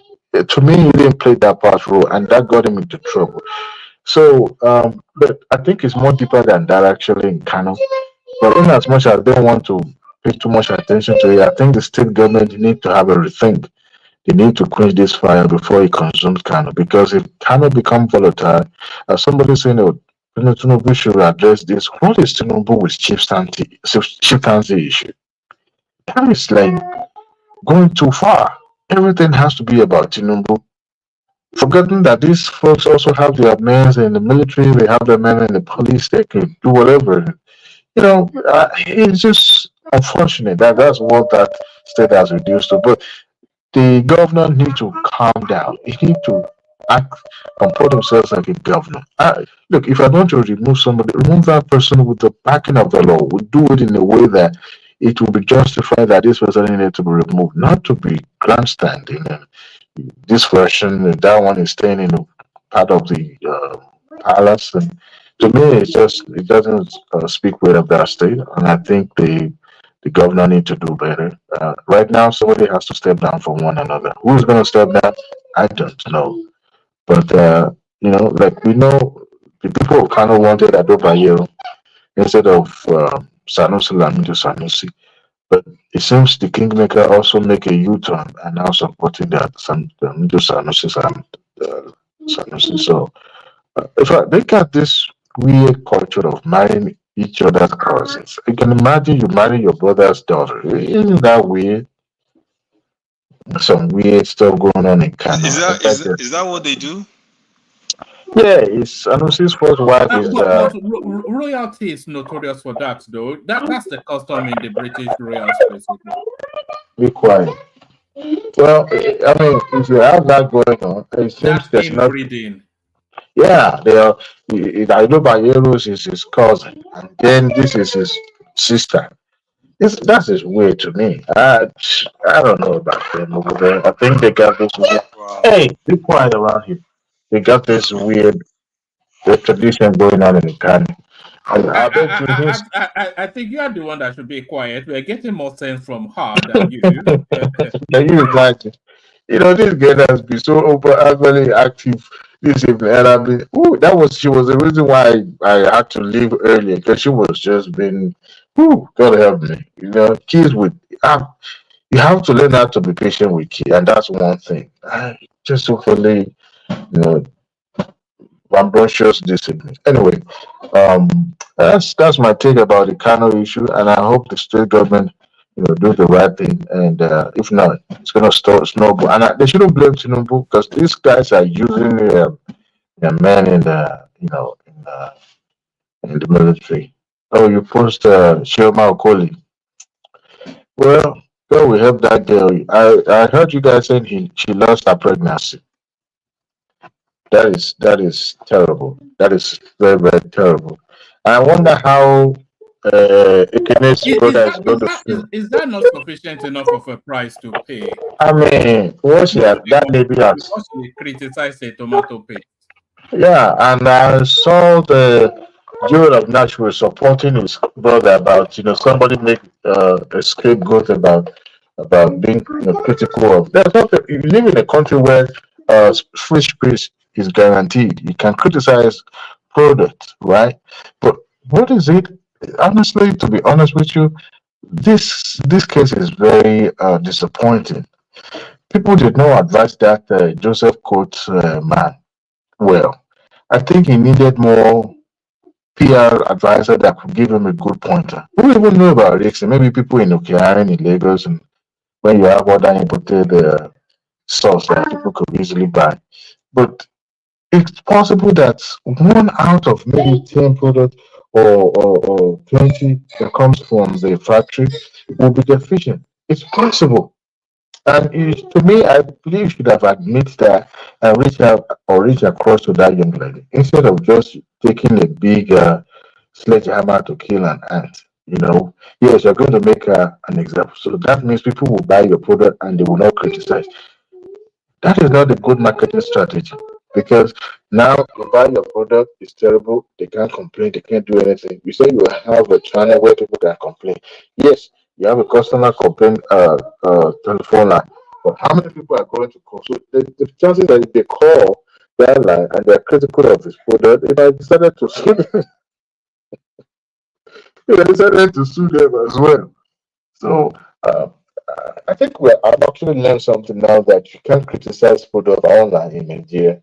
It seems that person is going to use the might of the government to to get you into trouble. I mean, losing a pregnancy should be enough punishment for her. It should be. It's unfortunate. What is it going to gain from me that you prosecuted her? So those people that you come to be after, you are still not going to go after. You think they're going to back down? That is a terrible strategy. That's a terrible marketing strategy, and I think you have known to do better. Yes, people that are supporting him. Local content can be encouraged and supported, but you also have to be innovative enough to use what you have to get what you want. Everything is not about the gas boost beast. You just have to be, deliberate and calculative in how you, tackle those criticism. There's nothing wrong with being criticized. It's nothing wrong. But to not choose to go after a woman, it seems the cancel culture in Nigeria is not that strong anyway. If not, if we were to be here in America, that product would not see a daylight in the market because people are going to reject it. So, but it seems to be having feel that we will see how it ends. This product will end up on that. All right, brilliant. So up next is on. So is on. I think you take the floor. Maybe we'll wrap it up after you. I think you're the last one on the. Is on. You're up next. Okay, yeah, one man. Yes. The once in a month appearance of Izon. Dude, man. In Nigeria, you have when you're at home, you have people at home that help with the kids and all these things in Nigeria. I'm sure you can relate. But when you're abroad like this, you get involved with everything. I can relate. I've changed several nappies in my time, you know, Yeah, my burping and brother all as that. well. Yes. So usually I will listen. I'm listening to the show while I'm making my son dinner and trying to put him to bed. I'm listening to Ajale Koko argue Pansat, which is always very entertaining. You know, in a different life, they will be very good friends, you know, because I think they are both comedians, you know. So yes, in a different, even in this life, they will be friends. Yeah, Circumstances, yeah. if they just go and sit down and have a beer together, everything will go away. They'll be best friends after that. You know, I think Pansat is. I think he's misunderstood to a certain degree. I think some things he does are for show. I think there are times when he's serious and wants to actually have a conversation. I think most times it's just trolling, you know. Yeah. Yes. When he's saying Dangote didn't build refinery, where do you start a conversation with that sort of yeah. Honestly, when he says that, it's like he just fall your hand. Where do you want to start? No, you have to see. You guys don't know how to listen to Pansat. You have to be able to filter. You know when you make a certain type of drink that you have to filter. You have to be able to filter the the impurities, the excess, and get to the meat of the matter he's trying to make. I think sometimes when he makes his point, he exaggerates the examples, like the Dangote case. But I think the point he's still trying to make is like all these guys are just taking our money and using it, irresponsibly for their own benefits to no benefit of the people in Nigeria. That's the central point. No, but So that's kind of dangerous, because if you allow him to get away with that kind of narrative, there are people who buy into it. So yeah, there are people that can't buy into it. Yeah. So that's where it's dangerous for me, and he doesn't like to be challenged, and I enjoy challenging him because it brings As out you the should. beast in. It brings out the beast out of him, and I like it at times when it's beastly. Yeah. No, as you should. You're supposed to challenge him, especially on this platform. You're supposed to challenge him. And I think with someone like Pansat, and we're talking about him like he's not here. He's actually here, but he has checked out. I No, think no. I think he had one of his Instagram purchases with him. You know those those things he buys on Instagram.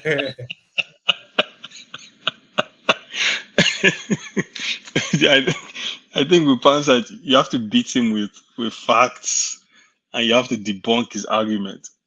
That's it. But That's it. that's it. But I think people don't have the patience. I think they get frustrated. The other day I heard him was having a debate with Ogbeni, and typically Ogbeni is one that would try to use his legal Gentleman. training. Yeah, he will use his legal training to bamboozle you. But even Ogbeni got frustrated. I remember that. He was flustered, actually. He was flustered. I've never seen Ogbeni start insulting people, but he got to a point, he started calling names. And I said, everybody has their own limits. You understand? Yeah. I said that's what Pants have to do to you. It will get you out of your game, But if you can hold your ground, you can beat him on the intellectual point. That's the word. Then Just hold your ground. Stay steady. Stay steady. It's but hard. you can't. You can't. Because I attempted that once. Much to my chagrin. Pansat is a moving target. So when you nail him, then you'll move it to a different. Then it starts to. It's like an eel. Have you ever tried to hold an eel? Very slippery sort of character? It's just that it just keeps changing the parameters, and it gets more and more ludicrous, and you get more and more frustrated, and then it catches you with because he's just trolling you, but you think you're having a conversation with him. Yeah, it does that sometimes. Sometimes he just trolls you, and then he'll, instead of having conversations and there is about this period, he will be very lucid, and you just enjoy the conversation. but it's leading you somewhere. And before you say Viola, 360-degree turn, and it takes you to another. The It's day like, he what? told the day he told Dr. Damages to go to hell. That was the funniest thing I've ever heard. I couldn't stop laughing because he was having a debate, and Dr. Damages was interjecting him, saying, "No, it's not your turn, pass that. You have to wait." He just told him, I don't like how you run this platform. Go to hell. Go to hell. You know that was deliberate. It was. Yes. Will that be deliberate? No. They had cornered him to have him on as a guest, and he doesn't have the testicular fortitude to sit on that seat. So he orchestrated some sort of that scenario, and Dabarro, the whole thing. in order then not to appear as that guest. So I thought it was a ruse. I saw what he was playing anyway. Yeah. I mean, and that's the thing, I think we passed at get him into a really intellectual conversation, but overall, he's not a bad guy. No, he's not a bad guy. Just I think he's used to winning his arguments. So sometimes when he doesn't feel like he's winning, he will get out. It's not bad, but it's crazy. You know one person on this platform I do admire a lot, because I can't be like that, and something I can't be like admire is Ajanle Koko. 2 occasions. Do you remember the day this guy, I think Remy, not this Remy, the other Remy that comes on camera, for no reason at all, he just came on, pick on Ajanle Koko, and for like 10 minutes, he was like, oh my God, I couldn't believe it that day. And Ajanle Koko didn't say, Pim. Yeah. I said, The one thing about Ajanle Koko that always astounds me is his consistency. And his forthrightness. And another thing. Yeah, that's a big thing with him, and it's amazing. Sorry, Baba. The one thing I admire about him the most, the one thing that strikes me the most is that he's not afraid to change positions. So he argues an argument only because he believes that is the argument. And if he feels that the logic it goes the other way, he will say maybe you're right. And then most people don't do that. Most people just want to argue it to win, especially if somebody like Pansat who will just continue to shift the. The second occasion was fantastic. He's a very solid guy. Almost the same. Diwali. I thought you were going to say it's me because I've never fought anybody on this show. No, that quality of yours, I think I can adopt it too. So, but the Ajanle Koko one, because the day Pansat did the same thing to him too, he did not respond. He no pushback. He just, it's like keep on ranting. When you are done, then Baba, you haven't seen. What about the day Ajanle Koko told one man that this show was not going to continue until Pansat is kicked off or he apologizes? That's a third time. I saw that. I think that day, if I remember correctly, Pansat went overboard and abused Yorubas or something. Yeah, as a whole. It's got to do with Yoruba. I very few good Yoruba people or something like that. That's the only day I saw it and insisted that a Pansat must go. But the other occasion, Pansat lashed at him and even because I will try maybe 1 minute, 2 minutes, 3 minutes. But if you are not relenting, me too, I will start my own craze. Well, I admire that in him. You understand? Because I don't have that capability or capacity. I want to fight back. It's either, how did they put it? Fight or run, or what did they say? I would rather stand and fight immediately. I will not give him an inch. He's a very good one, because at times when you make your enemy or your opposite want to tire out, I mean, they will realize also that they've been very foolish. But it takes a lot to be able to take that kind of thing. I admire him for that. For Adewale, I can be like you now. Look at you. No, Adewale Well, shows some and patience as since we well. all talking about badge, I too have a badge for Pansat, though. I mean, I too was a big thing. You didn't hear about it?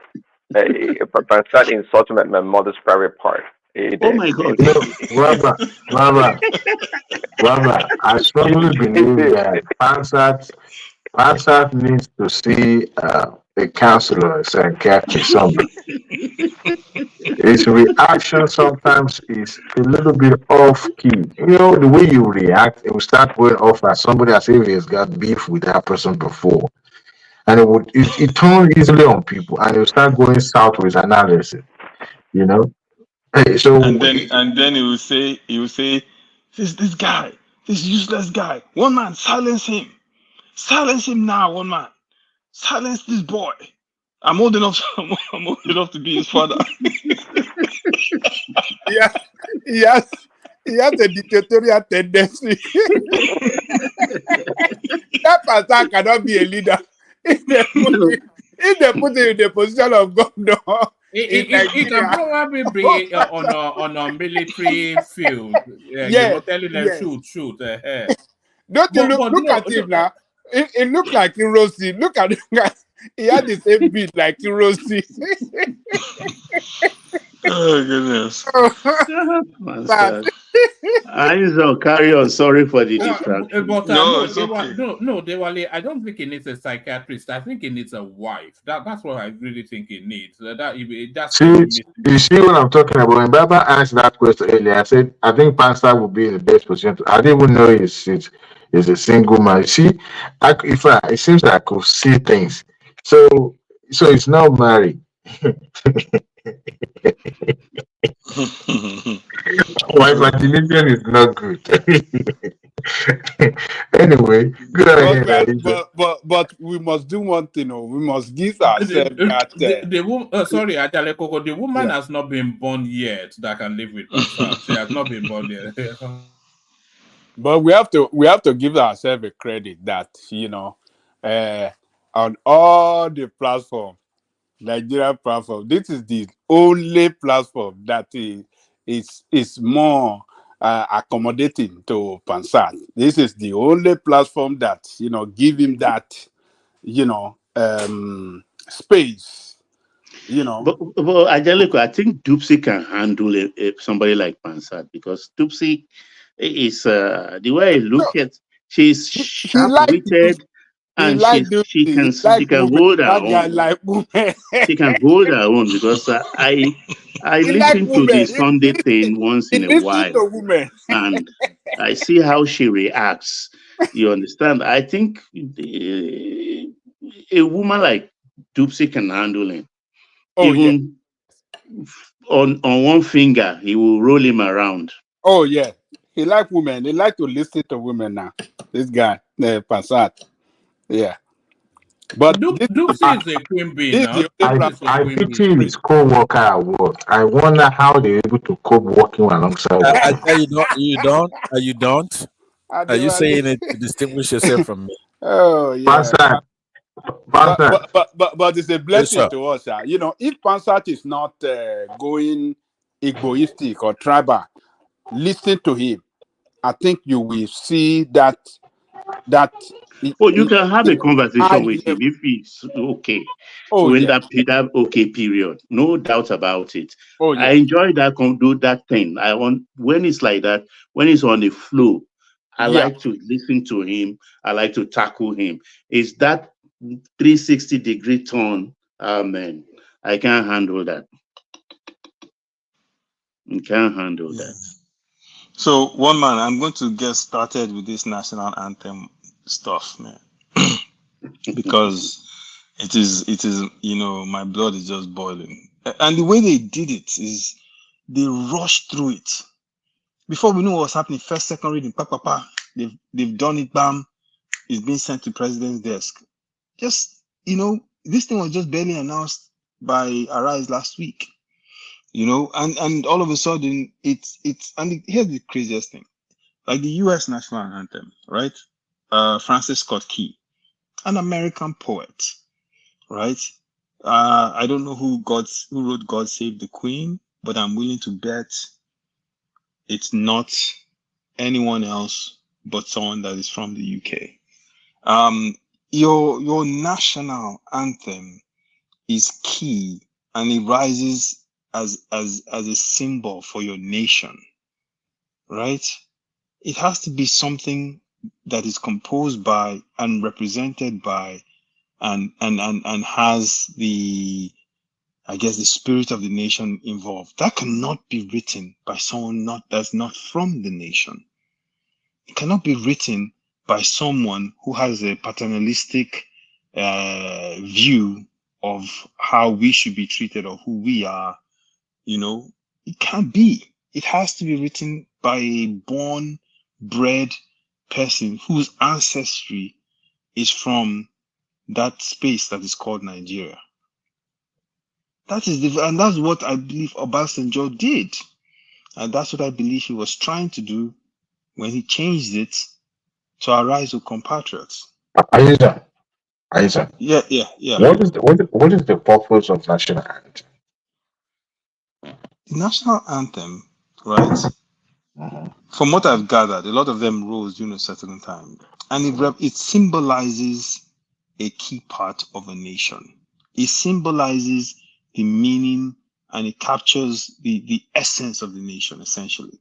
When you see people, like if you're watching World Cup and they play national anthems, and you're looking at those players singing it. I've seen World Cup games where people are singing the national anthem before the game and they're crying because they are singing something that means everything Our to own their players nation. crying.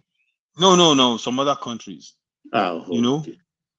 And that's why, our national anthem, Arise, O Compatriots, I prefer it because that last phrase, one nation bound in freedom, were people that had to fight under the yoke of an oppressor. Come on now, one nation bound in freedom. That's why I will never stand for any secession or anything like that, because we are a symbol of Africa. If we fail, then African unity will never happen. And that's why I always stand for it. But for our government today, for some reason, unbeknownst to any of us, to decide that our national anthem should be changed, and all of a sudden, before we know what's happening, it's before our legislators, and they pass it before we even know anything, and now it's on the president's desk. Why? What was the impetus for them to change it in the first place? What drove them to want to change it? I don't know. I don't know if anyone on this platform knows. Why did they wake up and just decide that, they're going to change our national anthem? Of all the myriad of problems we have, why is it that one that they decided will change? And without our input, no larger discussion, no nothing. I don't know why they do things like this. And now they're going to pass it. And what, all of us are just supposed to start singing Nigeria We Hail Thee.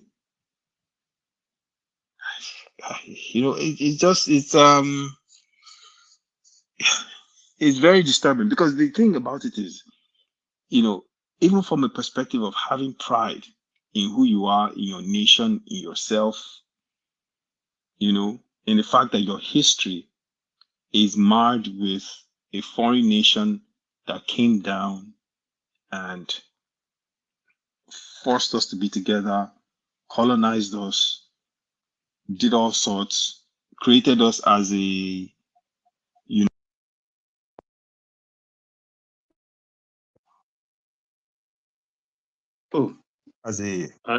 Okay, go on. Hello?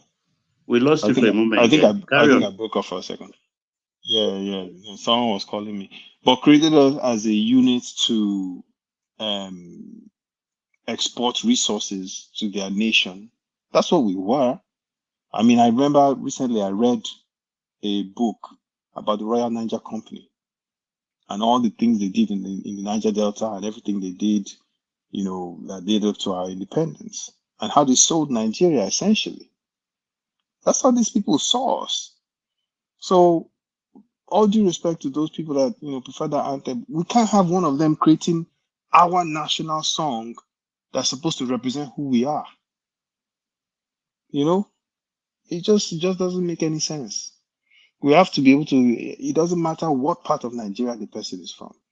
It can be from Borno, it can be from Badagry, it can be from Ikotekpene, or it can be from Kebi. I don't care, as long as it's in Nigeria.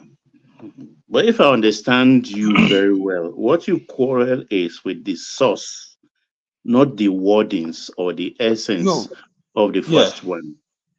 Yeah, correct. I've looked through the wordings. I mean, it can be a fine anthem. I do still prefer Arise to Compatriots, but it can be a fine anthem. But the source of it, we cannot have a British person writing our national anthem. I know that. I like it though. The only stanza there I don't like is I think the first one, motherland. I prefer fatherland. Fatherland, yeah. You know, and the other one, you know, oh God of creation, direct our noble cause, guide our. You know, I just prefer the anthem. Help our youth the truth to know. You know, when you look at it, you're like, this is speaking to who we are, and it's talking about what we want to aspire to be. But in truth, we're not there. In truth, what you are not suspecting or you're not saying, I think our president actually, his finger is in this because I'm sure it is. I don't want to say that because I don't have evidence. He has quoted copiously from the old anthem in the last 1 year. He has quoted from that anthem. So that's why I said I can see his finger on it and it may pass if what I think is true. Mm-hmm. Yeah, it's probably going to pass. The speed, Baba, the speed at which he went through the readings. Do you think it's part of his ongoing rivalry with Obasanjo that he wants to? Could be. You can never tell because in the history of our nation, a lot of petty things have happened and changed the course of our history or the trajectory of our nation generally. Very, very. If you hear some, you will just think that did we descend to that level? But of course, between IBB and Tunde Diagbon, the same thing. We were a victim. The country was a victim of some sort of rivalry, and it's got to do with Miriam. But what's the reason given for the sudden change to the old item? What was the particular reason given? I think they said it's better. It just came out of the blue, didn't it? Just like that. It's better. Just like that. That's why I believe what one man said. Item we since 1975 is not good. Just like that. Go back to colonial one. That's why I believe what one man said. That is it the rivalry? I think so. They just want to arbitrate what he has done. Is it a precursor to restructuring? Because a lot of people want that reversion back to those days. Is this the first step towards? We can't go back to regionalism. You know, it's impossible. It's not possible. It's not. We can't go back to regionalism except we want to deceive ourselves. It's not. How do you want to divide into 3 or 4 if you count Midwest? Everybody has tasted power, resources, have a feel of their independence, and you want to now lump us together again. Who is going to buy into that? Nobody. So we better look for something like an hybrid everybody can live with. Baba, Because even did you as we speak, people are hear asking for what more states. did you hear what Latif Fagbemi said? You know, he faulted the hasty passage of the change in the anthem.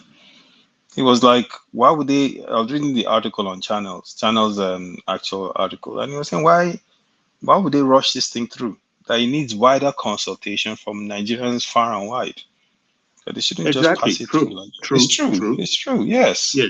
You it's don't just true. leave it to the whims and caprices of 400 and something people to determine for 200 million. It's too deep for that kind of thing.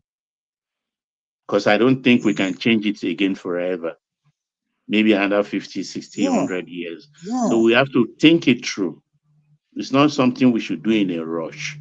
In some countries, they will even do a referendum. Can I come in? Yes, go ahead, sir. I'm not Yeah. even the one who. I I'm ain't I'm someone just who's I'm just No, hearing it it's for the fine. first It's time. fine. It's fine. Can No, I it's fine. can I speak? No, go ahead. Go ahead, man of prestige. It's fine. Yeah, I greet everybody. I'm just hearing it for the first time. I mean, I follow Nigerian news, but I don't know how I missed that one. It's already at the I thought that was playing, because that was a pushback against it. So, what's the purpose of national anthem? Is it not to be loyal to the country, and patriotism? I mean, Yes. that's the purpose of the national anthem. So are we going to start using a national anthem that emancipated from, started from the British people? And that's what we're supposed to use. Even I thought it may sound musically sound better. But I mean, are they loyal to us? This is people who colonize us, and you want to employ that. I don't know. Sometimes, this government, they have their priority miss. Is it an urgent thing? That's what I'm asking. Is that what they should focus right now? Not even this everything that the British have done to us, even in recent time and everything, and we still have to go back to that colonial mentality. It doesn't make any sense. I mean, to be honest, I mean it sounds good, but that's not the purpose. You need to look at what it stands for. I don't understand. I'm just hearing for the first time. Maybe tomorrow you'll be making a lot of news, in Niger space. So I'm just kind of baffled. But Yeah, no, man of prestige. Yeah, you're spot on. But just think about it, right? A national anthem, it speaks to who you are as a people. Your Like one culture. Chuku puts it, it's a mission statement for a nation. Exactly, for a A nation. mission statement. Baba, if you start a company today or a non-profit, right? Is another person going to tell you what your mission is? I mean, it just doesn't make sense. not even a Well, minute. I mean, that's where they got everything wrong. I mean, thinking about it, I didn't even know it was going to make it up to this extent. But and I'm they're, kind of a baffled. man of prestige, they're sneaking it through at a lightning speed. I've never seen anything go through first and second reading this fast. What are they supposed to gain from this? I mean, sounds good. Is that are you live by sound good? Do you live your country by something that sounds good? Is that where we become? I think Because one it man sounds is. good. I buy into one man's thinking that I think it's got to do with OBJ Obasanjo. But is and that the necessary? I mean, exactly. Is that but is that anyway, this is Nigerian for you. I mean, everything And just a man of prestige sounds good is a very subjective thing, yeah, right? exactly. Very subjective. Depends on who is listening. Yeah, What you like. we can take Very. a poll here. 4 of us can say we prefer the first one. Some of us will say we prefer the second. It's not a good enough reason for you No. to go ahead and you have to have some. Oh, it doesn't represent who we are. Okay, who determines what represents who we are? A president is not supposed to make that determination by himself. That's why we're a democracy. The people are supposed to decide. And Are we democracy? That we're country? supposed to Are be. we practicing democracy? Look at what's We're going on supposed with to. this tomato paste lady you're talking about. I listened earlier, but I can't even believe that this still in the picture. I thought the lady had been released, but one man. So, let me Where's their transition. friend in jail? Where's their friend in jail? Don't worry. Make an appearance on the platform in 2 weeks. Is he out? No, I'm only joking. Let me give you a refresher, Aizon. Maybe you need to see what you're rallying against. To the Nigerian national anthem, Mr. Albert Congo raises the flag of the new nation. It felt like standing up and standing to attention from That's in Britain, no? there Not was in even Lagos. a token black I was man there. going You to know that say, was in Britain. I was going to say there were no Nigerians in that thing there. There was a black person there. There was a black person there. But you see the paternalistic attitude they have towards us. They first of all, if you are liberating people or you want to give them so-called independence, and you want to draft the national anthem from them, you're not going to ask one of your own to do that. You're going to ask one of the so-called savages to do it, aren't you? So why, they asked one of their own to do it, to draft our national anthem for us, right? And the lady drafted it, right? God bless Obasanjo for having the Pan-African mindset to say, no, we will draft our own national anthem. And so he did. But look at where we are today. BAT has come in and he has just taken us back. If anything, I didn't support him when he was running, and this validates it even more. You have to have pride in who you are. The most fundamental thing. You talk about patriotism as a nation, and you want us to have patriotism. Then let's have patriotism in ourselves, in our people, in our national anthem. You can't just let it. He went back and took us back to pre-colonial. It's just, listen, just to go on a tangent a little bit. We're all rallying against America having a base in Nigeria, right? We're rallying against it, that it's wrong. We're not going to allow it, it's not good. I agree with that argument. But America is building the largest embassy in Nigeria. It's going to cost them billions of dollars. There's a joke I heard Jeffrey Sachs, the global economist, make recently. He said, people ask why there hasn't been a coup in the United States. And he always laughs and says, because the United States doesn't have a US embassy. So in other words, that big embassy, the world's largest one they're building in our country, is the equivalent of a military base. And it's going to be the largest in the world. So whether we like it or not, we're getting a military base in our country. So, but that's the embassy thing is just the symbolism of it. It just echoes of not being able to remove ourselves from the colonial mind. And it's a very sad thing to watch. And the fact that our legislators are just not a voice of dissent. They just sped up and passed it. And it's going to Tinubu's desk. And I'm guessing, I don't have any evidence on this, but I'm guessing that he's the one that authorized them to go ahead and do this in the first place. So he's probably going to sign it. So Olympics is this year. And then by the next World Cup, we'll be seeing our athletes who, by the way, might not even know the national anthem. But seriously, I think I like the wordings of that first one, because even, do you know there is, how do I put it, an ethnic nation that had its own anthem even before the British, which is the Egba land. You know, the Egba people have their own anthem. I think it was Ajay Krada who gave them that anthem. Until today, the Egba still sing it. Abeokuta ìlú Egba, n kò ní gbàgbé rẹ, èmi á gbé ẹ lékè ọkàn mi. Ìlú olókìkí o ni ọmọ Ẹ̀gbá ń gbé. Máyọ̀, máyọ̀, máyọ̀, so on and so forth. So, whether we like it or not, this old anthem will still be with us, even if they don't adopt it or the president doesn't assent to it. It will still be with us one way or the other, because we have history. It will be there on record that we used to have an old anthem. So I don't see anything we should worry about. We used to have one. Baba, I think it's We used about to time have we one, emancipate Baba. ourselves from this colonial mentality we have. I mean, Baba, even as we used to have one until we realized that the British one was better, Abi. I mean, come on now. there's no way to justify this, at okay? all. But At all. You know, Well, OBJ did the right thing. I think Prince OBJ wants to come in. Prince, did you want to come in? Prince. Oh, sorry, carry on. I saw him unmuted. Carry on. Yeah, OBJ did the right thing in this situation. If there's, you know, but I mean, anyways, But do you realize the period where he changed that thing was a period where we having this theater of war all over Africa with America, the West generally, not wanting to give independence to the frontline nations, Mozambique, and all the rest in southern part of Africa. yeah, That's why. yeah, That's and when that's he what I'm changed saying. it. It's part of the Yeah, revolution then, the aim thing. exactly.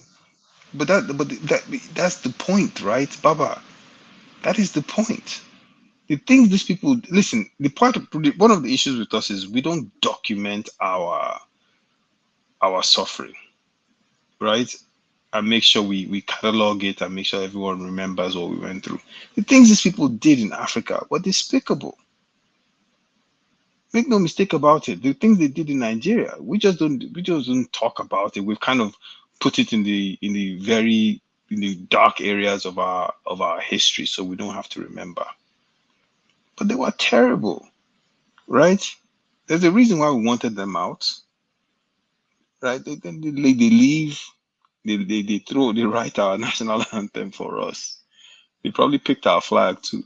I mean, Azo, for one yeah. thing, they don't respect us. They don't recognize us as equal partner. I mean, up to today, they are still disrespecting us. They tolerate Yeah. us. I mean, one man you over there in London, they are just tolerating you. They don't care about you. I mean, the So Brits are the Brits yeah, are just tolerate you. That's all it is. I mean, even at all this. Americans are much better. But the thing No, I'm about not this saying they is, are better. I mean, they are all the same. I'm just saying, like somebody stated earlier that we're coming over here, maybe obtaining our citizenship or whatever. Coming over here, some people do any kind of job. The slave is still there. They're still slaving us. Because if we have a better country or something like that, Something. we stay in our country. You We know go to that something. country. I mean, they kind of modernize the slavery. And I In think about what the maritime, person said, in man a of different platform. prestige. I said that In makes sense. maritime, in Yeah, can anyone hear maritime. me now? Yeah, Yes, man. we Daddy, can we hear hear you you. now. We were waiting to hear from you. You were unmuted, but we couldn't hear anything. Oh, okay. Finish up, Baba. Go ahead. Yeah, Baba, don't you think we are still we are still being slave, but it's a modern slavery? See, there's something in maritime we call flag of convenience for vessels. Like in Nigeria now, I bought a vessel and I cannot pay the taxes in Nigeria. I can register it in Panama. I can register it in Vanuatu and things where I pay next to nothing. My vessel will fly the flag of that country. So we call it flag of convenience. That's how I look at foreign passports. Because the moment you have that passport and you approach maybe a British immigration officer or an American immigration officer and you tender it, your life story will come on the screen. He knows where you come from. Definitely. Because if you look at the aggregate of the classification, I think America has about 5 classifications, right from Caucasian to, I can't remember the 5 now. I used to argue with a friend in those days until the COVID came. And then when you are filling your COVID form, you find the whole 5 there that states whether you are black or mulatto or Indian or Caucasian and things like that. So at the end of the day, what you have is what you have. Your Nigerian is your Nigerian. That is the soil, that is the geographical space. Since God created earth, I've not heard that he created more earth. Rather, the earth is getting smaller and smaller because of encroachment of water and things like that. So the earth is not getting larger. So your own space is your own space. And I think we should be appreciative of it because if I remember correctly, during the Second World War, the American Japanese or Japanese America, when Japan struck at Pearl Harbor, I mean, they say for security reasons or anything, they are for their own good. They have to what's the word they use now? Quarantine the Japanese. They quarantine them, all Japanese on American soil, because they don't trust them. They thought they gave the Japan the information that make them to strike Pearl Harbor. I don't think that may not even happen to all of us. So we are a subject. Everybody is a subject on their computer. So there's no problem. So when I see some people get carried away and things like that, I just laugh off in my head. So that's my points.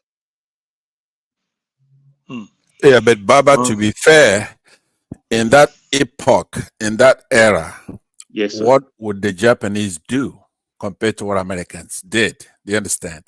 The Americans still kept them as Americans, quarantined them. It's wrong now when you look back, but at that time, the Japanese probably would exterminate every American community during that war, right? So America is always head and shoulders above the rest. Their constitution is thrown down from heaven. The American people themselves are fair, savvy, right? So you have to compare apples to apples. Don't compare Japanese today. Even today, they may not rise to that standard America had that we all criticize, and that's fair. I would do it if I judge things by what I would do. I'm a fair man. Asa, can you imagine? Yeah, go ahead. Can you imagine Joe Biden changing the Star Spangled Banner and it's getting passed through Congress? What are you talking about? There's no born and where now. One second. That of course that's not even a big deal. If you look at what it's changed, and can you imagine? If you look at what it's changed, no, wait a second. Let me finish. Can you imagine him changing it and then changing it to something the British wrote when they were in control of the United States space? Just imagine that for a second. Can you imagine them changing the definition of marriage? Can you imagine that too? That's not going to pass either. That's up to the states. Unanimous consent. That's not up to the states. One man played the Biafran anthem. I mean, it's not going to pass that on the federal level. Baba just sang their own, and one man played his Nigerian one. Now, wanted to play the Biafran one too. So I just sang my own. I gave it to you already. One man, just play maybe one stanza of okay, it. Why don't you sing it offhand, the way I sang the Egba anthem? Well, my mother is Egba. I'm not Egba myself. It's my mother that's Egba woman. What I did is I pulled it up and gave it to one man, like a modern man. I pulled it up. There's a beautiful girl singing it with the piano. Well, Pansa, sing it a little bit now, one or two lines. No, I'm saying let one man play it and I sing it together with it. I might even grab my guitar. It's right behind me. Just play a little bit, one stanza.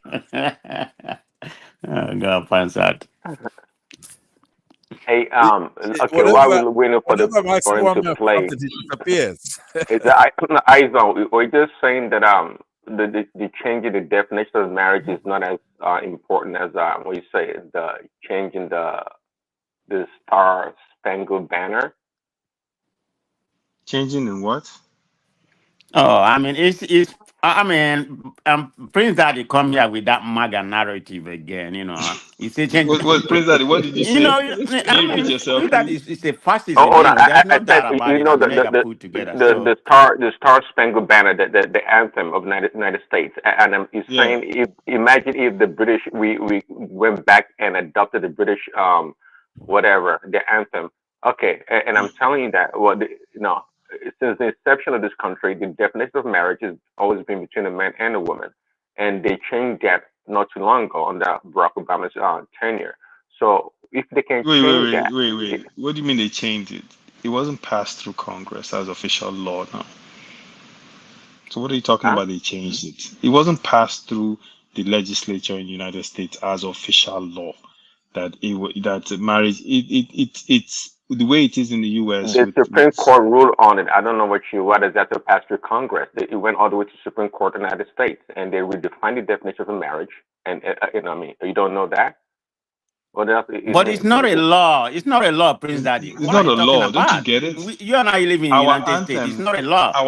our anthem has just gone through first and second reading with our legislature, and it's going to Tinubu's desk to be passed as law, as the official national anthem, without anyone's input, without anyone's say so, without no conversation. Even his attorney general came out and said that this should have a wider consultation. They shouldn't just change it. Right? So there's no comparison. And if anything, only a mad country will go ahead and pick the anthem written by your former oppressors, your former occupiers, right, colonizers, as opposed to something written and created for your nation. And just it just speaks to the larger issue of our mindset and the fact that we are victims of a certain mindset that we have. And that mindset is having pride and loving who we are primarily first, nationalistic, Nigeria first in everything we do. That is the mindset we should have. But we don't have that mindset. We just had legislatures just go through first, second reading without dissent. So you're telling me those 400 people, however many they are, sat down there, this came on across them and they just passed it.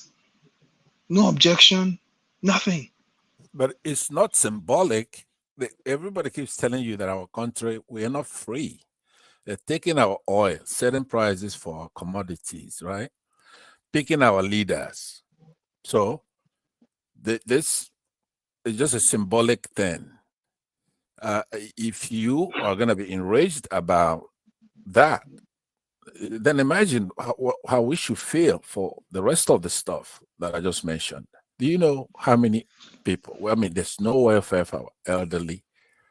Our secondary schools don't have laboratories. Imagine if, Nigerians are very smart and very different from probably anybody else. We're very smart people. If you, in those days, any kid that comes first in their class from Nigeria, let's say in the 70s, the 80s, they are so sharp, so smart, and they had nothing. But when you go and for competition or whatever, Nigerians are way above everybody else. When you come to the United States, our smart people, those people that don't have girls and they go to class and they take exams and they listen to their parents, right? Those type of Nigerians. Oyubos, Japanese, they don't have it. They don't have that quality. They know why they want to put us down. They know there's a reason why they don't want us to have stuff, to have good leadership, to have money. They know. So I'm not just saying this because I'm biased. I am biased, but the point I'm making is that when we rise, we're not gonna be like China. Like China's reason they build skyscrapers.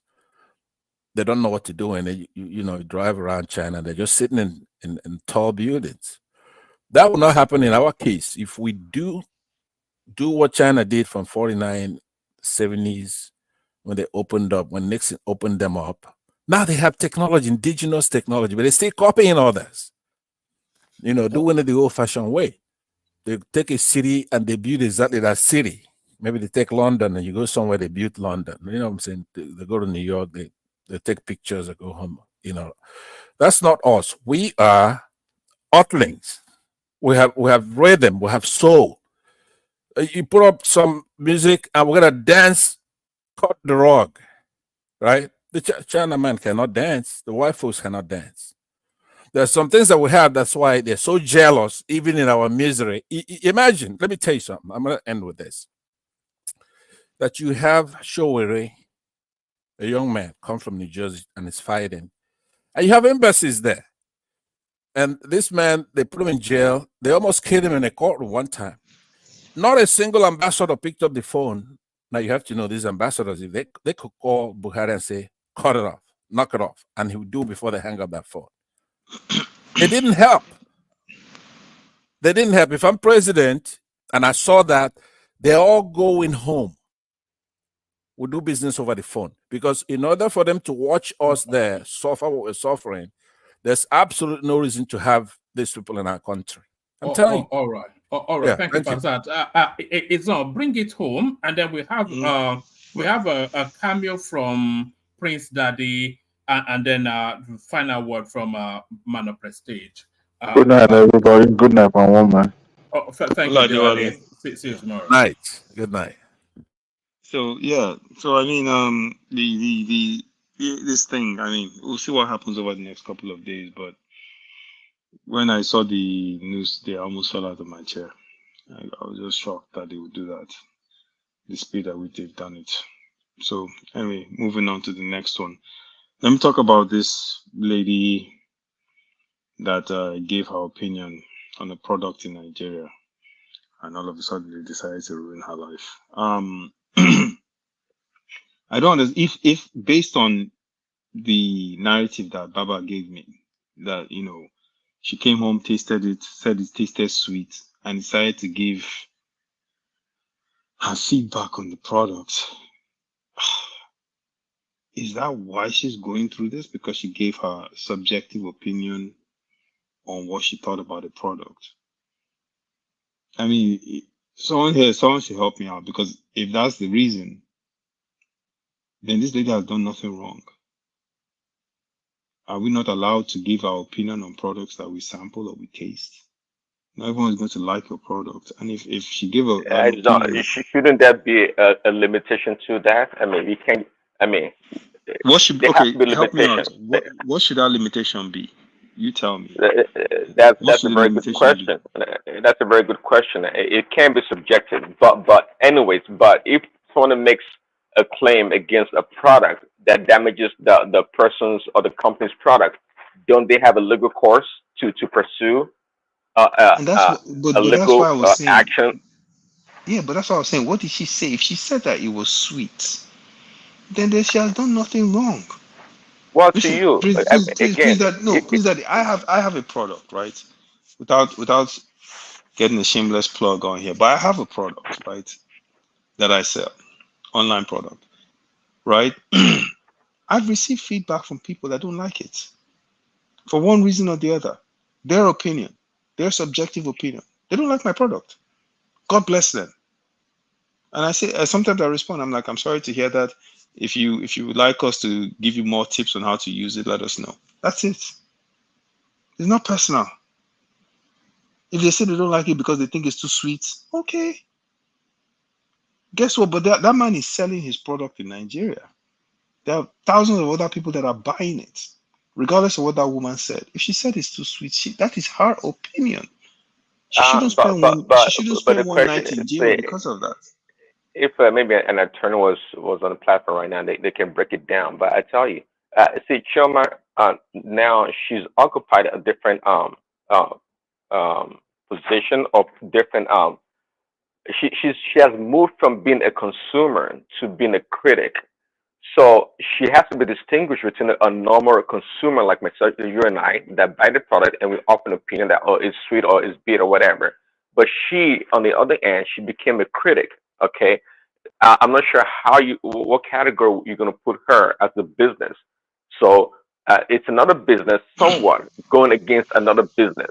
Okay, and what she said is, cause damage, or it seemed to be negative towards that product. And that's why the owner of the tomato paste or whatever is taking an action. Okay, so let me ask you this. Let me ask you this, Prince Daddy. Let me ask you this. If, let's say, I have a company, an online company, and my online company, what we do is we analyze different categories of products in businesses, right? Or different products in different categories of businesses. And we post a blog online about those products. Right? And I know this because I've run into it. Sometimes if I'm looking to buy a certain type of TV or something, I'll look, the top 5 ranked TVs, and I'll find articles that people have written, and in some of those articles they praise some of those TV brands. Some of them they bash them and destroy them.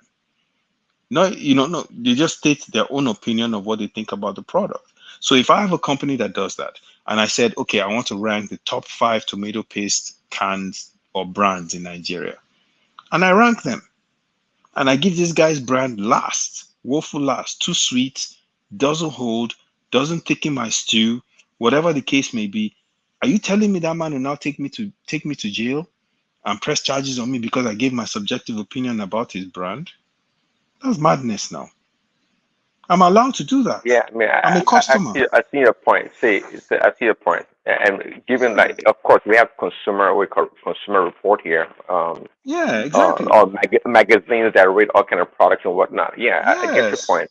But was she doing that? Was that what she was doing? I mean, was she comparing? That's what, according to the narrative, because I was listening, and Baba broke it down to me. That said she took it home, she tasted it, it was too sweet. So she went online and she gave her a feedback on the product that this thing is too sweet. It doesn't, and then the guy got angry.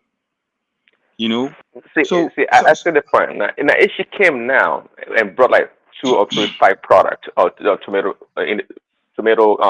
cans or whatever in the same category, and she does a comparison and suggestion and whatnot, well, maybe that's a soft landing. It's okay for her to have picked a different one over this Erisco's brand. Okay, that's what she was doing. Okay, but to go out there and categorically try to malign the man's product, that brought about a negative image, and if it man can prove, of course, that led to a decline in sales or a bashing on the man's image of the product. I mean, it can have a legal recourse. I mean. Have you read our constitution, Prince Daddy? I quoted it earlier. Section 39. That's it.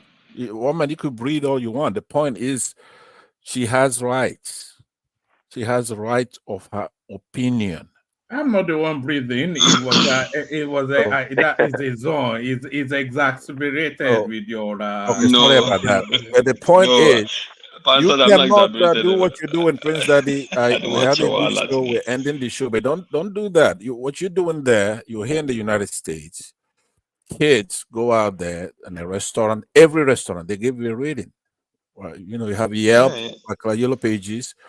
That is not trying to put them out of business. But if what she writes is true, that has to be determined. If it's some other kind of maliciousness, right? No, see, there's what Pen said. Yeah. I don't think you and I know the detail of Sherman's really submission on Erisco's brand, but because you have a free speech doesn't.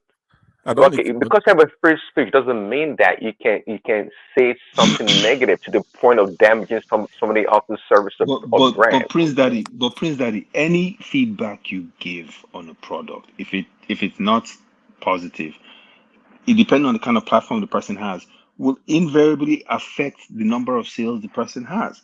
If the woman, if she had a huge following and came out and said, "Oh, this is the best tomato paste, I just had it today, it was fantastic," he will get more sales. But this is the world we live in today.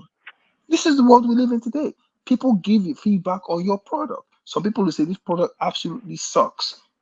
When I go on Amazon sometimes, and when I go on Amazon sometimes and I want to buy a product, I go and I look at the comments on the particular product. I do too. Yeah, and sometimes some people say, "Stay away from this thing. I bought it 2 days later, it broke. It's made of cheap material, and I don't buy it. I'll look for something else, an alternative." Now, that person is not at fault. So if that is all she did, unless we're missing something here, if that is all, you can't even sue her for slander if that's all she did, because she is speaking her experience with the product. If I go to SeaWorld in Orlando tomorrow and I feel like these people didn't let me even see the dolphins well, and I don't like it, and I give my review, SeaWorld cannot sue me. I know, but Ayazon, what I'm saying is that why even discuss that issue? Why not talk to Prince Daddy himself, not to come on a platform where we're here to talk like that? Because number one, why not sue her or arrest her, but why keep her in custody over something that is we're not talking about that yet. I'm not justifying the way she was arrested. We're not talking about that yet. We're just trying to justify it, first of all. Is that we cannot be talking about basic stuff that doesn't make any sense. Infinitum, right? Ad nauseum. Because the problem is it's what you're doing, not on this topic alone. On every topic that will have a government deny liberties to Nigerians, you keep trying to make it like there's some things that are settled. That's the way it's supposed to be. That's what I'm saying. No, this is a private business, not government. It's a private business that's taking action against another private citizen. Government is representing the private citizen by using penal code. It's not a civil issue. If it's too hard, okay, I get you. No lecture, but my overarching point I'm trying to make here actually is not really specifically about this lady Chioma here. Right in today's world, I'm very much concerned about individuals that have platforms. Okay, we've always attacked the media, the traditional media, of being biased and all kind of stuff, which is true. They manipulate the public and do all kinds of stuff. And I'm telling you today that in today's world, the same thing applies to individuals that have platforms. Everyone is as equally as selfish as the traditional media. Everyone wants likes and clicks. They don't care about what they do, say to damage other people. Okay, that's what I'm more concerned about, quite frankly, because many platforms they only care about how much money they make or traffic they drive to the website or platform, and they're willing to say anything, do anything to malign, damage, or create havoc towards other people. That's a big concern, and I've seen that. Therein lies the problem, Daddy. That's the problem. Exactly. That's what I'm going after. Prince Daddy, can I ask you a question? Are you familiar with a woman that's called Deborah Samuel Yakubu in our country? No. Who was stoned to death on May? Yeah, in Sokoto. In Sokoto. But yeah, I know about that story. Yeah. What do you think about that? I just want to know how far you're willing to go on this. What do you think about that? Those were radicals. I mean, of course, I think that should not have been done. I mean, those were radicals and people that take things to the extreme. No one, because of their prophet or their religion, should attack another for expressing their view. By the way, though, it all depends to what level or degree in which that attack was made against the other religion. Quite frankly, you can't go out there blatantly saying things, doing things to upset people or a group of people. Okay. To blaspheme their religion or something. Yes, blaspheme their religion. Yeah. You can't do that deliberately because of freedom of speech. I don't believe that. And if they do, making a comment, if they do it, what should happen to them? If let's say somebody did do that, this Deborah went and blasphemed another religion, what should happen to her? Well, not stoning, absolutely not to stone the person to death or try to throw the person in jail. We should have a law that address such a problem in our society. That's why we don't live in the jungle, I would say. We have laws. And if we don't have one yet, we create one to address the problem. Okay. Well, you just need to apply the same thing. Freedom of speech is freedom of speech, right? If somebody blasphemes your religion, right, you look in the books or you hire a lawyer or you do whatever, there's just no reason why a businessman or a religious person should impede somebody else's rights. All right. There are laws in the books. It's a shambolic constitution, but it's still the laws that we have. But the problem we have would be somebody like you who should know better, right? We're here talking. Don't personalize it. It's not personal. No. Yeah, I said somebody, because you've been prodding at him all the way through. And it's not. I did the same thing with Baba. Hold on. And somebody told me how you insulted him on one of those after-hour sessions. So let's not grow that culture. Just keep it civil. No, I understand. He and I, we had a debate on something. That's a long time ago. I don't even remember. But on this issue of coming together on a platform where you have civilized Nigerians, especially ones in diaspora, and then the culprit himself knows better, and then they're talking in a manner that make us look stupid as a country, as a race of people. When they're educated, they know better. That's what I'm saying. I said I was going to talk to Baba privately. The same thing with Prince Daddy, because they get that signal from you, like what you just did now. If this platform is one that don't have any tolerance for falsehood, for pretense, for propaganda, yeah, then let's argue it out. Is somebody supposed to go and arrest a young woman? You can argue it out without personalizing it to. No, it's not. Sometimes it's just my voice sound that way, but the point is, it's outrageous for somebody to go to our country, pick up a young woman who express an opinion on a product, and put. Who do you think is going to save those people? One man. It's us here. We have to take that justice back home if they don't stop. These people, a lot of people do it. Iraqis did it. So we can be insulted back home. We cannot come on a platform here in the United States where I am. It's our YouTube, it's our internet, as you know. We'll come here, we know better. And then you argue, and I don't know if you want to make friends. What is the motivation for somebody as bright and as smart as Prince Daddy? You should be able to traverse on the conversation to understand different points of view. Now, the approach in which they're trying to address the issue of police chairman, I don't agree with it. Actually, I heard she was pregnant. See, but we can still delineate the issue here and try to address the problem. I believe that because the platform let me help you with my own view here. That's a headline: Nigerian court remands tomato-based reviewer. It is wrong. You know, we have laws. And our laws they function as per written rules. The woman went to court. They took her to court, not even from police station. She came over to Abuja, and they say it's like tomorrow is your court day. And they went to court. They read the two charges, and she pled not guilty. Now the procedure is this: your lawyer have to write to the court, move a motion for your bail. It behoves on the prosecutor to say, okay, I agree, or I don't agree, or I'm leaving it at the discretion of the court. Until you do that, the court is not going to let you go because you're under this custody. Okay, hold on. What do you think a bail is for? Is bail a punishment? Sorry, Pansat. Let me do this. I don't want to take it past the 6-hour mark. So okay. We hear next from Prince Daddy, but on our way to hearing from Prince Daddy, let me acknowledge the super chatters. Ayo, as you know, of course, he keeps the light switch on the platform. So that's Ayo severally. Tim Ajek joins him in this instance.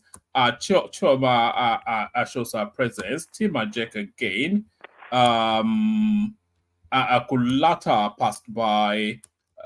Tim Ajek carries on, and that is the end of Solomon Grundy. So that's the end of Solomon Grundy. So it's on. Let's hear about 5 minutes or so from Prince Daddy. I want to try and cap it. Please let me just finish with Baba for 30 seconds. Baba, what I'm saying is that we're educating our people.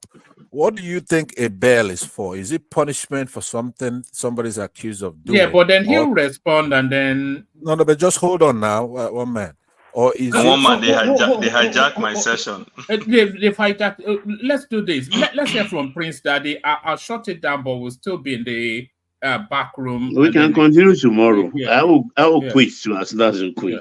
Because there will be nobody to control Pansat. And there's no control, but he cannot be hiding the truth now. You take a minute to answer the Pansat, good night. I salute you all. Question. Don't run. We'll talk tomorrow. All right, Prince Daddy, the floor is yours. Yeah, well, thanks, one man. I guess quickly.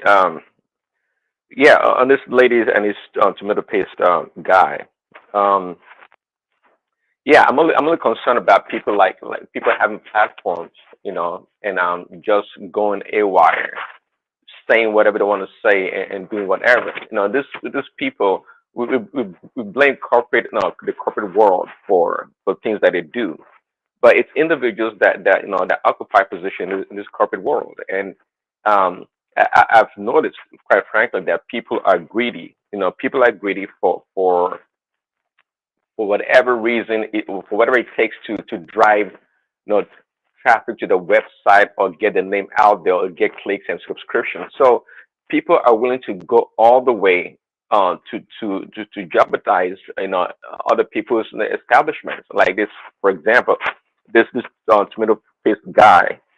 So again, I don't know too much details about it, but I just want to be careful not to condemn the man for trying to protect his product. He's a businessman. Imagine him losing 20-50% of revenue because of this lady's quote unquote freedom of speech.